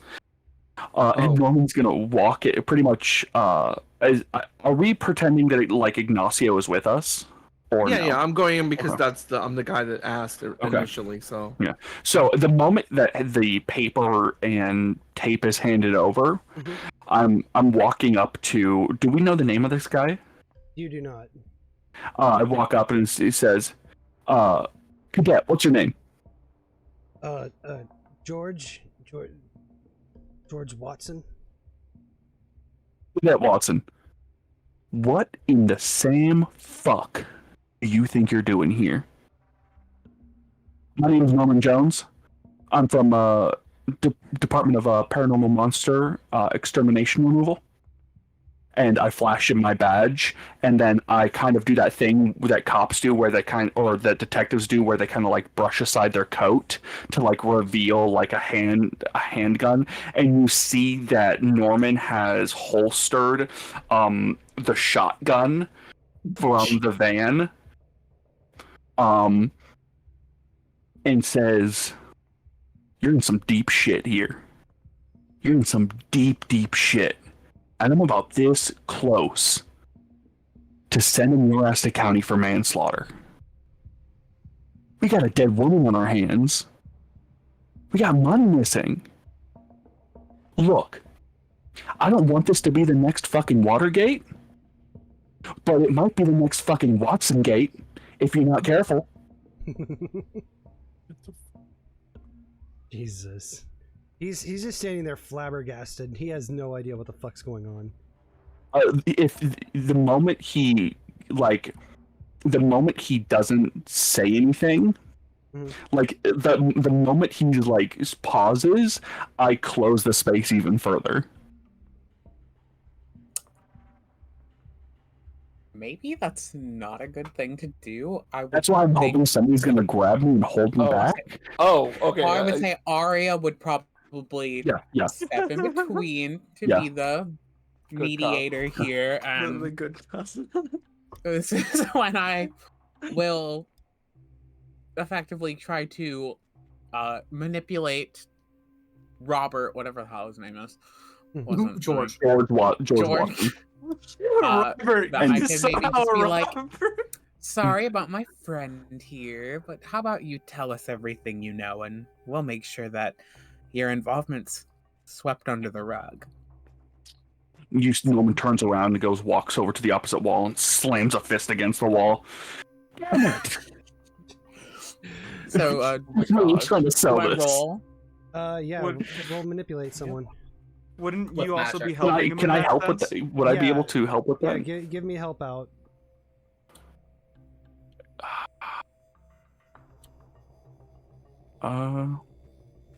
What is help out? It's Oh, actually. with just is help it with out. cool?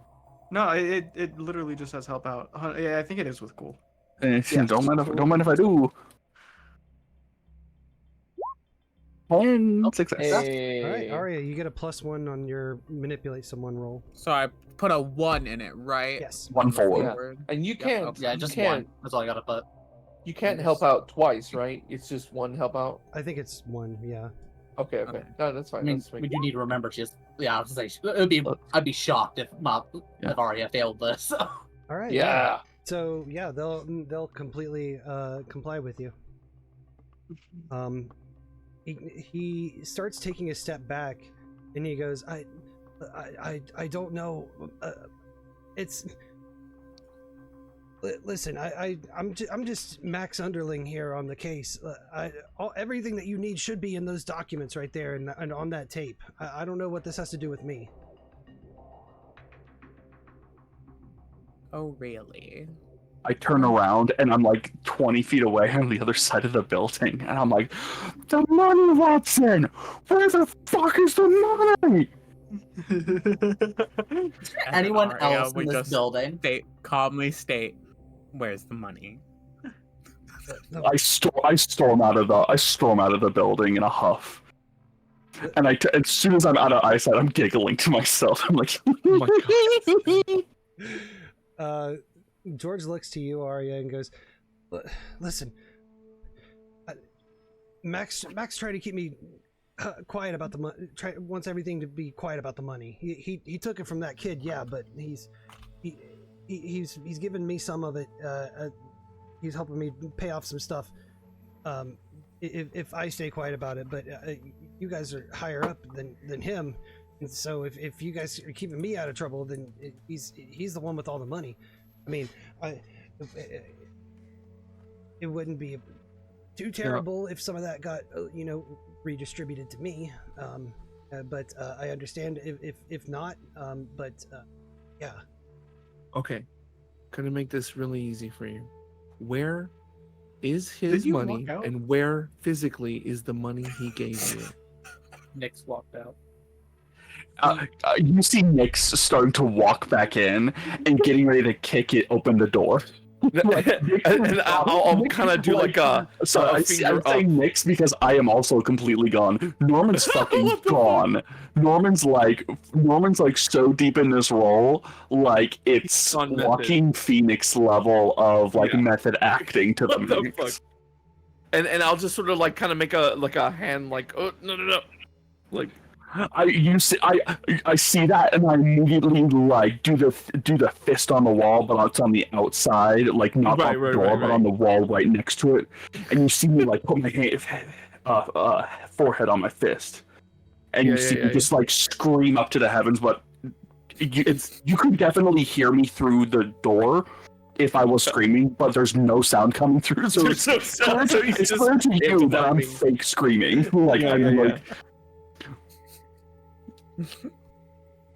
What were you saying, Ignacio?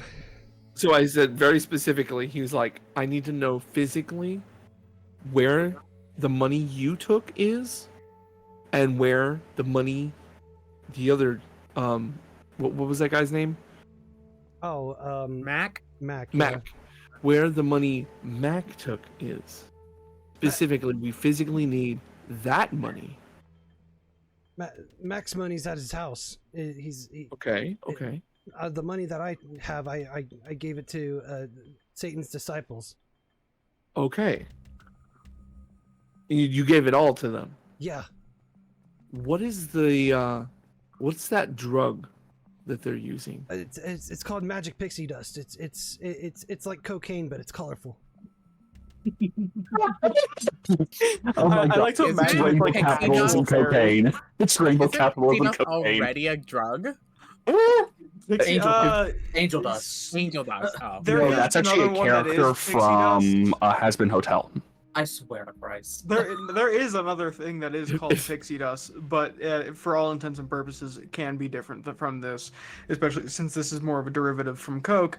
I would like to think, however, that that the pixie dust looks like literal fucking sprinkles. I was gonna say, if they're just fucking selling pixie sticks to this guy and he's fucking snorting, That them, would be so funny, but also But he no. would already be dead. You're right. Yeah. I'm thinking it's some kind of crazy shit. Yeah.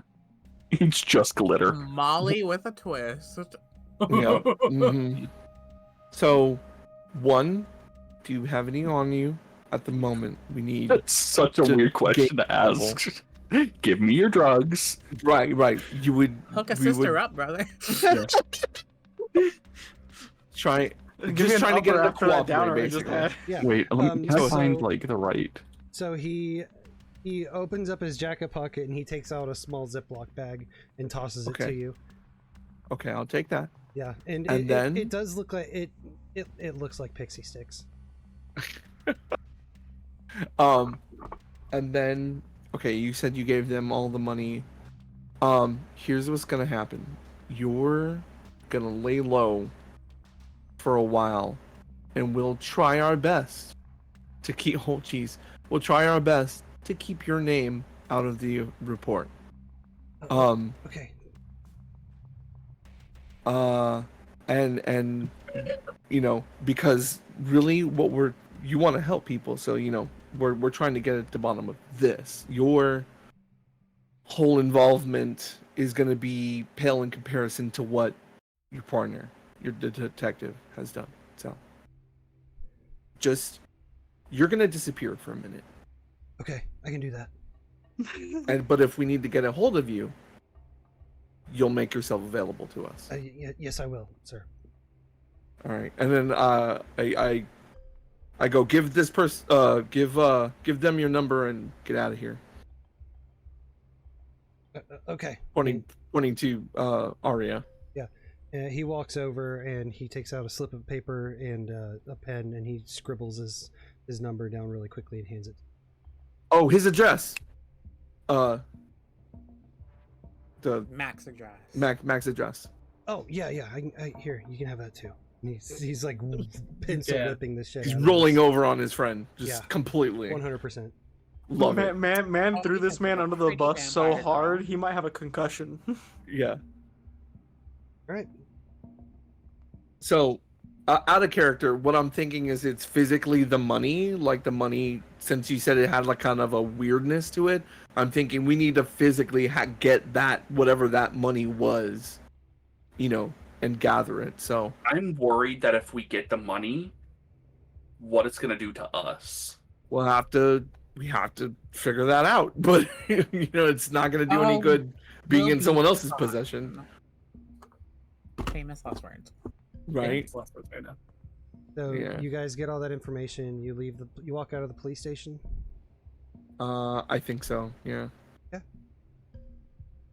I don't just walk out of the police station. No, Aria sachets away.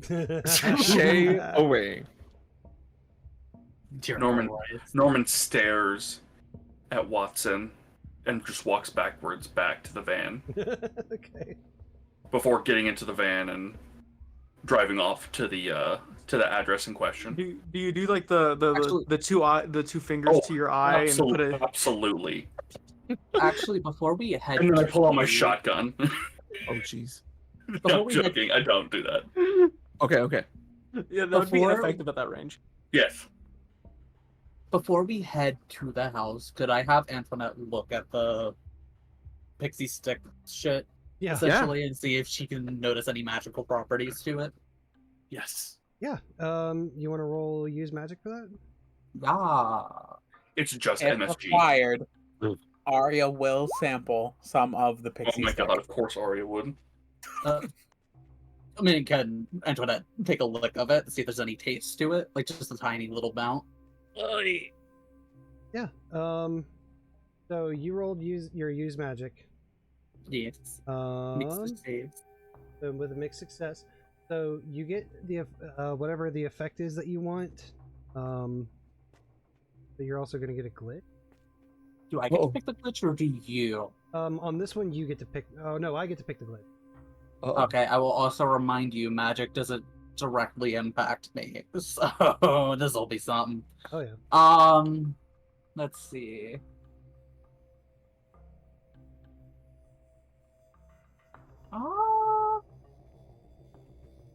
I'm thinking it's probably going to end up being the do one thing that's beyond human limitations, as far as like trying to ascertain what the hell this shit is. Yeah, probably just enhance her senses by like carving on different parts of her, like just to like figure out what it is overall. Yeah, that sounds good to me. So yeah, that's what I did. Analyze magic. I pull out a couple Gatorades just in case. So, with that effect, I'm gonna say that the glitch is that you take 1 harm, ignore armor. Party. But like you said, sometimes that gets redirected to somebody else. Ow. I'm gonna let's see. Roll random. Yep, I'm gonna roll random. I hope it's me. I do. I do hope it's me. Wait, actually, question. Because I have immortal, which is when I take harm, I suffer 1 less harm. If it lands me, will I not take any harm? Yeah, You'll be fine. Yeah, you'll be fine. We better. But it's going to land on Norman. Let's go, dude. So wait, what's the harm? 1 harm. Just 1 ignore armor.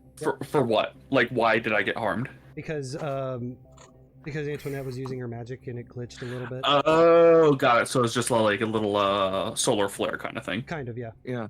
I would say, given like how like especially the rote that I made, it's supposed to like carve into things, like the offensive one. I would say like she did it, and in the process, like one of it just like went off and like sliced you. Yeah, I feel like I got. It's like you stabbed me. You stabbed me. So Antoinette, you use your heightened senses to determine that this is basically just low-grade cocaine with pixie sticks mixed in. Shut the fuck up! Is it really? You are absolutely shitting me. Nope. That's so funny. I'm gonna need to talk about that after the session. Why does that and I'm gonna need you to swear on surprise me God. in the least? So the Satan's edgelords are just a red herring? Maybe. You don't know. Their drug is at least. The drug is. I think the drug is. I don't think. You don't know shit about them yet. Yeah. Okay. I would like to roll cool to lay on hands, Norman. Oh wait, for Norman, when you complain that you just got stabbed, I'm just gonna point at my face and just go, "Shut up." I'm gonna have Antoinette look at you and be like, at least his, just like look at you and be like, you got drunk when you didn't need to. You get no sympathy. I wasn't asking for it. You see in the most earnest look, you're just like, it's like, well, will it leave a scar? I just did lay on hands on you, and I instead am bleeding from like the head, and it's like you'll be fine. Yep. So you can erase that harm, Norman. Okay, got it. Blood. So is now who has the harm now? Now Ignacio has it. Yeah, I took it. Pass the harm. Yeah. Pass that harm over here. Let me get a hit. Harm, yeah, honestly, give it to Antoinette because Aria. One of you have Aria. Aria has a wardle. Aria. Well, I can't do it like that. Transmute the damage to me. Yeah. No. And it will automatically be negated. No, I can't do that. I know, but it'd be funny. It would be funny. So what do you guys do now? Gonna go burn down a guy's house? Let's see. Well, we can either go investigate Mac's house to find his portion of the money, Or we go to the Edge Lords of Edginess' hideout and try to find their portion of the money, because we still know that the money is the main. And we still need to go back to the clerk and get a portion of the money back from him. No, we'll leave it with him because he needs therapy. Therapy is not cheap. So here's my money. Here's my game theory. Here we go. It's we get all the pieces of the money back, and then we have to investigate that ATM. Because maybe that ATM is full. So true. Ooh, that's not a bad idea. The clerk mentioned, she would just come in here and go to the ATM. Like, he mentioned it offhandedly. So should we go to the gas station first? Before we try and collect everything, or should we try and the bulk of it is at the guy's house. I will remind everyone that there is things happening outside of us doing this, so people are probably dying. We probably need to get this figured out. Okay, let's split up into 3 groups. So, oh my god. Yeah. If you drop me off at the guy's address, I can try and just grab it and then run back. I mean, can't you teleport? Yeah, that's what I'm saying. Like, just I can only do it to places I've been before, but like you can go to the gas station. I could go to the gas station. I would say given that like the ATM might be something involved, I feel like Antoinette should be the one to go look at the possibly cursed ATM, which I never was expecting, but okay. Yeah. Well, that's my thinking, at least. That's a hunch. Yeah. But to be honest, that's just a theory. Yeah. Game theory. Thanks for watching. But yeah, I think if we do, how many people? I think if Ignacio, you can get in, get the money, and get out. Yeah. I think the biggest thing we have to worry about is that cop coming home at the moment, because we can't guarantee that Watson didn't immediately then go snitch on us. Right. So he snitched once tonight. He could do it again. So I think we start at the guy's house, then the kids, then the gas station. Yeah. All right. Is that the plan? That's the plan. I think so far, unless something else happens. Exactly. Okay. Thanks for watching. So you take off in the van and you follow to the address of Mac's house. Yeah. Okay. There's currently no cars parked in the parking lot. I do the thing of trying to see if there's any windows that have the curtains open that I can see inside. There are a couple, yeah. Okay, I am inside the place. Do you not want to read a bad situation first? I'm gonna open the door first. Like I just pop in, open the door, and y'all are in now. Specifically, Pink Floyd's Money is playing on the van speakers. Yes. Thank you for the needle drop. I'm going to stay in the van willingly to try and keep an eye out and be on guard for whoever else wants to go inside. Oh, okay. Final plan, release the Eldritch Beast. Right. Sorry. Eldritch God, not a beast. Goes wrong, not I a beast. Summon tentacles. Yeah. A Hipto is more than a beast. How very dare you? Is I corrected myself. They are a please don't report it to my boss. I've already been to workplace harassment training once, and it was swear it was a mistake. I'm sorry, I couldn't hear you over me sending the email. You know. Oh, my boss is gonna be so mad. So who's going inside? Watch your tongue. Should we have someone like read a bad situation first, given that ambushes might be a thing? Sure. I will go read a bad situation since I have just familiarity with those people.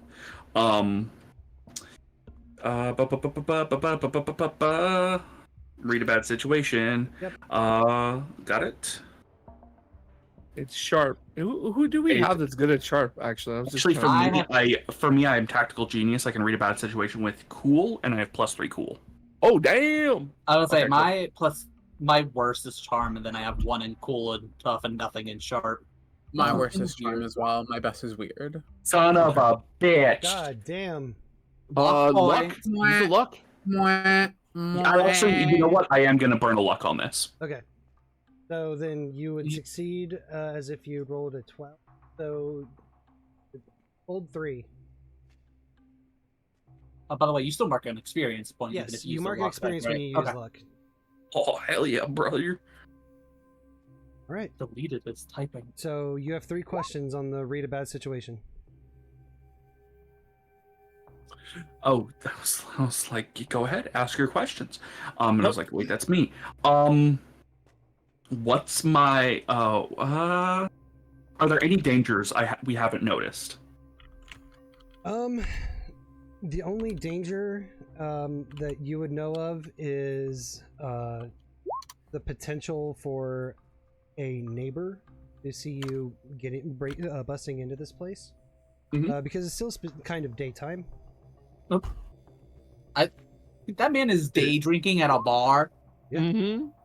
Let's go! I thought this entire thing has been at night. I'm so sorry. That's crazy. You and me both. I was like, yeah, it's like, I don't know, like evening or some shit. That's Who the fuck why doesn't drink at a bar at like noon. Yeah. That's why I said to him, I was like, I wouldn't want to interrupt your drink. Stares at his badge. I just thought he was like on a night. I thought he was on night shift drinking. Yeah, Nope, no. he's day drinking. I mean, either way, he's I'm sure he's it's daytime? Yes. Good to know. Ignacio, you have the ability to teleport in and out, correct? Yeah, that's how yeah. Okay. So, what's... As long as you just go about the situation, you say it's cool. I pop in, I open the door, and then everyone's inside. Yeah, let the neighbors see us just enter their neighbor's house. What's the biggest threat? I'm assuming the neighbors. Yeah. I was thinking that too, but It's still the neighbors. Got it. Okay. Got one more. You can hold it, right? Or is it just specifically outside of the house? Yeah, for this portion you can hold it. Okay. And it only applies to the outside. At this point, I'll hold. We should probably use a. I turned to Ignacio and I was like, we should probably use a back door or like something that's not an immediate sight of neighbors, and we probably shouldn't all rush in as a group. If you're going to be able to get in there, get what you need, and get out, then we only need one person. Okay, well then I guess I'll keep an eye out. Or y'all should keep an eye out. Suddenly, Aria shoves Ignacio out of the way. I'll go inside the house. Oh my god. Oh, no, probably not. I'd love to see you teleport inside the house in broad daylight. Miss weak to sunlight. Parasol. Alright, so Ignacio, you're teleporting inside the house? Yeah, as long as I can see inside, I'll pop in. Yeah, you can. So you do. All right. I'm going to look around. I guess I started looking around for the stuff. Yeah. It's not. You appear inside the kitchen. Just looking around at the kitchen, the living room, you don't see any cash stat.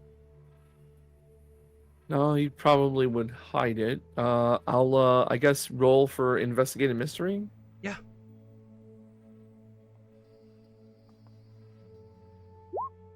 Mixed success. You get one question. One question. Okay.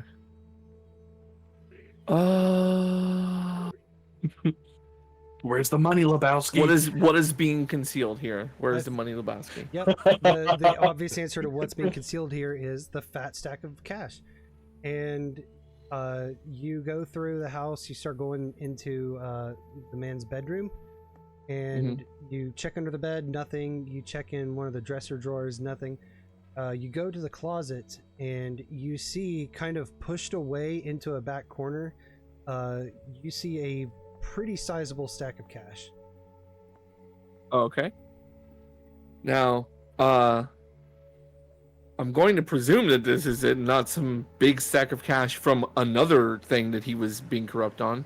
And He's the cop. Who knows?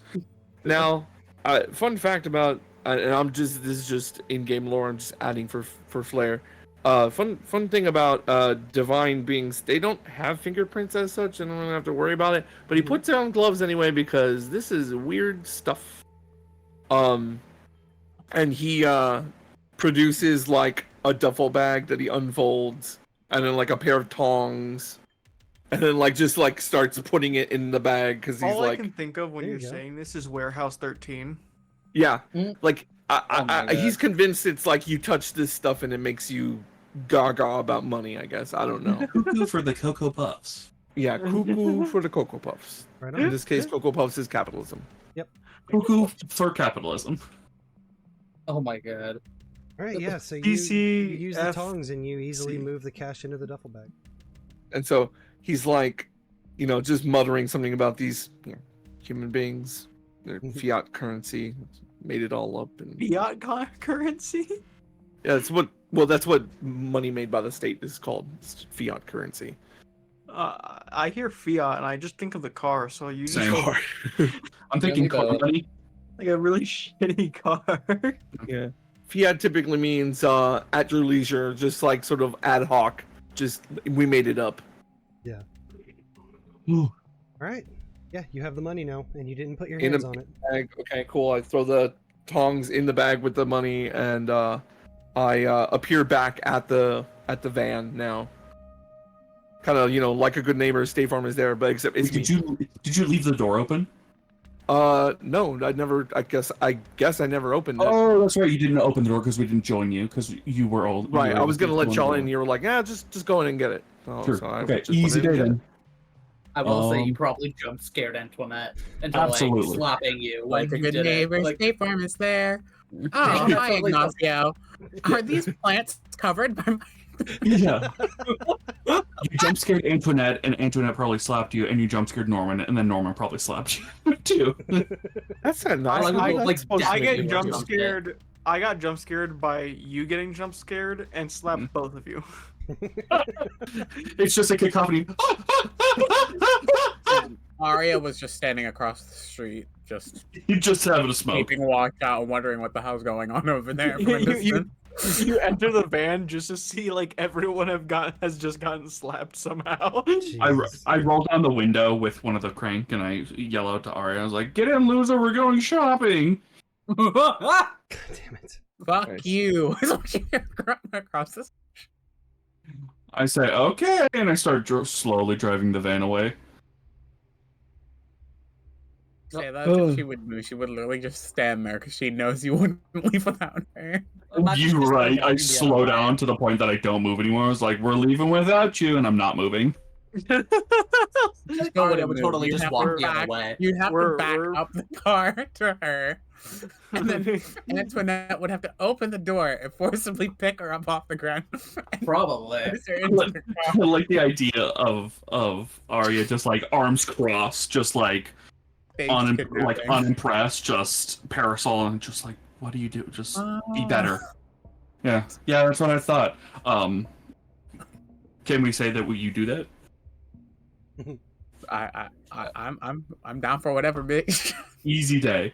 We throw you in the van and we zoom off towards the corners. Was it? Wherever probably those thought we just Satan kidnapped some kids girls. are. Absolutely. Oh shit! God damn it!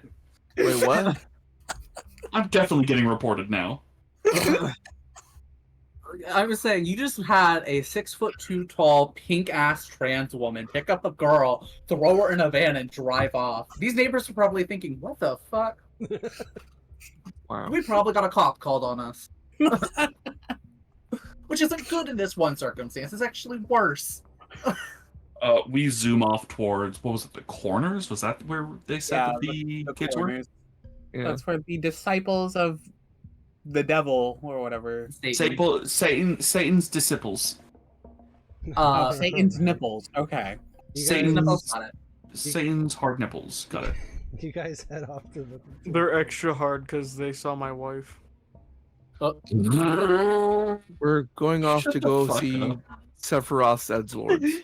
Sephiroth's Zords. There you go. So, So you arrive at the known location of Satan's disciples. I look at Crood and Crood's partner. I'm like, I think this might be one for you, boss. I was like, could Antoinette go in as well, given, Blood Witch? Ooh, that's also a good one. I mean, Yeah, we're just all have a good Gothic candidate. girl go in as well because Yeah, why not? Eggy. Party. We're gonna have to scare some kids. We're gonna traumatize some teenagers. Let's go. Or some young Oh, yeah. adults. Yeah, and as And you we're guys gonna give you pull up, money for it. as you guys pull up, you do see three people who are just kind of standing there, very like Jay and Silent Bob style. Don't tell me Oh, they're jeez. loitering. Oh, they're absolutely loitering. Oh, you motherfucker. Ugh, loiterers. One of them's talking about making fuck. Yeah. I'm sure like Norman gets absolutely enraged by this. Norman And, like- Norman is like, Norman's like, I need to sit in the car. I need a moment. Just get the money. No, I just need a minute. Why? Because they're loitering? I'm gonna say Antoinette gets out of the car, and My points wife to, left me for a loiterer. You don't understand. Not a lawyer, a loiterer. I know. Yeah, we hate lawyers. What? Could you imagine a world without lawyers? Ugh. You mean bliss? You mean modern America? No, they have lawyers. They're just Anyways. not good lawyers. So who all's getting out of the van? Yeah, I'm so confused. I think it's Antoinette. I'll also get out of the van. Aria. Do you think, honestly, out of curiosity, do you think we could just summon Ihikta next to us if we really wanted to and needed to? I can Just out of absolutely summon a tentacle. Whether that does damage or just blocks path is completely Or- unknown to me because it's kind of just up to Freaks them God. out. Or freaks them out. That's why I was saying it. Because it is a mass. It's not going to be a small tentacle. It's like a big fucking tentacle. This Well, then we group should gives me the vibe of like we're pretending we're hardcore and edgy, but you're in a suburb of Illinois. Yeah, Like- exactly. And I think, them interacting with someone who's in love with an eldritch horror, a blood witch, and a vampire might set them on a different path. I'll go over to the monster cage and I'll actually unlock it. So if you do need to summon your partner, you can, because the monster cage actually prevents that. Little did It's- you know, she had her own key. And that's when I realized that my key actually got replaced with like a cracker. Uh-oh. What the fuck? Yeah. All right, let's She- get she's back just on gonna- the topic. All right, Let's yeah, go. focus Let's up, go. focus up. Come on. Yeah. Sorry. We got things to do. People to save. Come on. Money to earn. Wait, who are we saving?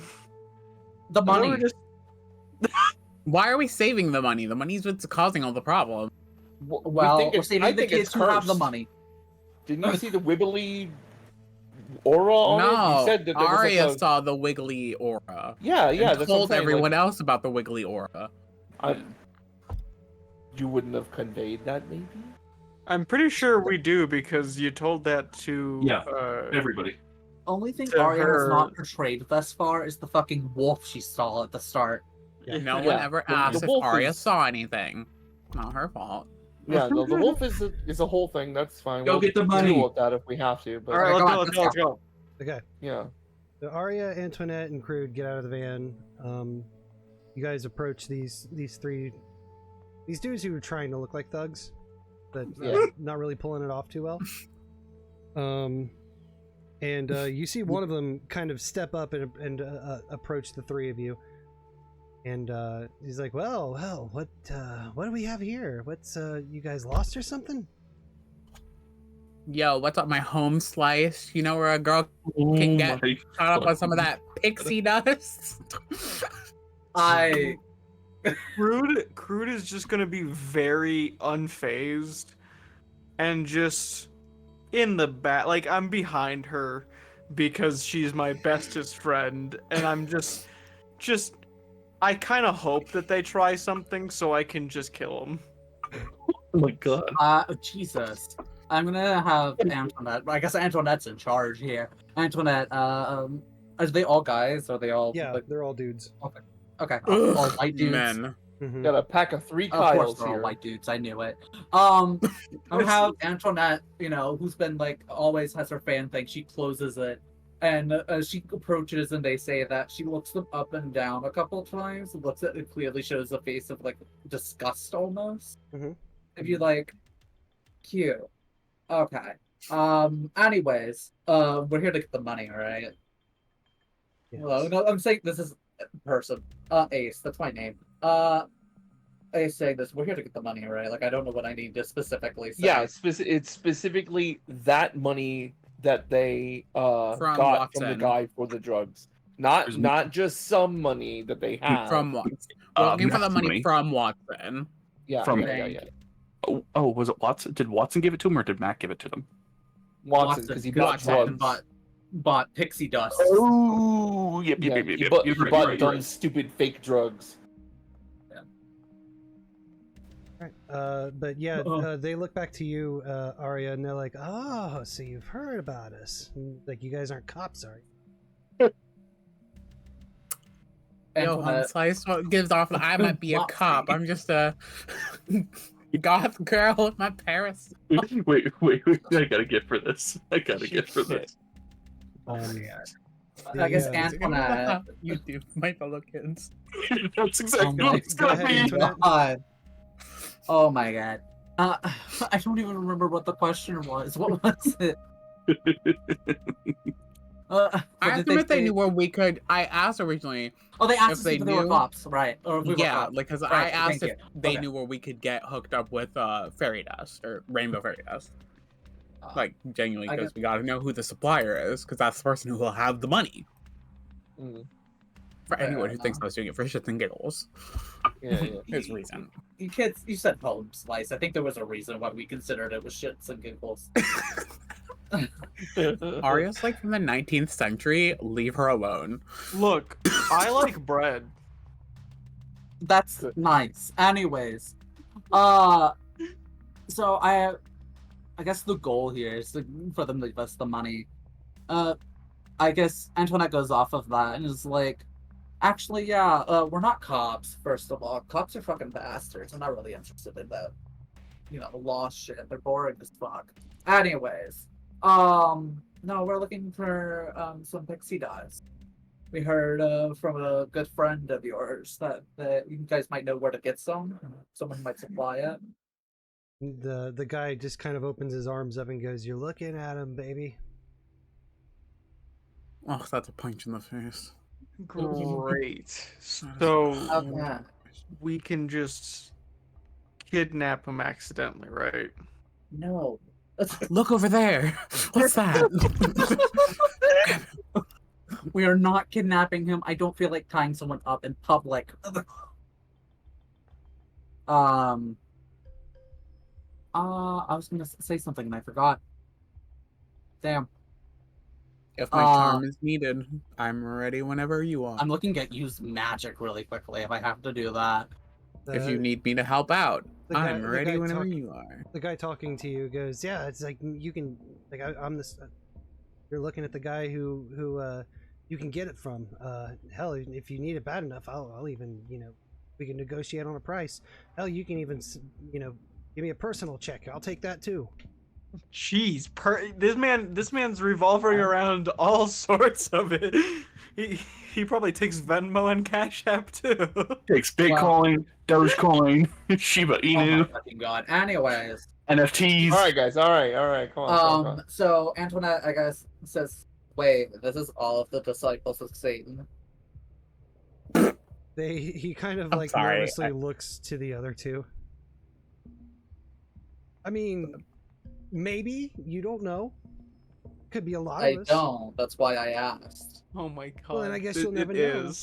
It is the only people. So it is only you guys. Okay. It's three little shits. As Ace, should I just threaten them or be like, give us? Let's just talk about the money. I don't really know what the plan. We didn't plan this out. Okay.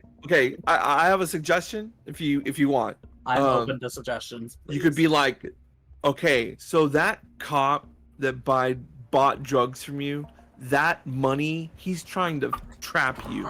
That money is traceable. That money has numbers on it that they're gonna use to frame you up. We want that money specifically. And you give us that, and we just leave your whole little drug thing alone. That sounds like a need for charming. Yeah. How about How? Aria take a hold of it and do it. I'm on it, bitch. Well, what do you say? I guess first. Before we roll, does you have to say something? Everything that they just said, Aria said. Because listen, I have the fucking memory span of a goldfish. Like, No, it's fine. Yeah, you and me both. That's why I'm getting lost. Yeah, basically that cop was trying to frame you. The money is traceable. using it They to want set you They up, want you to spend it.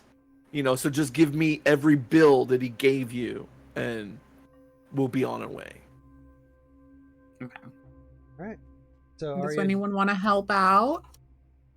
Girl, my charm is -1. it's cool. I'll help out. If you help out, you're rolling cool. I'll help out. Oh, is it cool? Kind of just looking intimidating. You know what? Sure, I'll do it. It's help out. All right. Roll cool. Roll help out.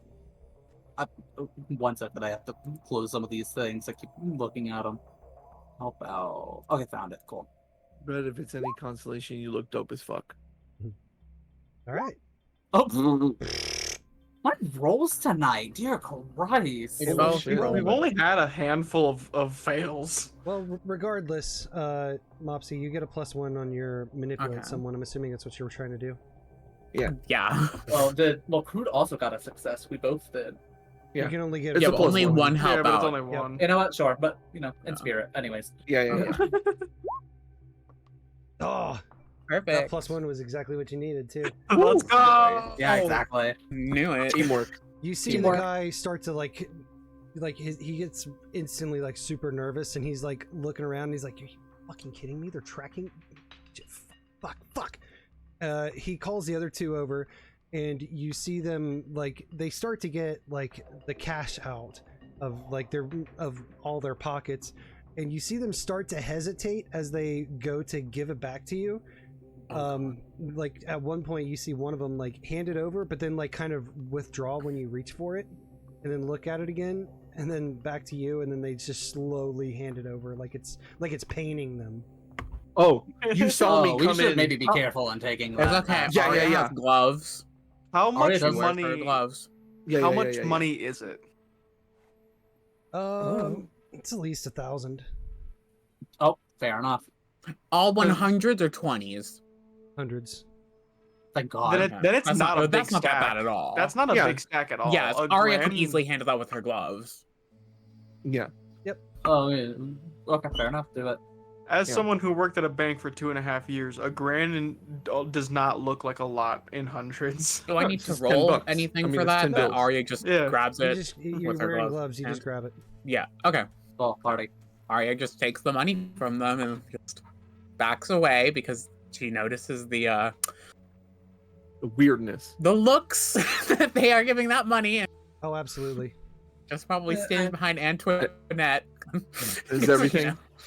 Okay, well, Antoinette. I'll kind of also move forward to be in front of her. So Antoinette is like, thank you so much for doing that for us. We'll take care of it. And that's everything? And then I guess she goes to turn off and walk away. And before she stops, she's like, also, Satan's Disciples, that name is so edgy. You guys can do better. I believe in you. So last century. And then walks away. You guys are all back in the van. And I would say Aria is just counting through the cash to make sure and just verifies that it's 1,000, like 1K. Yeah, there. no, it's everything that the cop gave him. Okay. Yeah. So, and I hold open the bag for you. And Aria reaches in and grabs all the money there. She shit. Imagine. A plot twist, bitch. Yeah, right. Aria places the money in the bag. So, what we got 2/3 of the money, or what we think is 2/3 of it. I think that's all of it. That's all of it. You just oh no, we have to get it from the cashier. From the cashier. Oh, yeah, that's so right. There's the clerk, and then just investigate the ATM. Hopefully, I don't know. See what's up there. Yeah. We can have one person go in and Yeah. investigate the kid, and one person stay out and Yay. investigate the Area. ATM.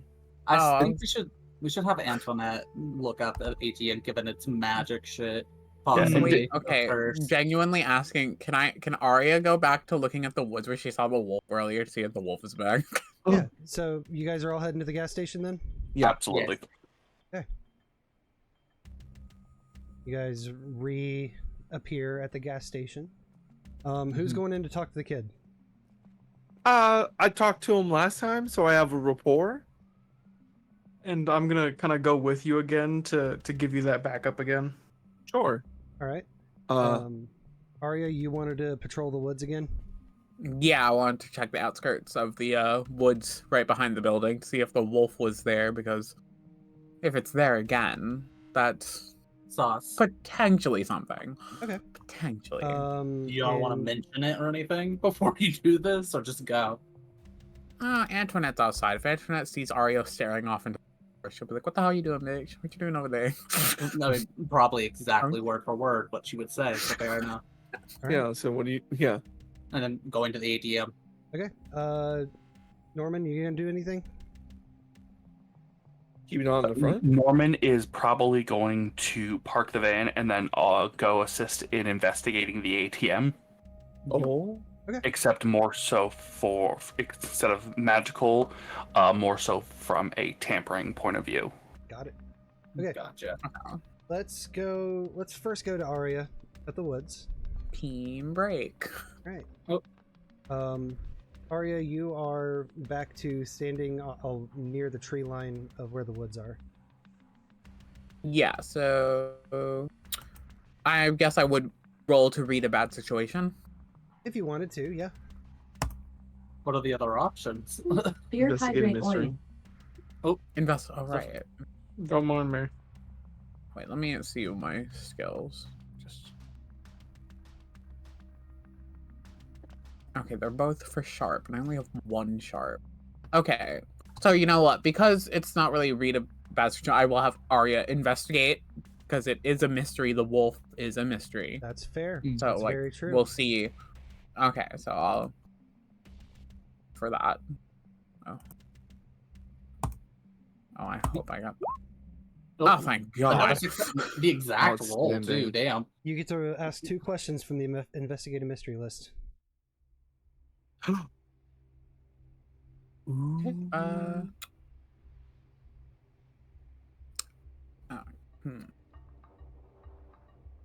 What is being concealed here first?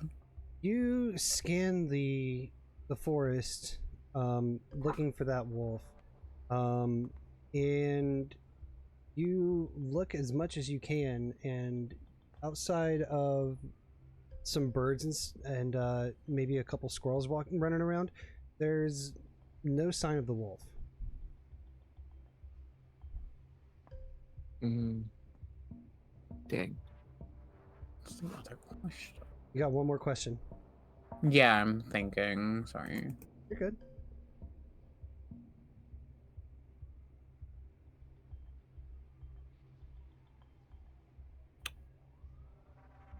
I guess the only other question would be, where did it go?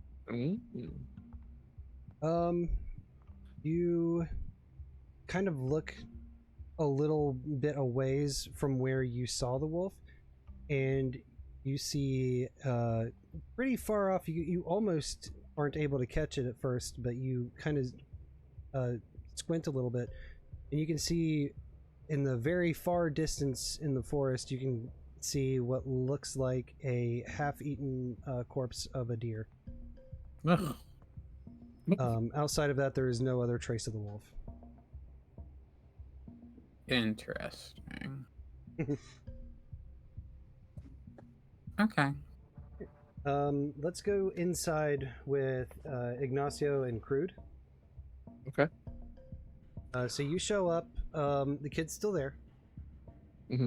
He sees you come back in, and he kind of nervously nods at you. I kind of make a look at the door, just like basically trying to intuit to Crood to like just keep an eye on the door. you know. But is there anyone else in the shop? Because I know you said it was like kind of a dead, not really many people go here, but I still want to kind of double check and see if I see anyone in the store. There's a couple what looks like high school kids who are back where the drink cooler is. Hmm. I kind of make a motion to the clerk. It'd be like I kind of look at him or look at them and then look at the kids buying stuff. Mm-hmm. And I kind of just go like and look back at them like kind of make a motion like I'm gonna wait a little bit and let you take care of them. And then when they leave, I approach. Yeah. And sure enough, the kids just grab a couple Mountain Dews out of the cooler, walk up. One of them tries to pay with a bank card, but you hear Ronnie again explain that the card readers at the pumps and in the store are temporarily down. So it's basically just cash only. You see the two high school kids like kind of root through their pockets and open up some wallets, and none of them have cash, so they just kind of like shrug and just leave the Mountain Dews on the counter and walk out. Okay. After they leave, I go, man, that's a shame about that cash. It really does make things convenient, doesn't it? Yeah, it's unfortunate. That's for sure. Card reader's been down for a while, Ronnie? Yeah, the card readers are kind of messing up. We have somebody coming out tomorrow to take a look at them and hopefully. Okay. So I feel really bad that I had to come back here. I didn't want you to have to be involved in this. You were involved in a lot, but we're aware that a transaction happened. And if you can give the exact bills that were given to you, we can maybe overlook this, but you might be involved in something. So I don't know how it's going to be, but it's going to hinge very critically on what you choose to do here. And I would like very much if you could just work with us on this. But what do you mean? So after Loretta was shot, you picked up the money, correct? Yeah. And when the detective showed up, he gave you some of that money, didn't he? Yeah. Have you been feeling really kind of money crazy lately? I mean, kind of, but I know what that has to do with anything. Without getting too much into it, and hopefully we don't have to, there might be some weird shit going on. You know how Loretta was really money crazy? There just might just be something about that money. And it might be bad for you. Think so? And I want to help you. Can you give me every bill that he gave you? I'm gonna kind of look over at the two of them, but kind of mainly at the kid, and just kind of shake my head, kind of insinuating we mean no harm to him. We're genuinely trying to help him. Yeah. So then, Ignacio, I need you to roll to manipulate someone, and Crood, you can roll to help out for that if you want. Okay. Okay, there's a plus. Oh, wow. Hey, so I help out. Yeah, outstanding. Holy fuck. Yep. So +1 forward on your manipulate someone. Oh. For a mixed success. I mean, it's still a success. It is.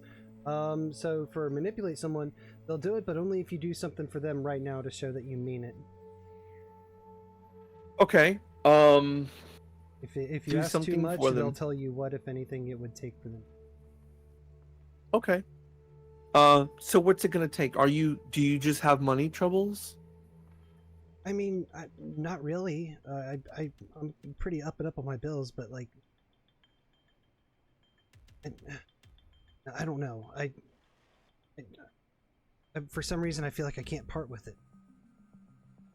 Yeah, I think that's the money. And I can't really explain very well why that is, but you saw what happened to Loretta, and I want to get you out of this situation. Giving me that money is helping you. I'm gonna kind of walk over a little bit, still kind of keeping an eye on the door, and just kind of, we have to wear gloves when handling that money to give you an idea on how not something we want. To like, this is to help you. We don't really want to be touching this money ourselves. It could be anything. Maybe it's a chemical sprayed on it. Who knows? Like drugs? But it kind of makes people crazy. Like drugs. Maybe. We don't know. We need to get it tested. You can help us, Ronnie.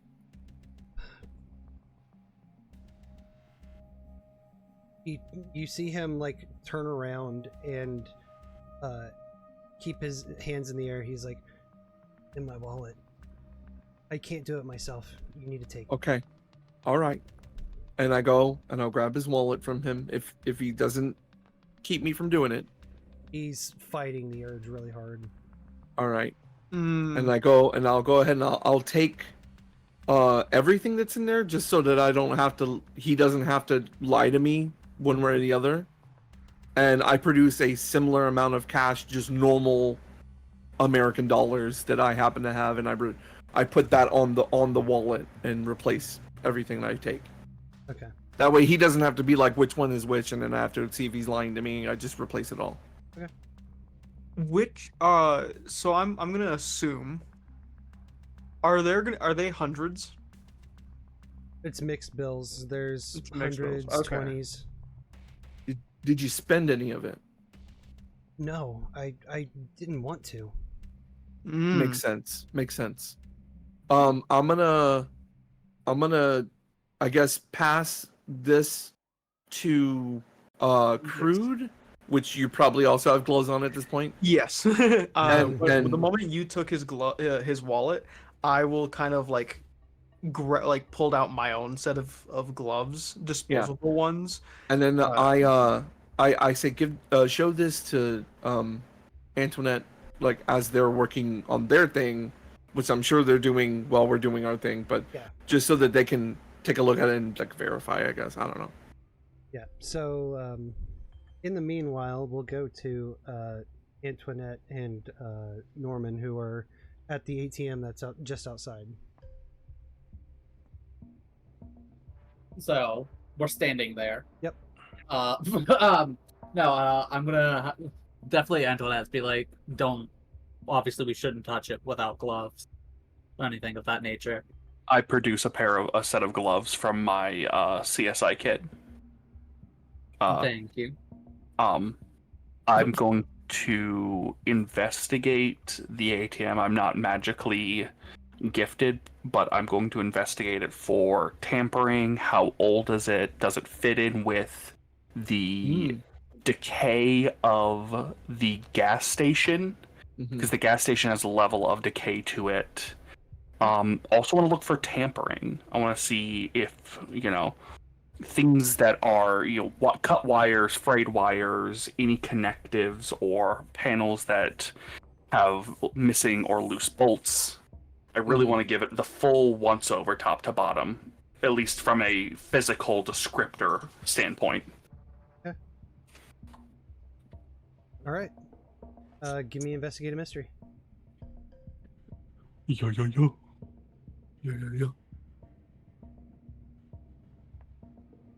I keep forgetting my character sheet's in a different tab, so I'm like, where's my stuff? Fair enough.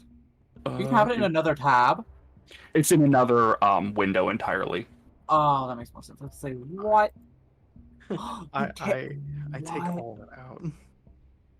I didn't know this was a thing. Seeing if I have anything. What, taking the character sheet out? Yeah, no, I didn't. I never noticed the button on the top left where you could like put it in its own tab. That is so. Oh, it is my yeah. favorite. Yeah, it's my favorite thing. Oh my god, They thought of everything. I'm just so thrilled. Very Oh shit! good. Nice. All right, you get 2 questions. I will wait until I'll ask one question and then I'll let Antoinette do a little investigation, see if we can't do a little collaborate and listen here. Okay. Collaborate. There's a really fun question I want to ask, but I'm like, that's not going to help us.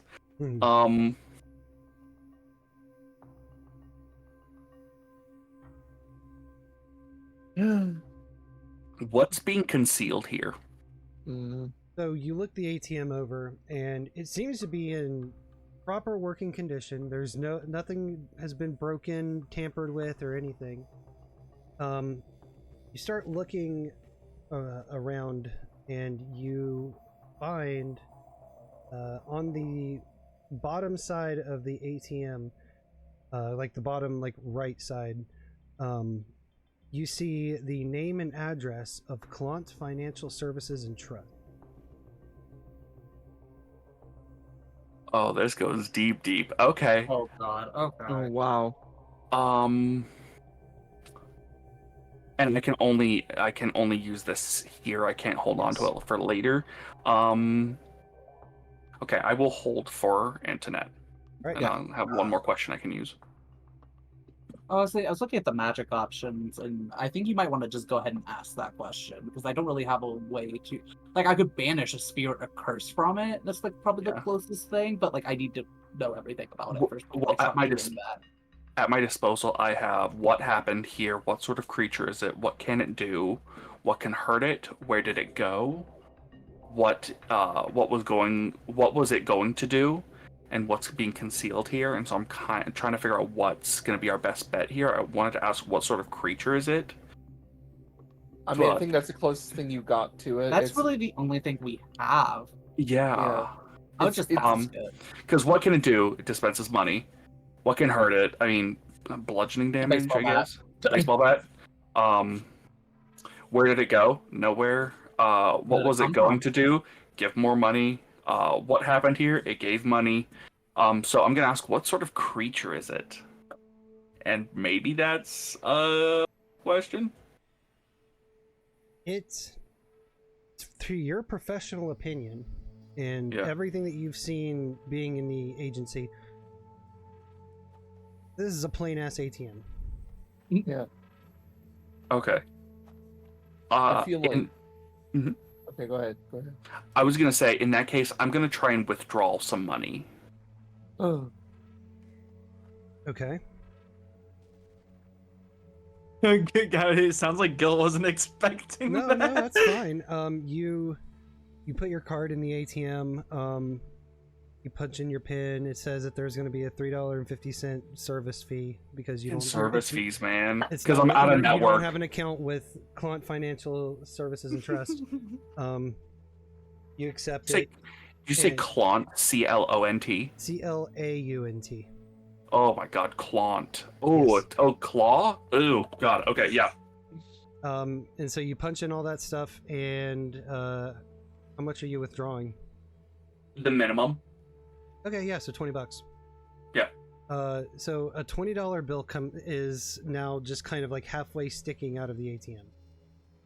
I look to Antoinette and I'm like, does that bill have the same bad vibe? I don't know. Did we ever decide if I could tell if there was a bad vibe to it? I thought there was a way we could tell that the bills had bad vibes. Aria saw like it in the vision. It was Aria. So, I am so sorry. Your names both start with A, and it's gosh, you're both magic users. Aria's not that much of a magic user, actually. She's just a vampire. In my mind, as Norman, like you're all magic users to an extent. Fair enough. You could use That is a harmful stereotype. You could use magic and use the effect of one thing that's beyond human limitation to be able to see through the veil and try to detect the aura. Let's do that. And then, yeah. Do you want me to do that? No. No, me. Magic. Oh, thank God. Phew. That's not say go. Unless you learned blood magic recently. No. I have 0 weird, so it'd be really fun to see what happened. Right. Okay. I would say at this point, I realized when you handed Antoinette these disposable gloves that she has like stiletto acrylic, so she probably didn't put them on at all. And so, because of that, she was like, okay. She was like, okay, keep an eye out. And she closes her fan and clicks the athame to come out. And she looks at her arm to find a spot for the specific symbol she needs, and she does it.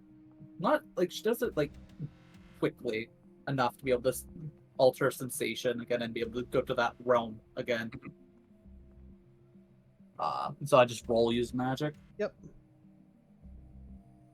I now have realized that it will take me to another page if I do this. Wait. Things have got complicated. A second. No, it's not Opera. It's just the browser. Yeah. I'm regretting my decisions. What are you struggling with? I can help. Oh, no, that's fine. Oh, well. Jesus Let's Christ. go, You guys are dude. rolling nothing but fucking rocks tonight. What the fuck? Look, nobody fucks with our cash. It's our money. I'm gonna use it when I need it. It's not my fault, Antoinette is that much of a girl boss. Okay. Yeah. So what's the effect that you're taking? 1 second, I have to pull it up again. Actually, I'm just gonna close this and open it again here. So that's gonna drive me crazy. Oh, it's okay, whatever. The effect was do one thing that is beyond human limitations. All right, yeah. To be able to sense if there was anything off with both the money and the ATM. Yeah. So you kind of like hone your sight in and try to visualize the aura that could potentially be here on the money, and as soon as you lock in, you see that aura floating off of that $20 bill, and in fact you can see the aura coming from within the ATM but not of the ATM itself. So it's the actual money. I see. While she's like this, is there like any other of it? Like if she looks at the kid in the building, does she see the kid have the aura, or you see that once Ignacio had taken the money from the kid, you see like a kind of faint aura around him, but you can tell that it's slowly starting to die off. Yeah, I've got like the money in my hand and I'm talking to. Yeah, you can see it coming off of the money in Ignacio's hand very easily. Yeah. Okay. Well, using that information, Antoinette goes, it's something in the machines. It's not the machine itself, but something in it, specifically. Got it. In that case, we should probably head over to the financial institution. I look over to Antoinette and I was like, "Can you map quest us there?" She say, "Can you look up where this is?" I hold up my flip phone. I was like, "Can you show me how to do that? That would be really helpful." She gets out her own phone and does it. And where is this financial place, Phil? I read you off the address. Is it in down? Okay. Yeah, it's like in downtown. Got it. Oh. I'd say at this point is when Ignacio and Crood would walk out once you guys have done everything you needed to. Yeah, I want to thank Ronnie for working with us. Yep. You see, he looks super dejected. Wait, can I just say this out of character? Mm-hmm. The first thing I actually fucking thought, because I work at like, a place with an ATM in it.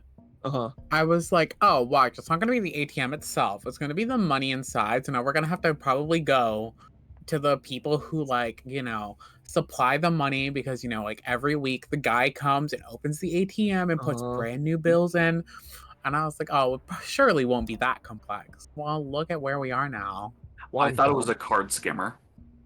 I thought it had to do because I just made the connection when we got to the gas station again. And I was like, oh, maybe the money is what fucked with the card reader inside to spread itself more. When you said that the card reader hadn't worked, I was like, oh, either he broke it on purpose. Like that was a very purposeful decision. Either way, I'm sure we all reconvene and make our next decision. I'd say you guys all reconvene at this point.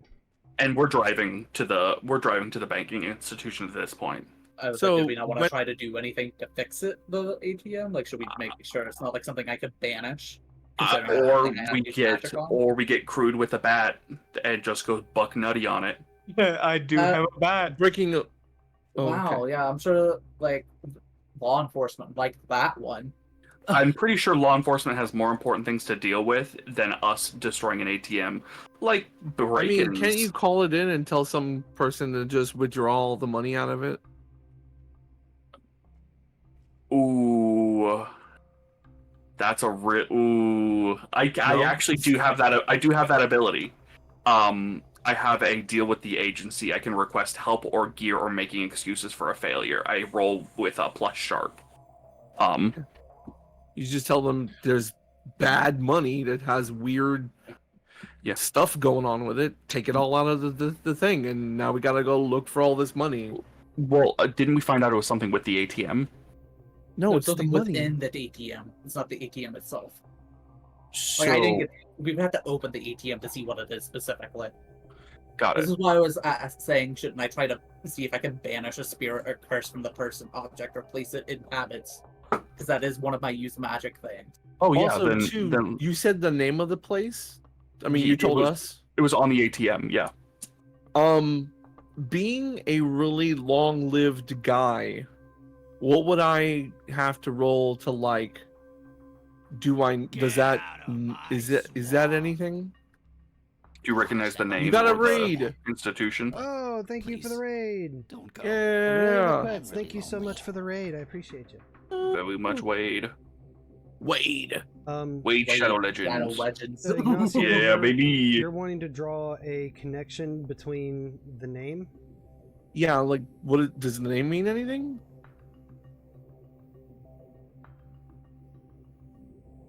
Being a long-lived guy who is from divinity. Very true. The original sin. Oh shit. Okay. Plot exposition time. About to bust this whole thing open, baby. You are actually.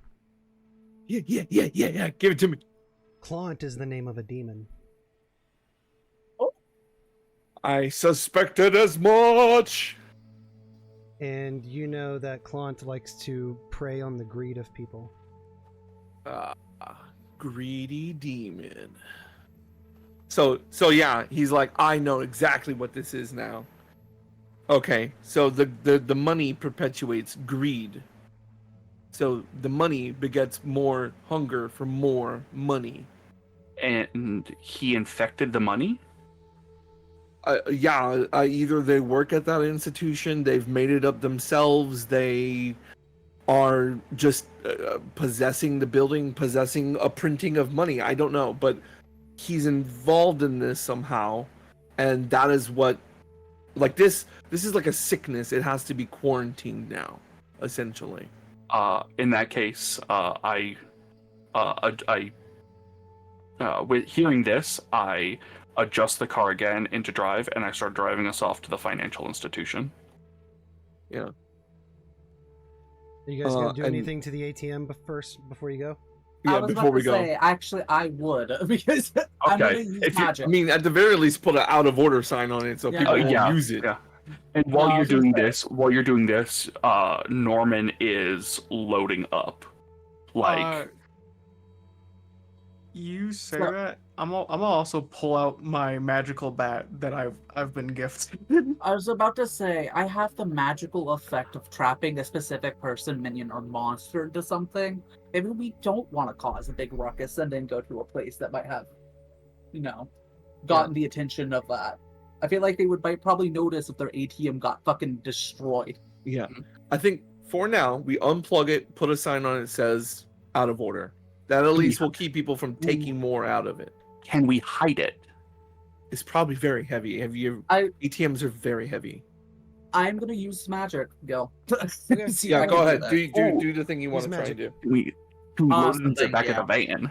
Okay, so Antoinette puts out her palm once again. The previous rune has probably healed up a bit by now, and pulls out her palm and does a specific symbol that she knows that can trap like things. Like it's a specific, very unique monarch rune that she discovered and learned how to use, and she is going to put that into her thing. In her palm, and she's going to put on another glove and prepare to smear the blood from it of this rune carved into her palm onto the thing to trap a monster or like an evil entity or presence within it, to keep it trapped in there alongside of the out of order shit. But roll use magic. Yep. Fuck off. I think it's because we're all doing things that we're explicitly good at. Yeah. That is true. All right, yeah, choose your effect. You want to trap the curse, I'm assuming? Yeah, whatever the like aura or thing that she sends in there, she wants to lock it in there essentially. So like this thing she paints onto, probably the back of it, like they probably scooted it out a little bit, and then like on the back, like would like do it. It's not a really complicated symbol. It's just like she does this.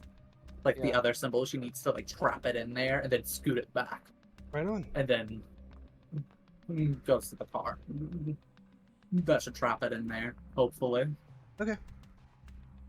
So yeah, now the ATM which once dispensed the curse is now its tomb. Exactly. For now. Yep. Before we need to get a baseball bat. Well, we'll probably call in again. We'll probably just call in like people from the org to come in and sequester it and play cleanup later. But for right now, at least not more people will have the money. You know what I mean? Right now, we gotta go kill a demon. Let's see about it. Yeah. All right. And then the bass line from Pink Floyd's "Money" starts playing again on the way over there. Why? Oh no! This time it's "Money, Money, Money" by ABBA. Nice. All right, you guys all pile into the van, and you start heading your way to Clont Financials. Would it be too much of a trouble to say that Aria never got in the car? No. Because no one like we forgot her. Seemed to have acknowledged that Aria was not with them while they were all around the ATM. No, I said I would you guys all actually reconvened. I actually would notice because again, you're supposed to be my best friend. Yeah. You're not escaping. I'm sorry. You're stuck. You guys are all together. I mean, hypothetically, we get there. You're not there. I teleport to you. I roll for it. I probably do okay. With how rolls have been going tonight, yeah. I mean, it's gonna go the shit in this fight. I'm calling it. There's gonna be a fight, and it's. I know. It always happens. Exactly it's gonna be great. I'm so excited. We're rolling hot, and then the fight happens, and it's just gonna all go to shit. All right. So you guys arrive outside of this bank, and there is a massive line. The spank. No. Oh. Why is there a Oh. Yeah. Why is there a massive line? Yeah. Ain't it funny? Never mind. In a rich man's world. You actually, as you guys pull up and park, you actually see security throw somebody out. Oh.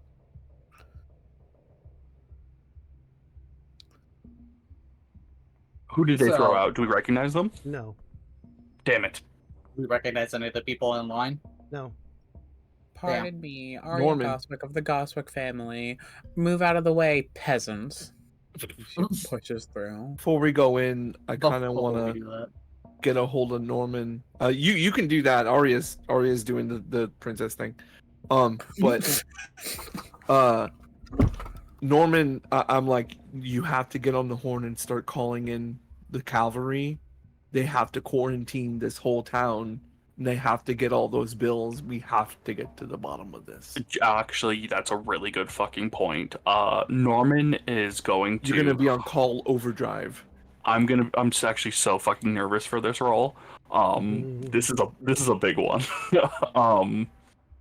I have luck I can use, and I guess this would be the prime luck time to use it. I'm going to roll. Shoot! I keep pulling it off to the side and put it here. I'm gonna roll. Deal with the agency. And I'm going to request, requesting help or gear or making excuses for failure. I'm going to request a Operation Wall Street and completely financially quarantine this town. Yeah. Ooh. Any money that is procured or existing in this town remains in this town. Any money that enters remains, and no money can come out. Okay, give me that roll.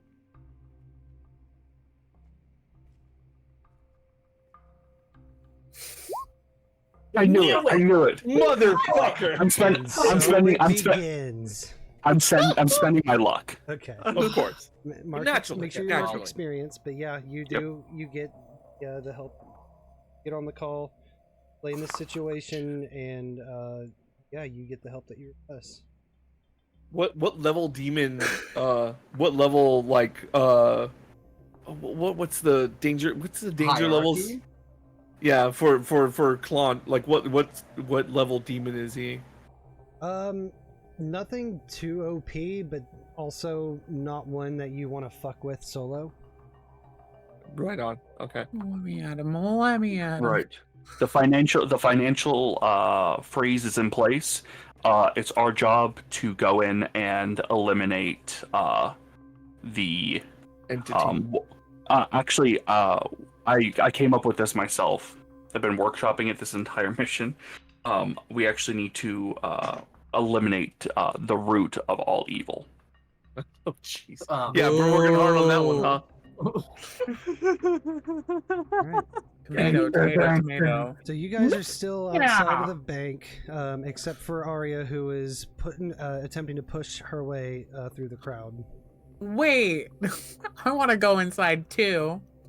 Yeah, I think you guys are inside. You guys are still outside. I was gonna actually. If she sees them doing stuff, she'll just stop pushing the people out of the way and be like, "Wait, what are they doing?" And then walk over with them. I'm gonna say really quickly, this is most likely going to be the fight. How the hell are we getting a shotgun into a bank? And it's honestly not that hard. I'm afraid we're going to have to do it the old-fashioned way. It's honestly not. Are we doing Batman? Are we doing a Dark Knight style robbery? Essentially, guys, this isn't Arkham. The banks here don't have metal detectors. Majority of banks don't. We're in Illinois. Yeah, majority of banks do not. That's fair. What's the name? Y'all, Ace gasped when I said it, but banks don't the movies we see are in Gotham. Gotham is not a good place. No wonder they have metal detectors at their banks. This is a place in Illinois. Yeah. Fair. Well, where am I hiding a shotgun? I don't know. Down your pant leg? I've hidden a bat down my pant leg before. So actually, it's my specific character. I have a flak vest, a sniper rifle, a shotgun, and a quote big knife. Yeah. Rolling into the bank. This is all kept in the van, but I'm imagining myself. Norman is geared up like I'm Simon Pegg from Hot Fuzz,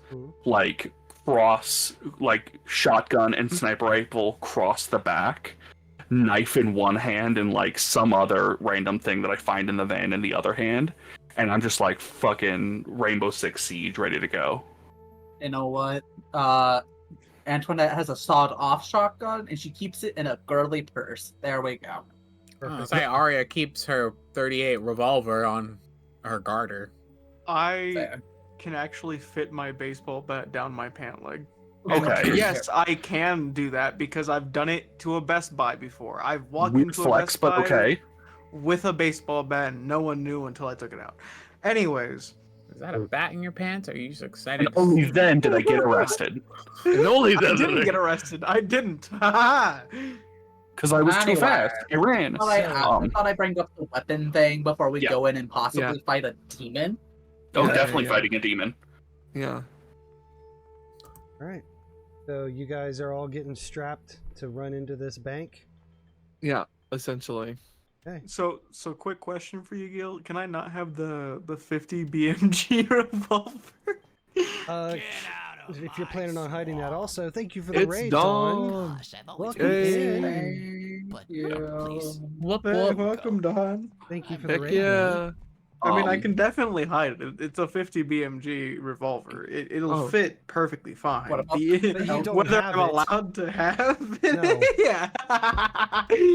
No, you're not. Fair And enough. the last thing I will add is that on a portable Walkman with a little speaker module, I look over to Aria, and I'm like, when I heard this song, I can't quite describe it, but it gives off your similar vibe, and I put in a tape, which is a just straight up cut recording from the radio of Price Tag by Jesse J.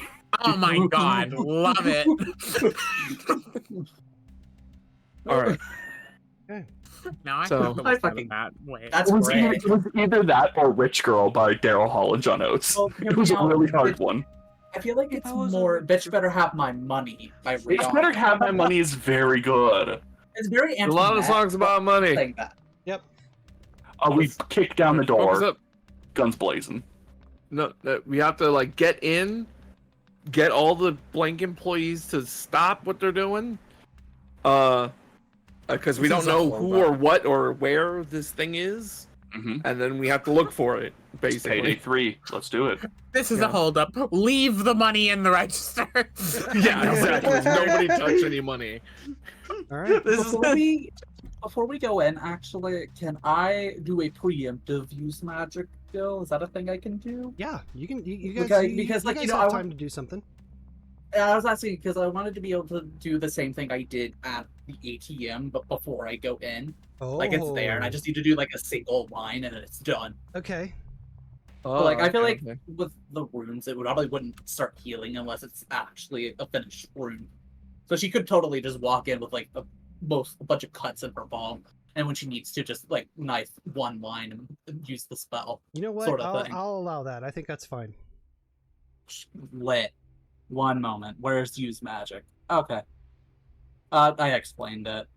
Party. Good Damn. success. Oh, someone's getting hurt. Yeah, God. you know what? I am Let's going to see. redirect that to somebody. Oh god. Okay. That's going to Oh, go God. to Crood. All right, let's go. What happened? He's taking one harm, Oh, ignore thank God. armor. Wait. Okay. Yeah, I forget that actually. I shouldn't say, oh god, I should want it to hit me because I wouldn't take the one harm. See, this is why you're my favorite, because if I fuck up, you don't face the consequences. Yeah. All right. Do I have Anyways. time to do 2 lay on hands checks? Yeah, I'll say that you can pop those off. Give me rolls. Okay. Let me What do is your that harm real at quick. currently, actually, Ignacio? Huh? What is your harm at currently? It's at 1. If I take this, I'll have 2, and then I can do it on myself and take the 2 away. Hopefully. Is that how That's that why I'm works? asking. That's why I'm asking for Yeah. 2 specifically. You could do that. Fair enough, okay. All right, well, there's the one. All right. So I just heal him straight up. Yep. And then the one for myself. To get rid of 1 harm. If I mess up and it transmits 1 harm to myself, it's just one. It's just yeah. You it's just stay there. staying. Mixed It success. just stays. So mixed success. You heal the harm or illness, but take it onto yourself. So it's Yep. kind of weird. I heal it, but I take it nothing onto happens, myself. So basically. yeah, nothing Okay, happens, or I heal it. Well, you're healing one, but then you're gaining one, so Okay. nothing really So happens. you heal it, and then something happens, like a spark or something, and you take the damage again, anyways. Sure. Yep, pretty much. Okay, that's All fine. right. Anybody else before you guys start going guns blazing? You know what? I'm gonna open up the cage completely for Ahekto. I know that she has the key, but I'm going to open it, just being like, "You come when you wanna." Okay. I thought when you yo. All right. Okay. Can I have Aria one just that- fix her hair real quick? Just Yeah. to You know, make sure she looks cunty for it. all. exactly. I'm not gonna force her to do it. If she wants to take 30 minutes to prep herself and look all fancy and shit, I am not gonna complain. Quick question for Gil, and this has to do with one of my skills specifically. Mm-hmm. So one of my skills is burn everything, where I can use magic to inflict harm. You choose to inflict it in a specific way. Would the flesh runes, like how I've just been doing it, work fine? Yeah. Okay, cool. Because Thank it you. counts Just as wanted to part ask of your before. used magic. Yeah, cool. I just wanted to make sure, Yep. like, before we get in there, just because, you know. Alrighty, let's go. All right. You guys ready for this? Cue price tag playing. All right. Bitch better have my money. Where's Spotify? You guys basically you push past the crowd. They're all looking at you very angrily, and then you kick the door down. You are now inside. Who's kicking? Wait, who kicks the door down? This is kicks the very door important. Aria. It is very important. Is it like a big double door? Yeah. I think I vote Aria gets one and Antoinette gets the other. It's like Resident Evil 5. Exactly. Where like one of us is kicking and we can't do it until the other one goes. And we both do a spin and kick. Exactly. I think it's like that. So we actually kick the door down. All right. Here we go. You guys kick the door down. You basically get the attention of everybody with this. Halt! In the name of the law. Oh. I don't know. Well, I don't know. I mean, we have everyone's attention. What are we supposed to do? So say something. I don't know. Can someone shoot a gun bullet off and scare people out? Is that a good idea? Or okay. I'm just suggesting. Like, what are we doing? I think nobody move is the way to go. Nobody. Okay.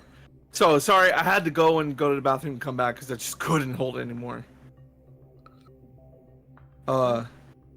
I left right as Antoinette had a question about a thing. Mm-hmm. What did I miss anything important? You didn't miss anything.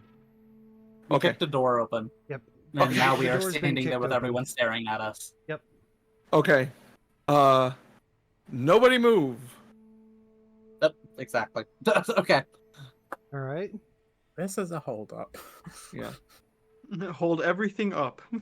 And once we have everyone secure and like, I guess we go to work like making sure nobody's moving, nobody's trying to be give a me hero. Manipulate someone.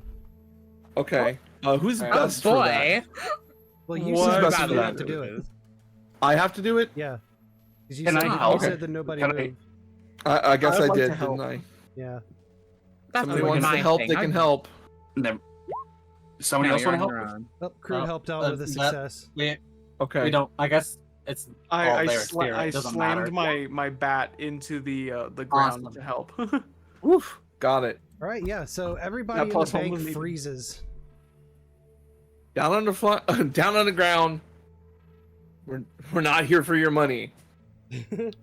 Well, we are. I mean, which but- is true, but that's also what a lot of bank robbers say. The customers look and the staff look very confused, but they still get on the floor. I'm gonna start producing zip ties and zip tying all the people. Why? Just so that nobody moves. And they don't call the cops. And they don't I'm call the going to- cops, and we can do what we need to do. I'm gonna start clearing the building room by room, looking for the demon. Very good. All right. And if they don't I'm gonna find them with their thing, I have a thing. But just y'all do what you. pretty much came here looking to for do. like the head honcho office because I think that's where he would be. It would be gonna- pretty obvious, Jeez. honestly. Unless Hold on, the what were you bank saying, is Antoinette? exactly.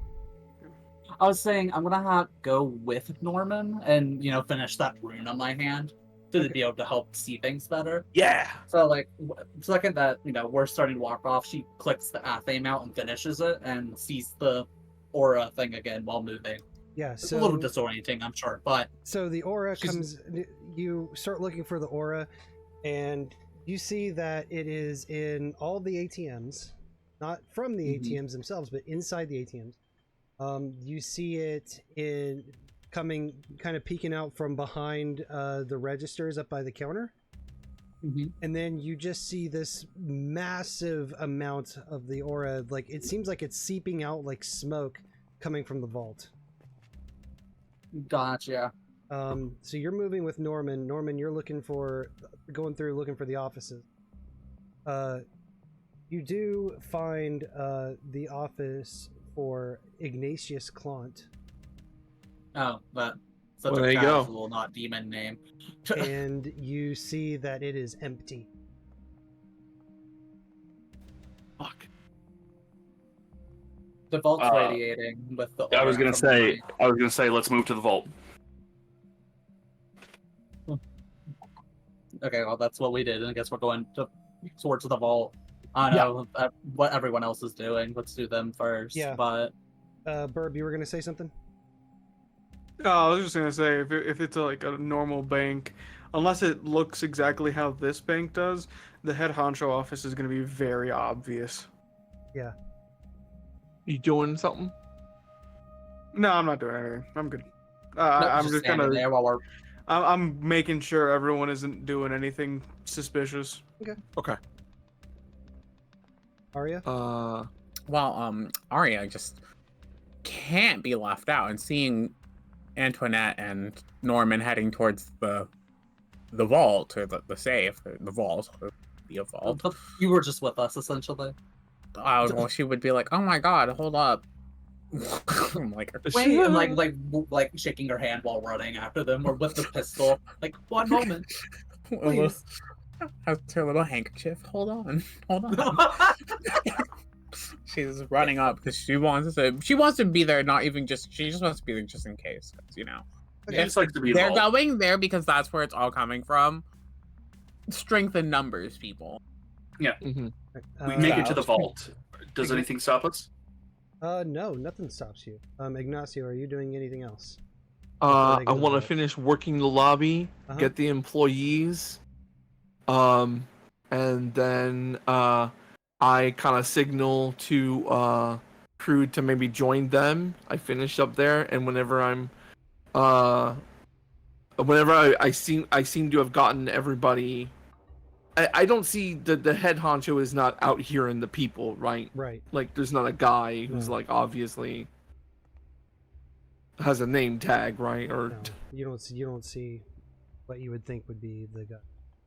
the guy. Okay. Yeah, and then once everybody's set up, he kind of just says, heads down. Don't do anything. You'll live to see your families after this. Nobody move.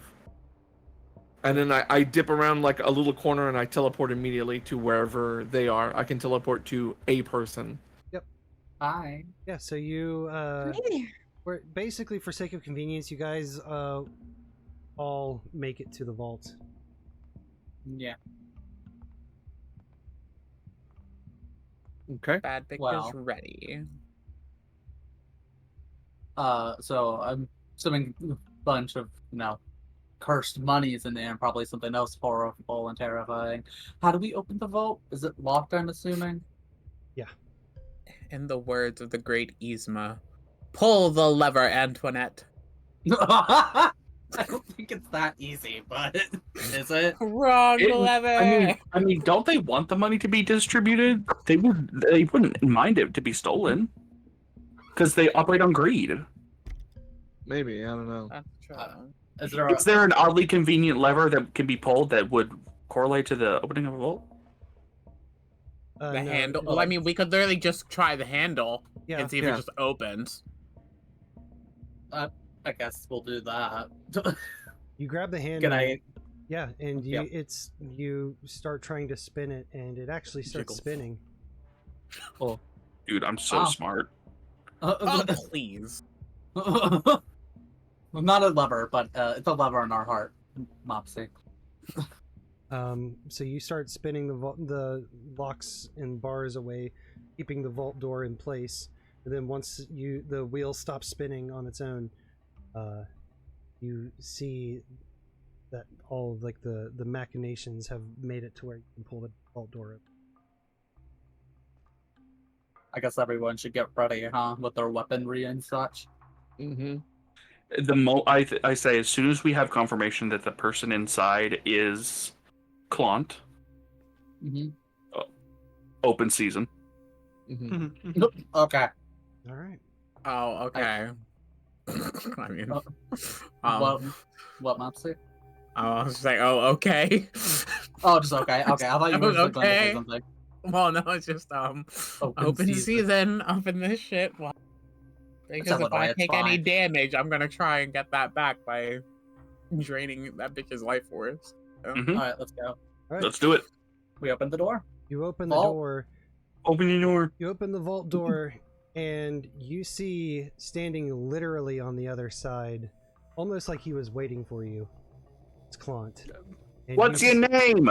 You see this. He has the appearance of an elderly man, but you see these kind of green smoke coming out of his eyes as he just smiles down at you. For the combat, we're going to just work from left to right. Yeah. Just to keep the turn order simplistic. I have a thing to say. Yes. If it would be okay. Go for it. He as the door is slowly opening, Ignacio takes off his glasses. Finally, the camera can see that his eyes glow with his divine birthright, you know. He summons his obsidian sword. And he says, "The demon known as Clont, you are in several violations of trespassing onto the mortal realm. Come with us willingly or face deportation." He just smirks. Does he answer my question asking what's his name? No, he does not. Damn it. Demons aren't that stupid. I mean, I look Debatable. over at Ignacio. I look back at you. I look back at Ignacio. I look back at you. And I look back at the demon in front of me. All right, so Aria, Hello. you're up. Oh, Combat God. time. Combat time! Combat You've been time. waiting for it. So, to use the gun, I guess I roll to kick some ass, right? Yep. The adventure begins. They were always... Oh, no. Okay. Wait, did they roll? No, not yet. Oh, sorry, I heard the button. I thought I heard the button. All right, let's first roll the combat, baby. Hell yeah. Oh shit! Good Nice. stuff. All right, We so take those. how much harm does your gun do again? It says it where the gear is. I'm looking. Hold on. Oh God. Hold on. Let me make the screen full. Probably Okay, good 2 idea. harm. Okay. It's close range, and it's loud, and then I need to reload after. So you fire your gun and it hits into Clont's shoulder, and it doesn't even seem to really phase him. It does damage. You see that it does damage, but not as much as you were hoping. Well, damn. And at that, he just locks his eyes onto you, and then just almost like a finger snap instant, he's in front of you, and he draws back and slams his fist into your chest. You do get a bonus from rolling higher than a 10 for your kick some out. So which extra effect do you want to take?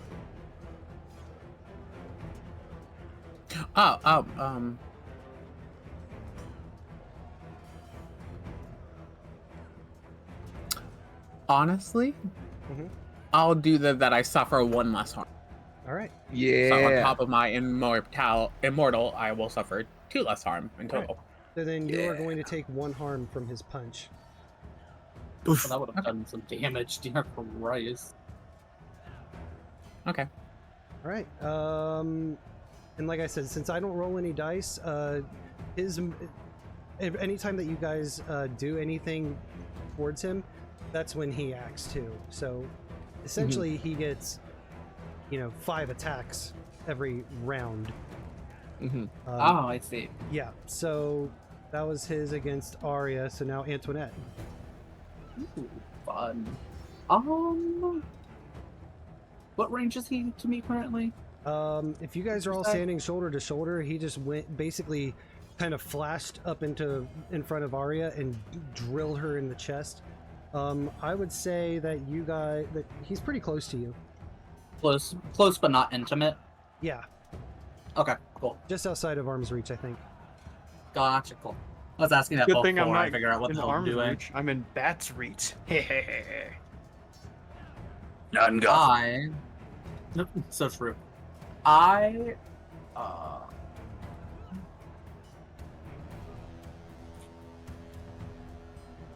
am gonna use magic, the usual quick rune, but I am going to use my burn everything on it. Okay. Where when I use magic to inflict harm, I can choose to inflict one of 2 things, and I'm gonna inflict the 3 harm, ignore armor, magic obvious.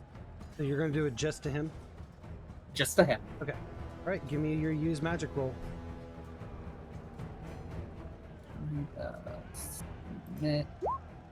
Oh, Damn. Damn. Oh my god. Yeah, so your magic works. You carve that rune and you see kind of like Mustang style, just this explosion of flame. I would say she'd probably point at him and say ignite or something, just to go with it. Just be Boom. Ignite, and then it happens. Fireball. Right on. Fireball. Yeah. That hurts him. But like I said, as much as you were hoping. Obviously. And he sees that you can summon fire, and this pisses him off royally. He is going to do a quick step to you, and then just basically roundhouse kick you in the ribs. Ow. You're gonna take 3 harm. Oh my god. If you almost kill another one of my character skill, I'm gonna have words for you. I am unstable, I guess, now. Oh shit, you are, because you had the 1 harm earlier. No, I did. I had a 1 harm earlier. Did you? Because if not, then No. you're not unstable. It's only when No, you no, get it's to- okay. Past Oh, 3. okay. It was just past 3. Got it. Yep. Past it. I have to go past. I see. Okay, cool. Thank you. Right, Ignacio. All right. I'm going to say, I don't know how to convey. We need to get him out of the vault without, doing it to where he can see it. But, so.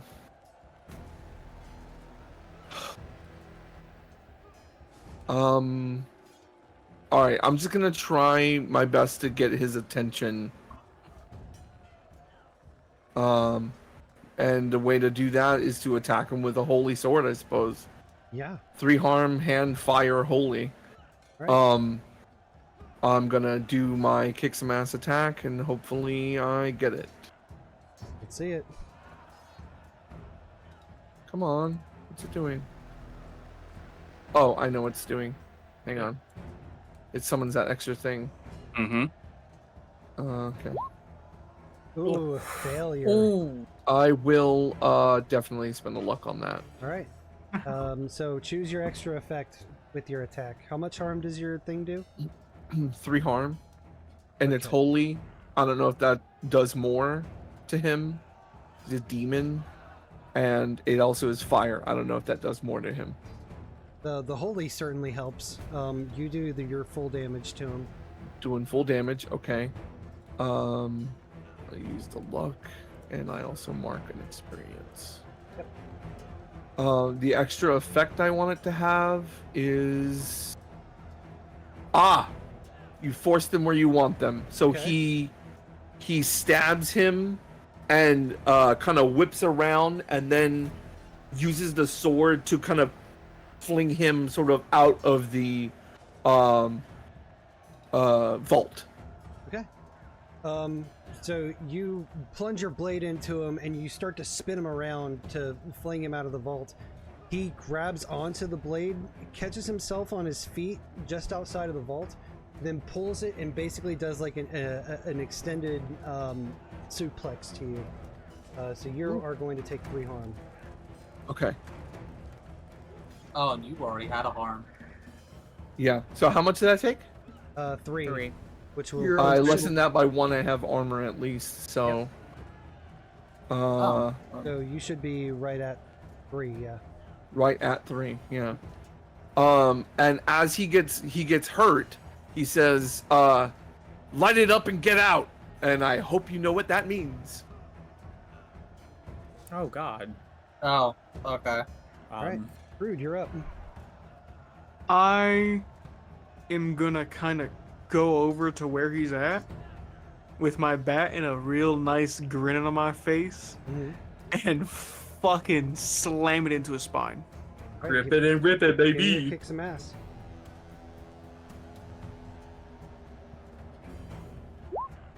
I am not gonna do that, and I'm gonna take a luck because I haven't used them. Right. Yeah, there you go. Okay, then there you go, ahead baby. And, use your extra effect. Talking about hot grapes, baby. I'm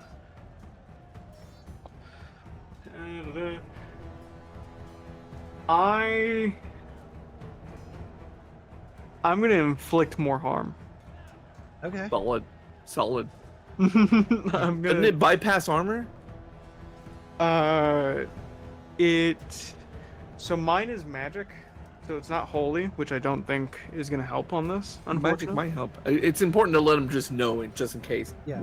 Gil will know. Yeah. What are your tags? It's just magic. Okay. So you bring your baseball bat down on him, and it is on his spine. On his spine, yeah. And he recoils from it, and then like just his gaze meets yours. He grabs the bat and then shoves it back up into your chin. Ooh. You're gonna take 3 harm from that. 3 harm from a chin? That's nothing. To the chin. Glass chin. Here comes the crimson chin. All right, Norman, you're up. So Ignacio said, "Light it up." So I'm going to get out. Yeah. Yeah, I'm gonna combat roll to the side, okay. And I'm going to take aim with my shotgun, directly at the pile of money in the vault. Okay. You don't have to roll kick some ass if you're just gonna shoot the money. I don't. No. Got if you're it. just shooting money, you don't have to do it. I mean, you don't. I would say. Okay, I can. Shooting money. I have a yeah, like no, burn it. No. I have a specific reason why I'm doing this. Okay, okay. Because it's 3 harm, don't care about. It's close, don't care about. But the other tag I have is messy. So what I'm hoping it does is it creates a bunch of little confetti money pieces that when you spin that fire in, it's a shitload of kindling. That's just going to. That's just going to make up. So you're setting up for the other thing. Pretty much, because I think the next person in the order is Aria. Is Aria. I have a plan. Okay. With mine too. Okay. So that's my plan. All right. So Norman, you take your shotgun, you shoot it into the money. Sure enough, it creates this confetti of tattered cash, and Claude looks at the money, and like you hear him like it. He screams like he's in pain, and then he fixes his glare on you. And then again with that like demon speed, he gets up, jumps over, and he is going to lay his ass into you. Can I give one free action before he does that? Yeah, since he technically didn't roll for anything. I flip him off. You want to attack him or no? I did my action. I don't wait. Can I shoot the money and then shoot into claw? Yeah, because he said he's not going to have you roll for it to shoot some money, so you just did it. I think that still counts as an action. Oh, okay. Yeah. I was gonna say that's a lot. If anything, I'd have a knife ready and I'd try with a knife, but I'm perfectly happy with a well-placed money shot. Yeah. Pun intended. God damn it. I think you can still flip them off though. I feel like that's not eating its own people off as a free action. Yeah. In any game. In any game. Yeah.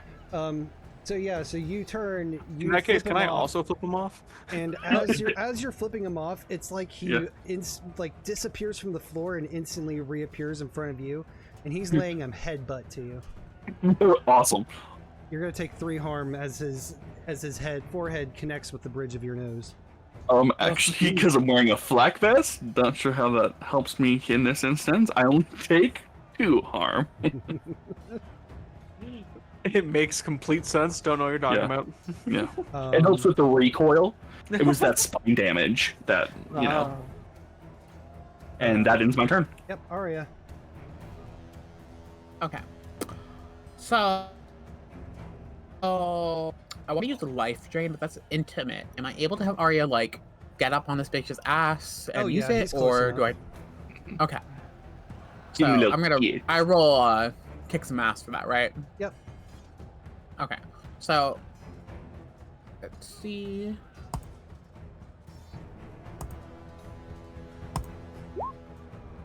Mixed success.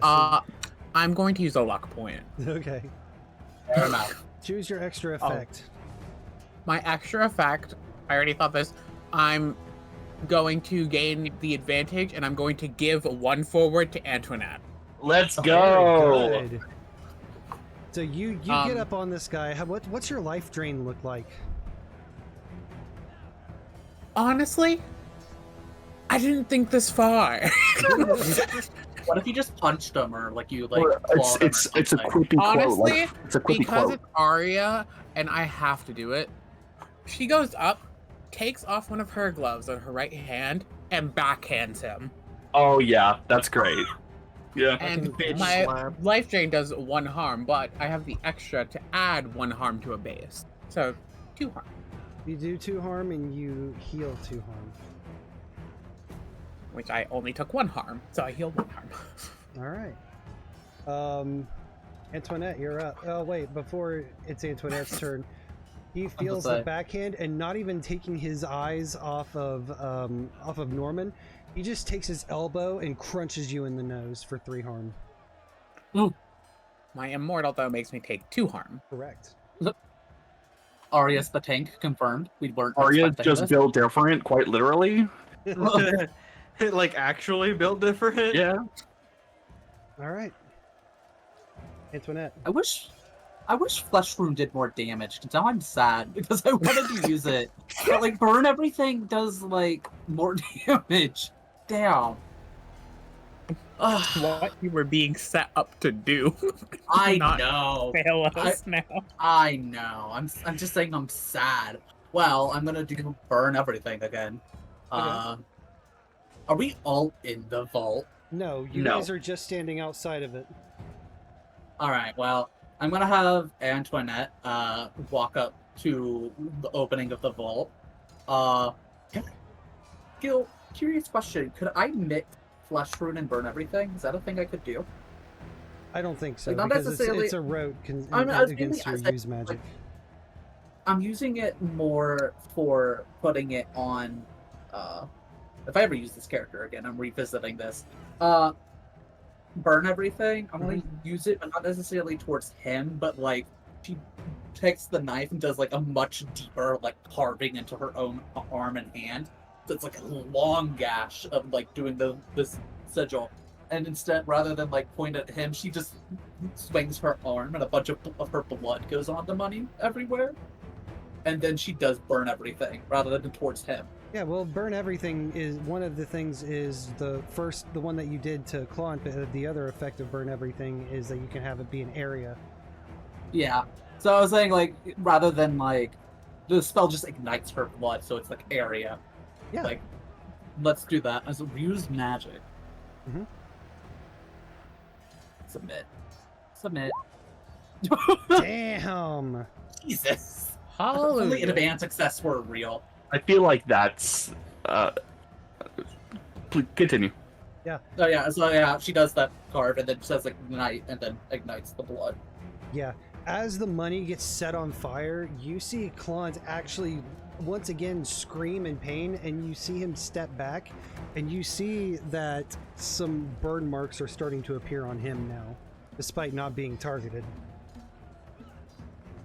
But he takes his attention off of Norm, and fire suddenly shows up. He knows who that was, and he is going to rush over, and he is going to just haul back and Superman punch you dead square in the jaw for another 3 harm. Oh my god, now I'm unstable, and I'm 1 harm away from dying. Party. Alright, Ignacio. Again.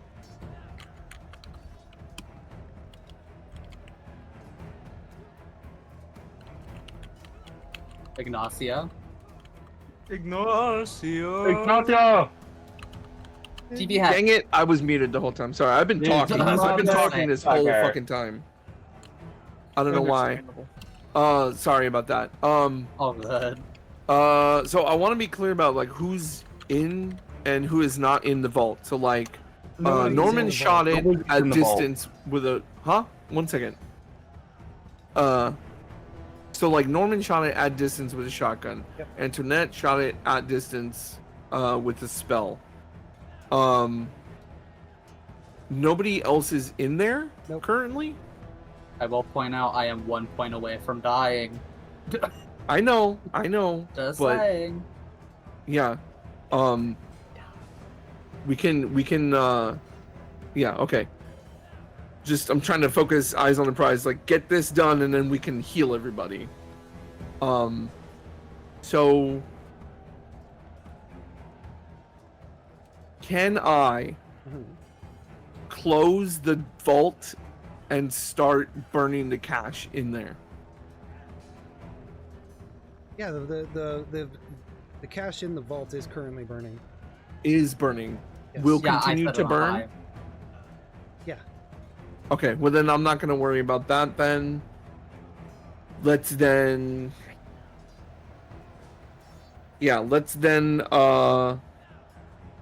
try and do a lay on hands with Antoinette. Yeah. Where's my stupid? Okay. Because I was gonna continue attacking the money to kill it, and hoping that he follows me in there. But I guess let's try and do this. This might really suck because I'm already at 3. So if I end up taking damage, that puts me in dying instead. Yep. I was gonna say, if you could just get me up 1 or 2, my other spell was This Is Gonna Sting, where I heal 3. So that's fine. I just don't want to end up in dying. Okay, we're gonna do lay on hands. Go here. Go here. And then we're gonna do a luck with that. Okay. We're gonna do luck. Don't forget to mark your experience. Mark an experience. All right. So how much does that heal? 2. Okay. Because it's hold on. On a 10 plus heal 2, or an illness. Yeah. All right. Plus they're stabilized. I don't know if that helps. Yeah, it helps, definitely. I'm still unstable, but it's better than where we were. So, I'll take it. Thank you. Wait, are you unstable? Because if you were unstable, you're stable now. Well, I'm still in... So I was at 6 out of 7. You healed 2, so I'm at 4 out of 7, but that's still past unstable. Right. But I can stabilize you, right? Yes, no? Yeah. For you, that's then the unstable condition doesn't count until you take damage again. Oh, Yeah. okay. Do I unmark That's what I'm it? saying. That's what I'm trying to let you know. Yeah, unmark it. Yes. Okay, cool. All right.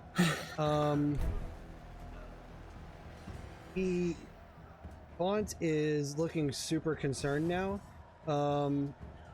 You see that he is going to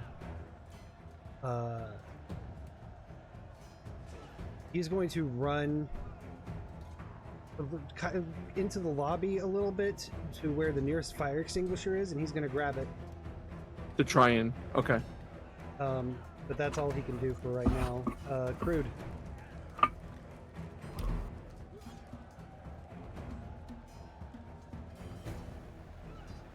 Birb.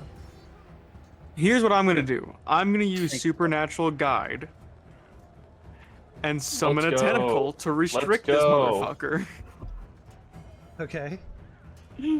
Because the tentacle is up to you whether it does damage or not, but my intention currently is just to make sure he doesn't get a hand on anything that can stop this fire from spreading to more of the money. Honestly, Yeah, I so think maybe that's valid. maybe it like grapples him or something. Yeah. Yeah. Yeah. All right. Give me your roll for that. It doesn't have a roll. He just does it. I think there's something you have to roll to. Determine what kind of people will decide how it works and Seems like a weird roll to me. Here, let's see how it works.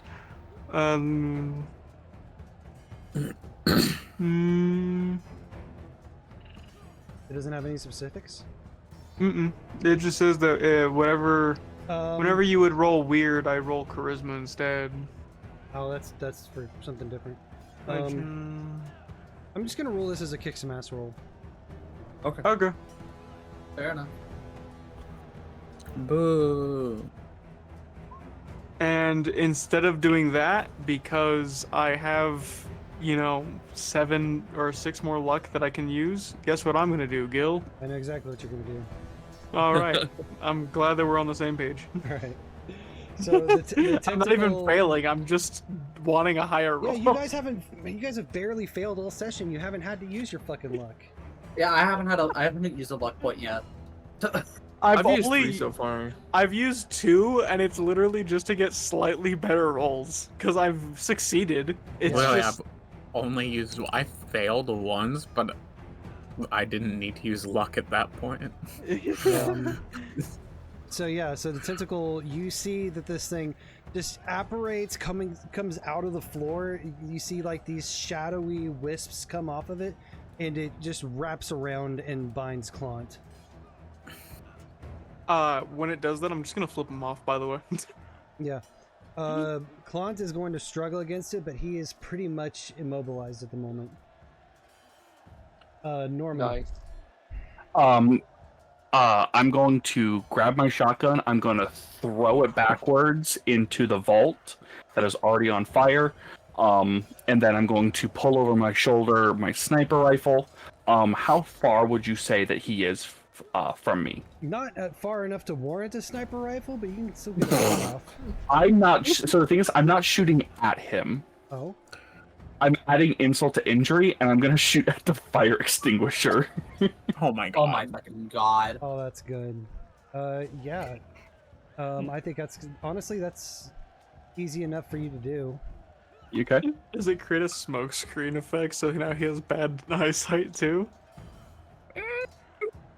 No, he can't see and is grappled. Do you still want me to roll for it? No, since it's an inanimate object that's Okay. not moving. Got it. I don't know. Maybe he's just a bad shot.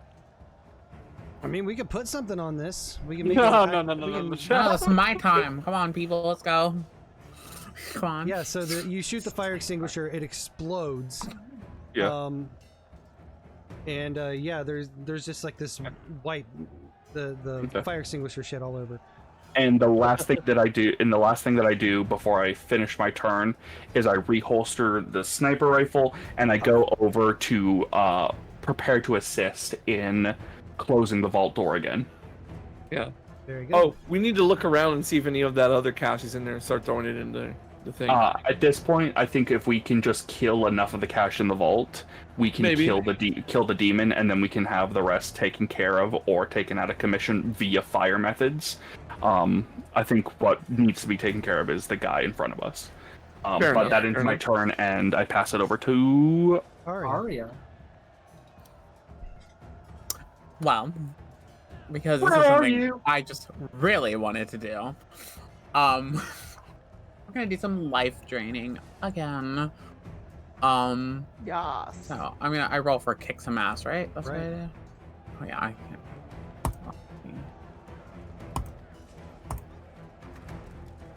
I'm gonna use a luck point on that. I expect you guys are just gonna burn through your luck points at this point. Capitalism. You know, the first time I did Monster of the Week with you, I said you should probably reduce the amount of luck points we had. Just saying. Well, normally you have incentive to not use them because you're in a long campaign and that's all you get for the entire campaign. Yeah, it's just I was like saying that because I was like maybe for like a one shot we don't need 7 luck points. Yeah, we'll adjust that for the next one. I have to say this is a little. I mean, insane. even if we only get 3, I think all of us would still be able to burn through it right now. Yeah, literally. Aria, you grab. Okay. How does this look when you life drain? So, let's just say that Aria does not respect a man. Oh, and she kicks below the belt oh my god, as hard as she can. Because since I used the luck, and this is, counted as a 12, she inflicted terrible harm, which adds another harm onto that. So 3. So 3 harm with 1 kick to the balls. With the burning cash in the vault, Ignacio, fucking Clant, after you life drain him, he looks in super fucking bad shape. You see more of his body is covered in these burn marks, and some of them are starting to blacken and just kind of like drift off, all like Thanos snap style. Nasty. Antoinette. 3 harm. Wow. I'm gonna use my damn rope. I'm gonna use magic. I made this thing. I'm fucking using it. Well, wait. What's everyone's health at currently? I'm at full health.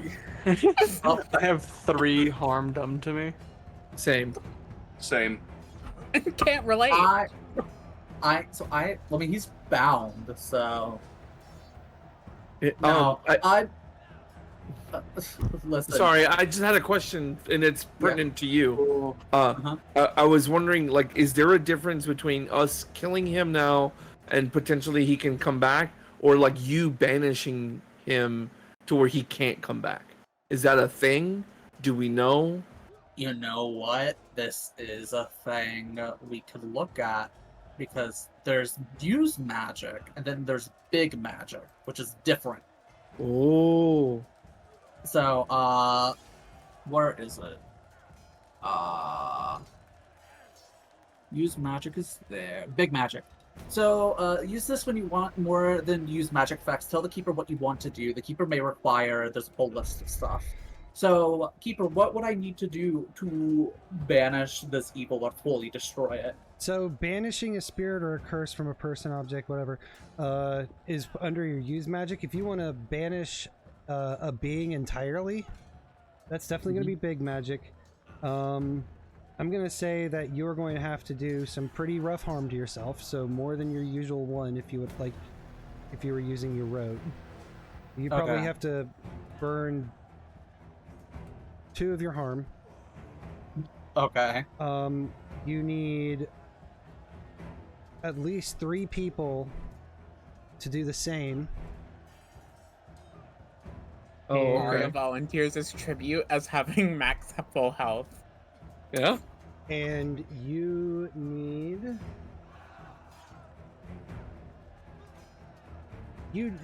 with your background in witchcraft, you kind of know some banishing spells.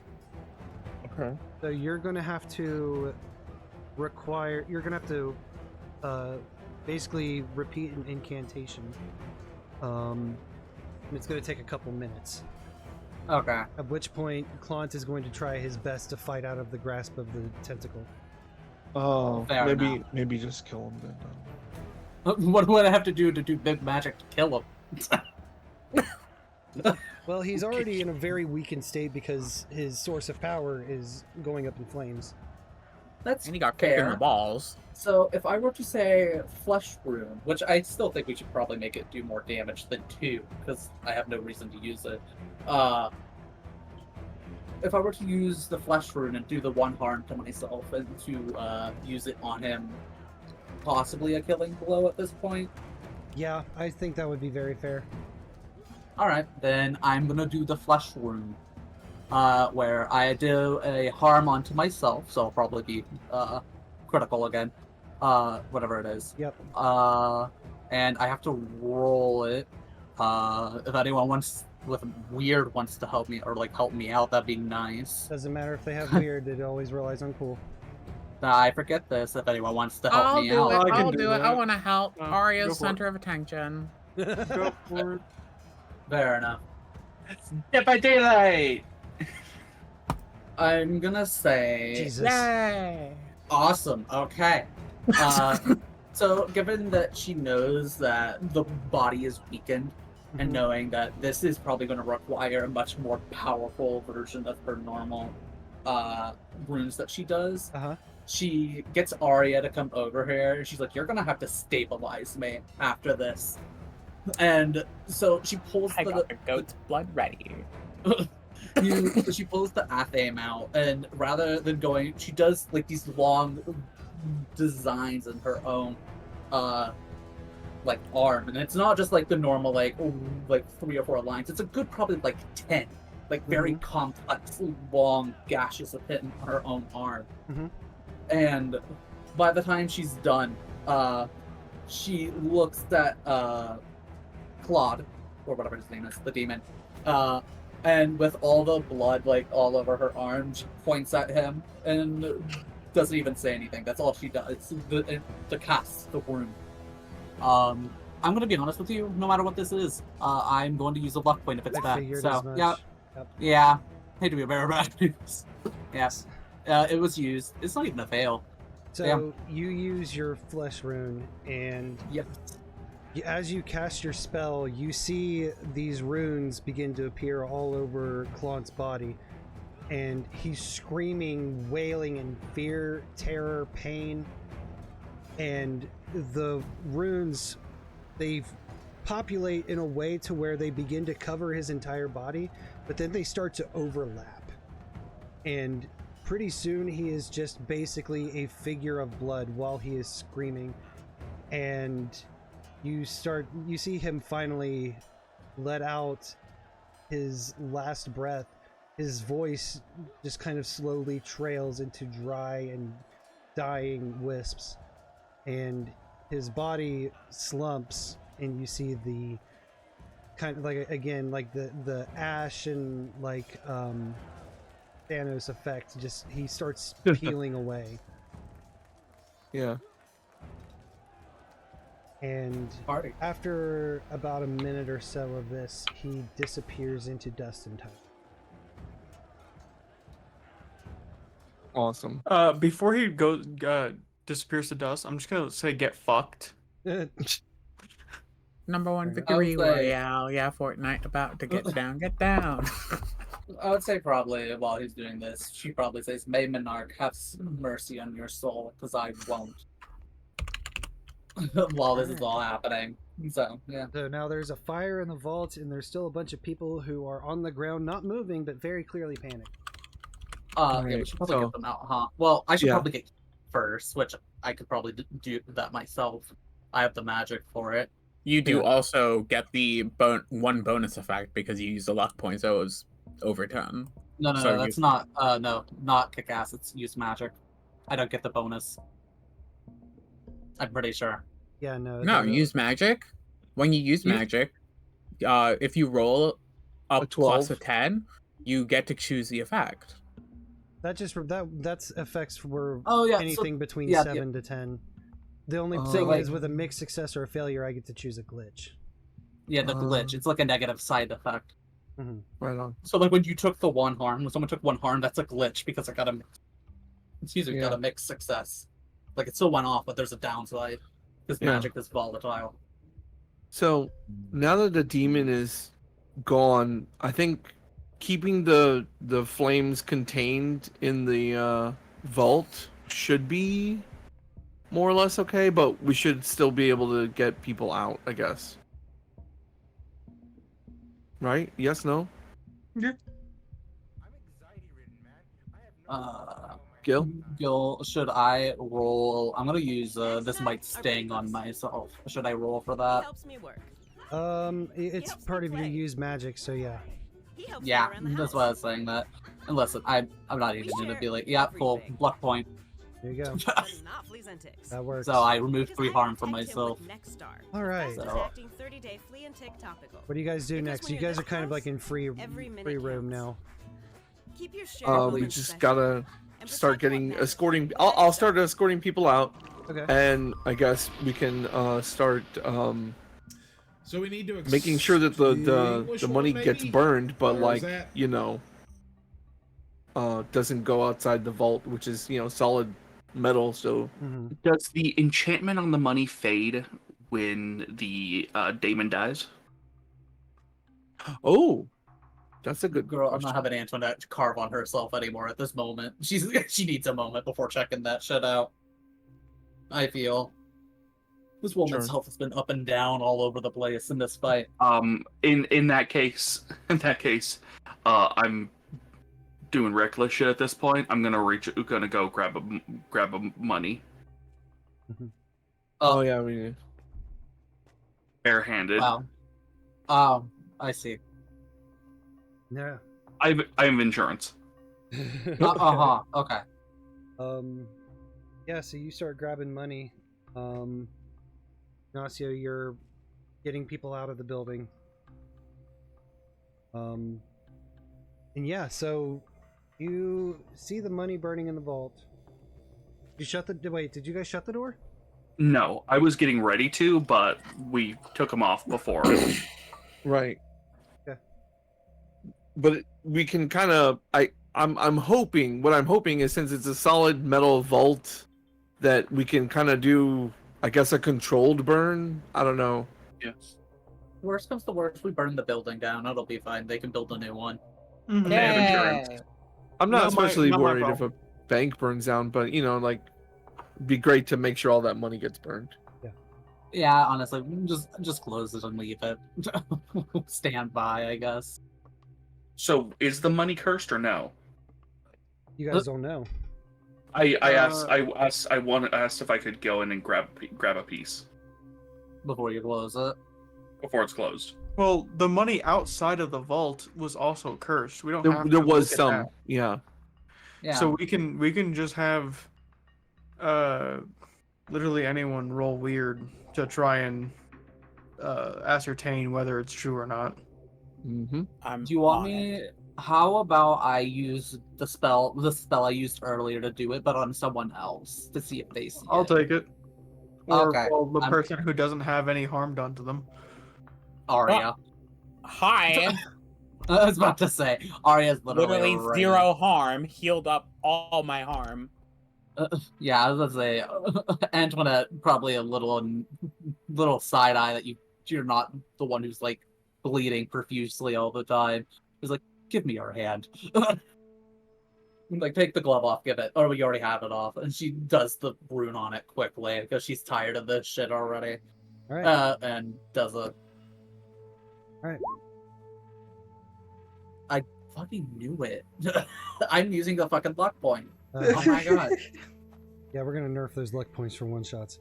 Yeah. But yeah, no, Aria, you get to see the aura, and you see that the aura that is not only within the vault, but the money outside of the vault and the money that's in the ATMs, you see the aura slowly fade into nothing. Why do my nostrils whisper? Nice.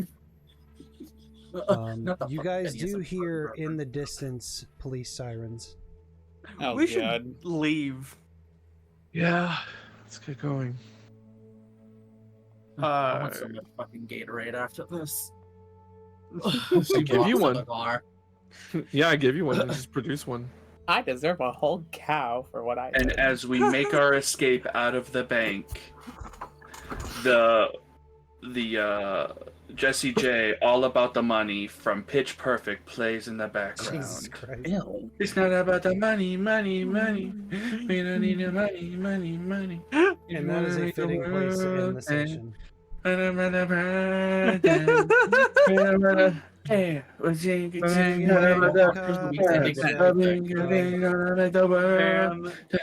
God damn it. All right, thank you guys so much for joining me for Project Open Table one shot of Monster of the Week. We went pretty long, so we'll just go really quickly down the line for you guys to throw out your socials or whatever you want to do. Nixxy. Don't flush your car keys down the corporate toilet. It'll cost you $1,000 to get them replaced. And if you need to find me on Twitter, do that. I'll find you first. Don't ask questions. Don't ask me how I did it. I just did it. That was hard. God damn it. All right. TVHEADD. Remember, kids, buy local, steal corporate. And we'll see you next time. Follow all these amazing people. Follow Gil. He's amazing. All right, Ace. You can find me anywhere at StupidPunkThing. Reminder that Gil has Project Open Table, and you should apply for that because he has such hot, sexy, seductive mods that work there. Yeah, it's also fun. So do that. I am also now resigning. And this is my resignation. Thank you, everyone, for coming. I'll take your spot. Birb. No. And then? Me, you know, tomato, potato, vodka, tax evasion, woohoo. Yay. Good job. Mopsy. I had fun for my first Yay! actual tabletop. Definitely more excited to do more and try to do more. Let's go. You can find me on most social medias at Mopsy. Remember, my fortune cookie told me that I would be in the spotlight, and I think I was. Bringing it back. Bringing it back. All right. Thank you guys for stopping by. Thank you to the players for joining me at the table. Next Saturday, we are back with some more Chrono Core, for episode 6. But for tonight, we're going to raid Knock VTuber, who is playing Eternal Darkness Sanity's Requiem. Yay. So yeah, let's go send some love to them, a good old swamp raid, drop them a follow. And yeah, thank you guys for stopping by. Have a great night. Great. It's not about the money. Good night, everyone. Thank you for being a fan of me. It's about the price tag. Streams